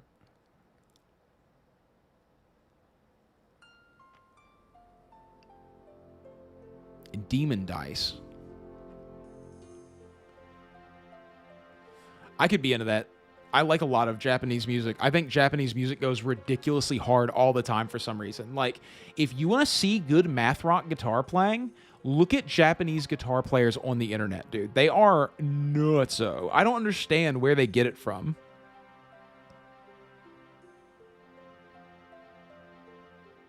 Yep. Cool. Oh, yeah, dude. Oh, yeah. Yeah. Let it be negative. Draw the line in the sand. Of course I listen to Amir, dude. Yeah. Solar Flare Homicide. I remember when that record came out, dude. We were big into Amir back in the day, dude. That's fight music, dog. That's hype yourself up before you go to the metal show and slam dance music, dude. If you think I wasn't hardcore dancing at shows, dude, if you think that I wasn't doing spin kicks at 15, if you think that I didn't dislocate my knuckle hitting someone in the face when I was spinning around in a circle at 17 years old and have my hands swell up like a balloon because of it, bro, you guys don't even know, dude. Y'all don't even know what it was like back then, bro. It was nuts. If y'all don't know about Hate Cruise, dog, I'm 29 years old, Joker. 29 years young, baby. Hate Cruise show up, dude. They show up in your town and they're standing there all angry and stuff. I almost swore again. They stand there all angry and they like push you and stuff, you know? And you throw a back kick into them, you throw a mule kick behind you and kick them in the chest. And then you guys and then you get outside and everyone's staring each other down and you're all sizing up each other's friend group to see what's going to happen, dude. No one ever fights, but we all thought about it. I did see a couple of fights. One time I got stuck in the middle of a fight because I was trying to break it up, you know, and I like got between a guy as he was punching, and he punched me in the face and just knocked my head completely back, and I just stopped and I just said Logan and like yelled at him, and he was like, and he just like froze because I was friends with both of the guys, you know. Oh man, good times, bro. I remember deep V-necks, sunburns at Warped Tour, bro. It was a crazy good time. Hey, Legend, I just saw your message. If you're in chat, Legend, you have to apply to the guild or the clan. Leaf, I know you wanted some things in the clan. What things did you want in the clan? If you're still here, Leaf. I don't know if you are or not. Dude, you just seen the other guy. I got into quite a few fights when I was younger, just because I got bullied quite a bit when I was in like middle school. So from middle school into high school, I got in trouble for fighting a lot. And then eventually I sort of grew out of it, because you get into enough fights where like you get hit in the face hard enough and you start to really consider every single fight that you're about to get into. You know, you start to go, this guy might like know something that I don't know, you know, like this guy seems real confident here. And so you start to learn how to talk your way out of things instead. And that was my middle of high school and onwards career. And I haven't been into a fight since I was, I don't know, 16 years old probably. I am from West Virginia. Most of the people around here talk like this, but I don't talk like this anymore. I talk like this. I don't know if I ever talked like that. Oh, yeah, dude. Oh, yeah. I totally feel you on that, mod. Nah, dude. You know, and once you get older, people would kind of know how to fight. Like, when I started to get older, so I had taken karate when I was little, and then when I got older, I did a little bit of jiu-jitsu and a little bit of Muay Thai kickboxing, and you start to realize that there are people who really know what they're doing, like are really talented. The way I feel like I'm talented at playing video games, there are people who are that way with fighting. Like, it's a different kind of thing to them. Like, they're excited to be in fights, and you just go, oh, this league isn't for me, actually. Sorry. Sorry, dude. Hey, what's up, Cody? We're all around here. There's a lot of people who are around this way. Dude, good for the 126, dude. Falador guards are sick, bro. That's a sick old school training method. But yeah, man, you know, fighting's an odd thing. It's like a young boy thing a lot of times. There are a lot of young guys who never... This guy's been here for hours. This guy was here when I left earlier. What is he doing? But like, you know, a lot of young boys never really get into fights, and like to those guys, good job. But then there's also a lot of people who you met that you can tell they've never been punched in the face, and you're like, you kind of need to be punched. I'm not going to do it, but like one day you're probably going to step up to someone who punches you in the face.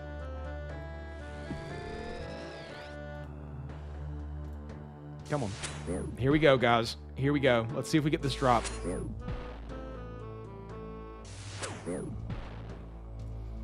I agree with you, Daniel. I just think that it's so easy to get hurt sometimes. Like, even just your own hands, if you're not careful, it's hard to pull punches. The deeper you get into sparring, the like further that you, or like the longer it lasts for, the more you get like more and more hyped up, and it can be kind of, you know, that sort of situation.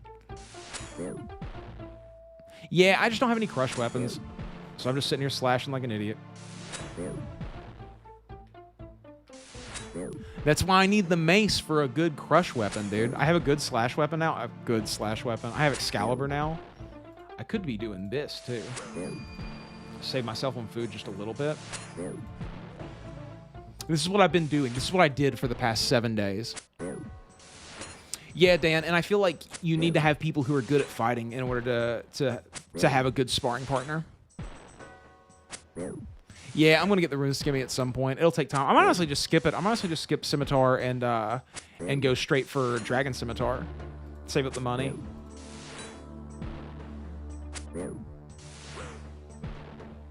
Dude, totally, Kit. It's such an interesting thing, man. Like, a lot of it's a mental game whenever you're fighting in general, and like I said, you know, good for you, man. Good for any guy who decides that they're not going to get into fights. I have some friends who really feel like they could fight anyone and win if they just get mad enough, and I'm just like, you should never get into a fight, my guy. I'm not an Iron Girth, but I'm playing like an Iron. I didn't make an Iron whenever I started. I need to make that a chatbot thing for sure. I guess that all the time. Dude, totally, Dan. It's odd, you know what I mean? Like, young people trying to prove themselves. That's what I would see a lot whenever I was in jiu-jitsu. So I got brought into jiu-jitsu by some friends in high school who were in ROTC, and they had all started going to this place downtown called Butch Hiles. And so I would drop in there from time to time and roll around and learn some basics about that. And I always really liked that. But you would see a lot of new people who would like hurt themselves training super hard because they just didn't understand really what was going on. I've played an Ultimate Iron Man before, Girthworm. I've actually never had a Girthworm. I just realized your name is Girthworm. That's hilarious, dude. Killer name. Top tier. Good job. Way better than Rubus Cubus. That's funny, dude. You should do certain films. But, oh, sorry, what was I saying? I played an Ultimate Iron Man before, but I never played an actual Iron Man. this is not my first time playing RuneScape. No, I've played RuneScape for like 20 years. I played back when Classic came out. I'm just never have gotten good.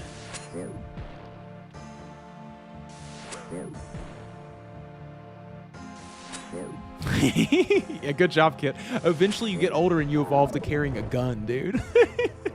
I'm not there yet either. But I know I've seen it in all the old men in my lives where they're like, I'm afraid now and I carry a gun. I'm like, damn, that's crazy.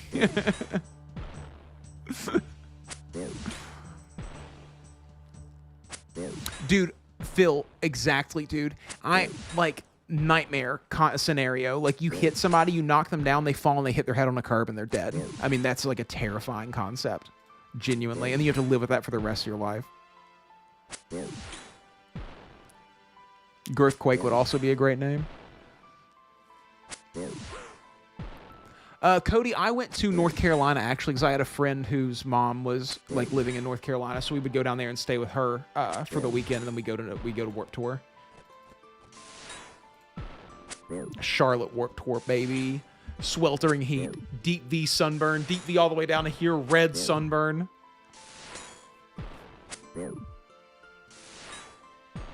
I have played like 40 hours of League of Legends. And I really want to play more, but it's a game that's going to consume me whenever I do play it. One day, I might stream playing League of Legends. I don't watch hockey, but I don't honestly watch very many sports. I was never a sports guy, but I as I'm getting older, I watch a little bit of English soccer, or English football. Like I have a team called AFC Wimbledon that I root for, who's in like the fourth tier of English football, or maybe the third tier at this point of English football that I watch occasionally. But that's just a whole other thing. I don't know how to explain it. And good for you, Kit. I just you know, my stepdad's super into guns. I've shot guns. I understand. I just don't own any guns currently.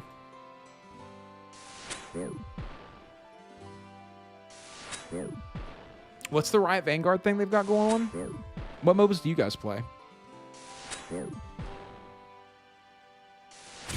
Dude, Cody, that would be terrible. I once lost a shoe at Warped Tour, and I had to walk around for 30 minutes trying to find that shoe because I crowd surfed. League 2, so third tier, yeah. Cool. They were in League 1 at one point, and then they got relegated, and so I've sort of fallen off a little bit since they fell out of League 1, but I sort of fell in love with their story and started following them a little bit. And everyone, whenever, dude, people, I swear people are trying to test me sometimes whenever I bring up AFC Wimbledon, because they'll be like, oh, you mean the Dons? And I'm like, no, not the Dons. And I swear they know. I think they're like picking at me a little bit, and they're like, oh yeah, I know that. And I'm like, no, you don't know who I'm talking about, actually. I need you to know that I'm talking about AFC Wimbledon. I need to know that you know that.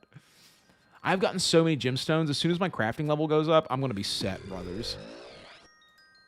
I think I'm just going to go to 60 strength before I start doing any other stat. Of course, your brother supports the Dons. Well, he's my enemy now. AFC Wimbledon used to do a chant that would crack me up when they were doing really poorly. They would say, "You are nothing special. We lose every week." And I was like, dude, this goes so hard, bro. Y'all have a different idea about this. Oh, dude, we should play League sometime, Kit. That would be really fun. I like jungling a lot. I think it's a lot of fun, but as a jungler, you are the blame game whenever things go wrong, so that sucks. Hey, hell yeah, Les. Good job. Nice to see you out here. I can't leave till the mace. Nah, dude, I'd have to get food again. Dude, Milton Keynes, problematic. They stole our team, bro. I can't take it. I have a grudge against a town that I've never been to, and I find that to be so interesting. This is why I don't get into too many sports, because I know that I would become a weird us versus them type of person. Hey, thanks, Ix. That's really nice. I love free-to-play. I think it's one of the best times that you can have in RuneScape, especially as a new player. It was a really good time making those videos. I'm glad to be a members now. I have a lot of fond memories of membership as well. But thanks for saying that, dude. That's really nice of you. I sort of want to do a series one time where I just try to complete free-to-play without leaving it. Like, I try to, you know, get high-level stats and do the bosses. We should definitely do it. The Discord, down below. Join the Discord. We have lots and lots of Discord channels. I play a lot of different games. By lots and lots, I mean we have 3 right now, but I'll make some other ones if there's interest in them. I play currently Guild Wars 2, RuneScape, and World of Warcraft. I'd love to get into some League of Legends, dude. You hyper carry, Kit? Carry me hard, dude. Please carry me hard. I need someone to carry me. I need to level up, dude. I have to get to be able to do ranked. I can't even do ranked yet. I haven't played enough. I'm like level 13.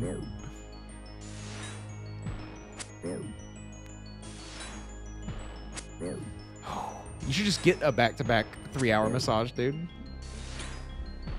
Enjoy your work, Nana. I hope you have a good time. I hope you enjoy it. Thank you for the donations earlier. That was super nice of you, for real. When am I getting to RuneScape 3? I don't know. I have to start watching some videos first, and then we'll get into that. Permission to set up events and drop parties. I will do that after I kill this one leaf.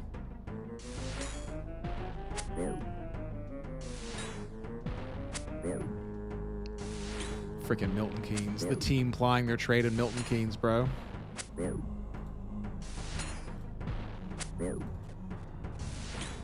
Hey, good job, Les. That's super cool, dude. Almost hitting 79 mining. Good job, dude. My mining level on my main is like 62 or something. I know I have a big old grind to undertake on it, but I just haven't gotten around to doing it yet. I'm sort of abandoning my main at this point and making this my main. It's a whole thing. I think there's 2 bosses in free-to-play old school RuneScape.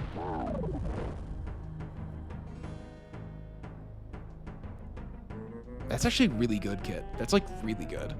What was your rank? Of course you can't stand the Dallas Cowgirls.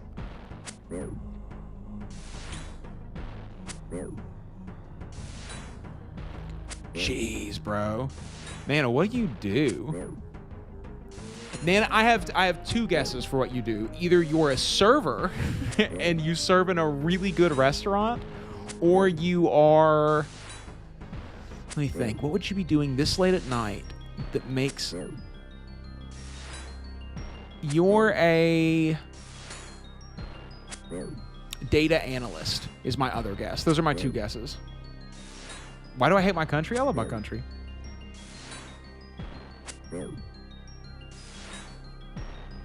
I haven't seen the Project Combat videos. That would be an interesting thing to watch before going into it, though.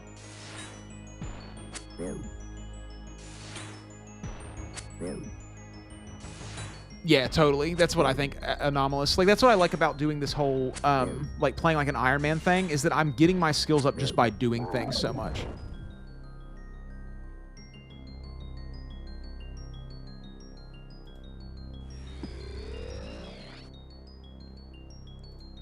Get out here and quest less than.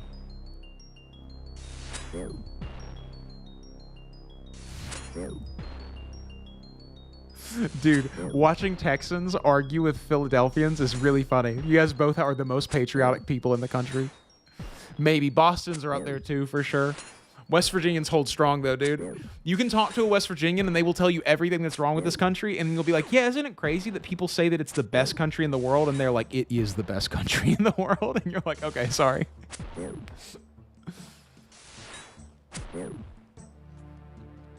Hey, that's a cool quest, though. Dude, the Bostons are a different kind of people. I love the Bostons. Please, Mezzo, please give me the RNG, dude. You guys don't know how long I've been in this cave for. You guys don't know how much I see this in my sleep now. I need it to be over. I need this mace. Why should I even be that much better than Excalibur?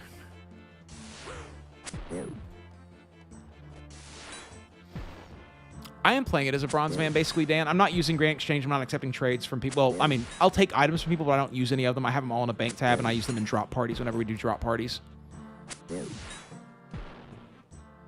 I forgot to give Leaf those. Hold on, let me give Leaf the permissions.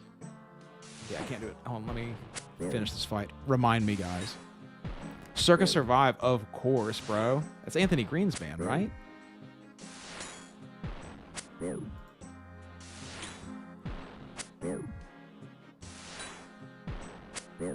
Just submit a request. Oh, we have one right now. Kill this guy, bro. Ice this dude. Put him out, bro. Hit him. There you go. Okay, let's do some clan stuff real quick. Is this the mace drop?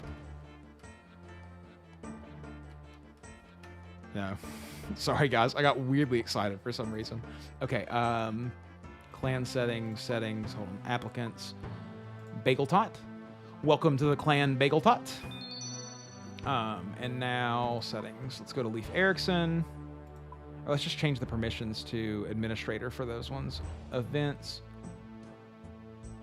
Organize events.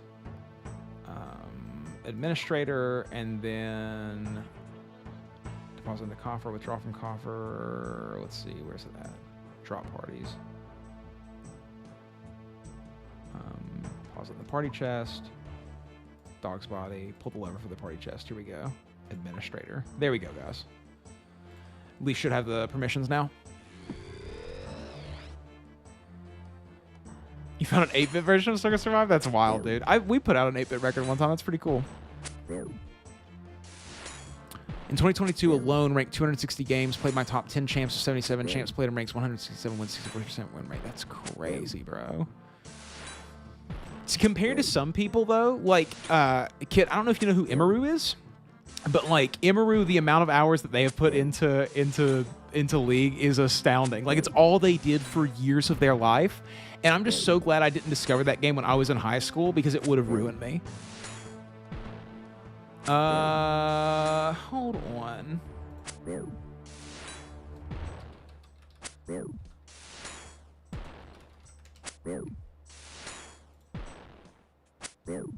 No, it's not on here. It's on Bandcamp, though.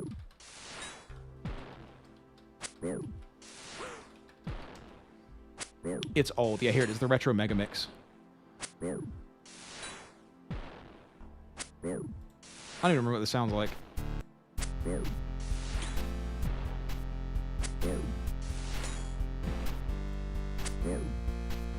This is what it sounds like. I don't even remember this.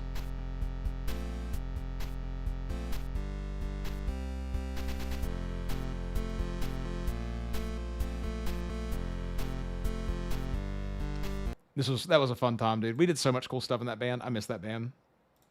It's our album's 10-year anniversary this year coming up.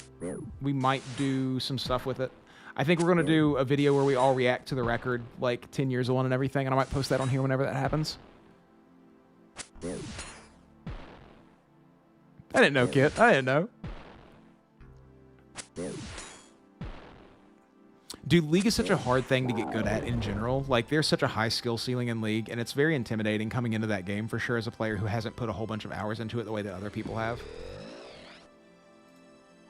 Dude, the desktop audio is so loud. Let me turn that down.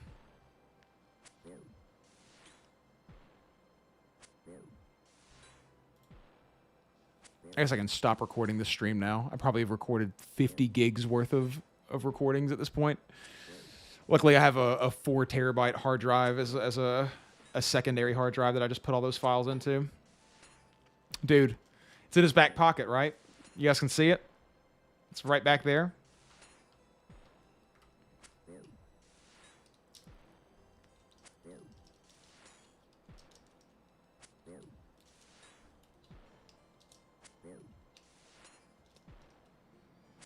Oh yeah, that's pretty wild. That's pretty wild, Gal. A lot of the people that I play with whenever I'm playing unranked in the lowest levels that I'm in currently don't even know about last hitting or anything and don't know how to control lane, and it gets really frustrating because then they blame me as the jungler. They're like, "Oh, you kept letting me get ganked," and it's like, "Yeah, dude, because there are 3 people on you. You have level 3, no items, and I can't help you. Like, there's nothing I can do. I will die. We will both die if I come over there, bro. And I can't let that happen. There's another lane over here that's actually doing their job, and I'm helping them out right now because they're also getting ganked by the remaining 2. The other guys are pushing. We have to play this game smart." I only need one more piece, Girth. Only one more piece. This is the last one. I like Warwick. I know it's cheesy. I just like Warwick. I like his style. My current goals on RuneScape, I mean, long term, I want to max this account. That's like the thing that I'm the most like longest long term, like years of my life going into it. I want to max this account, and that'll take a long time. And like I know that's a huge goal, but I've gotten I can do it. I know that I can at this point in my life. It has to, like, it's something that I have to do, so I'll get there eventually. Prior to maxing this account, I obviously want to get a quest cape and a fire cape, and then I just want to boss. I want to boss a ton. I want to basically and do raids. Those are the things that I'm really interested in doing in RuneScape right now. Inferno at some point, you know.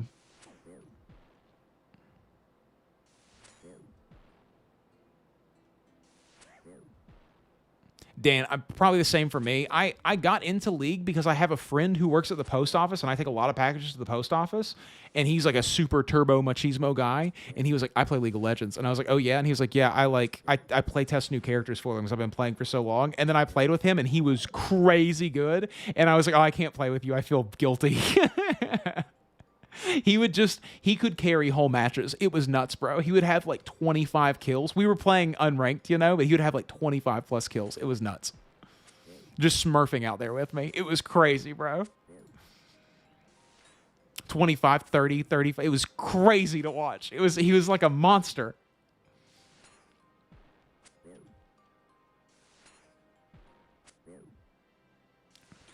Oh, I hate when there's redo, or when there's like nerfs in skills in games and stuff. It sucks, dude. Please give me the drop.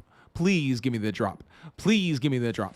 Please give me the drop. Oh yeah, give me the drop. Yeah. Oh, give me the drop. I want to drop. I want to drop. I want to drop. Mace Peace, please give me the drop.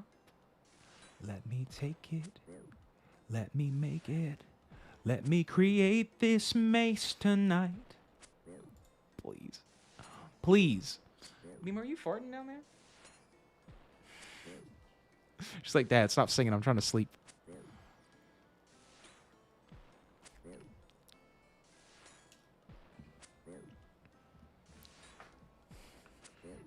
I have never played Gauntlet. I don't even know what that is in here, actually. Yeah, dude, there's a part of me that will never be satisfied until I max an account on RuneScape. There's a ring that I haven't closed in my life.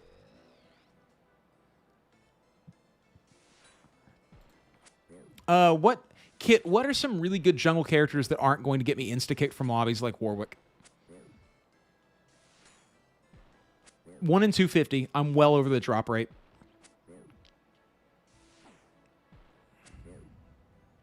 Oh, Dan, totally. Every time you come back, it's a whole different thing.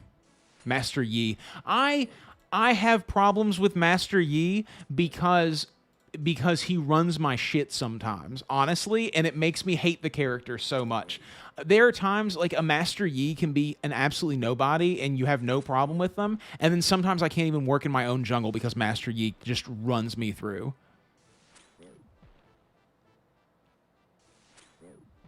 You think so, Joker? I feel like I just see so many of the same people played over and over again that it's hard for me to really get a sense of who the better ones are.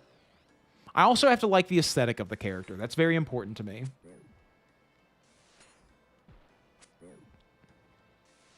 Yeah, I basically want to do everything. I'm playing RuneScape. You know, I want to make an Ultimate Iron Man at some point and do that too, but like, you know. Who do I like in Smash Brothers Melee? Probably Fox. It's kind of a boring answer. Fox or Jigglypuff are both really good in Melee, and I enjoy playing them both. They have good tech. Captain Falcon is such a style character, but he's not really something for me. Now, in the newer Smash Brothers, I'll play Shulk sometimes, and I started playing Shulk because Shulk ran me through so much, and so I ended up going for him.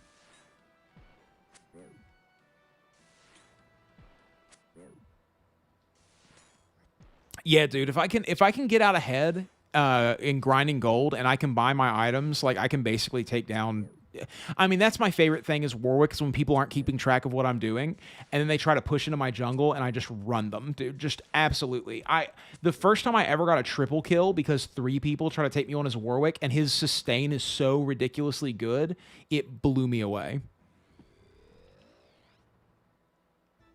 Totally, Joker. Totally. No, 100%.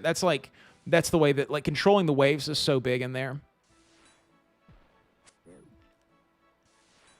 Shyvana. I'll have to check that out. There was a magic casting character that I was interested in for jungle. Udyr. I'll have to look up Udyr and see if he speaks to me. You play a lot of melee less?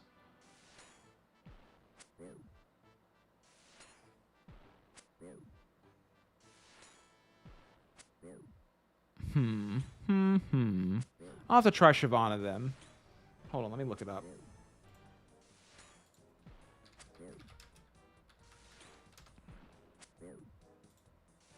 Oh yeah, this is good vibes. I could do this. Playing female characters has never been my forte, but I could learn. Echo or Gwyn? Fiddlesticks. Zach was interesting to me at one point, but I never ended up picking him up. Echo. LOL. Oh, Echo has cool vibes too. Their character design is just really, really good, honestly. Sorry for the flashbang.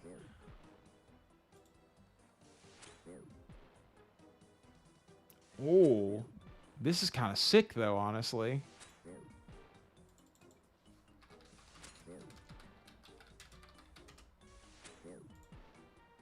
Kill this thing, dude. You're so close.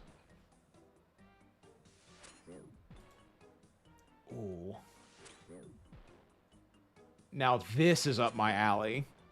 I might have to try out Fiddlesticks. That's rad. Have I not killed this guy yet?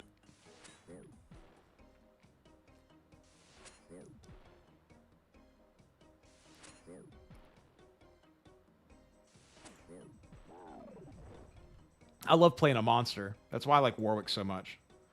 Bro, this isn't gonna happen. Fiddlesticks is better as a support.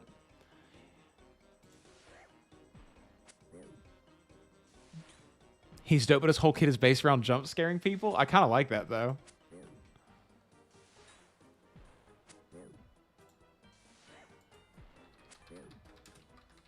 Don't even get me into the world of skins in League, dude.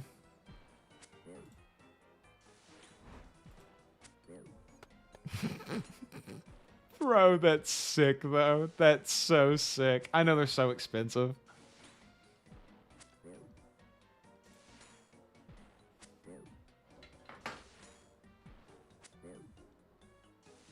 Would it really be better than Excalibur? I have an iron pickaxe and that's it.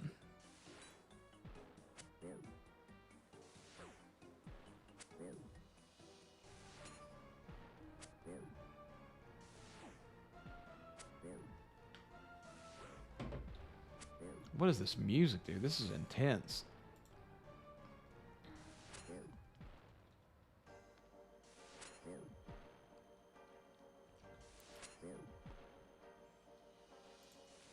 Dude, isn't it so interesting that when someone talks about a game that you have fond memories of, it just makes you install that freaking game?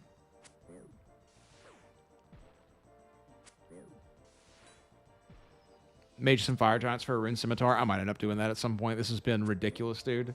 We're almost out of food here, so this is probably going to be my last kill after this, and then I'll hop off. I've been on for like 5.5 hours today, fellas.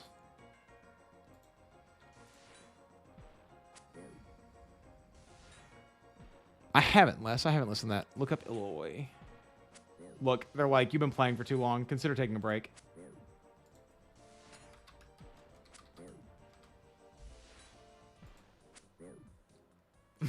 Dude, this is an insane... I think I've seen this character before. I'm going to have to take the dog out, too. I can see that she needs to go to the bathroom. She's getting antsy.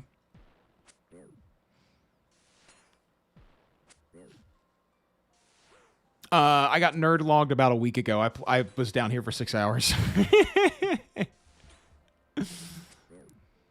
I finished Holy Grail.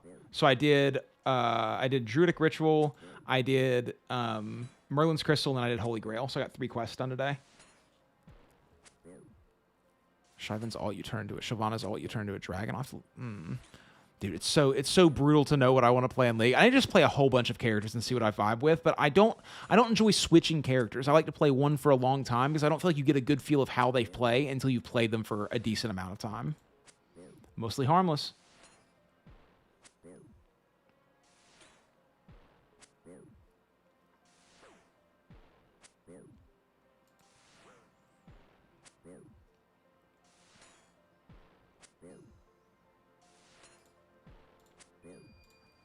kill this guy, bro.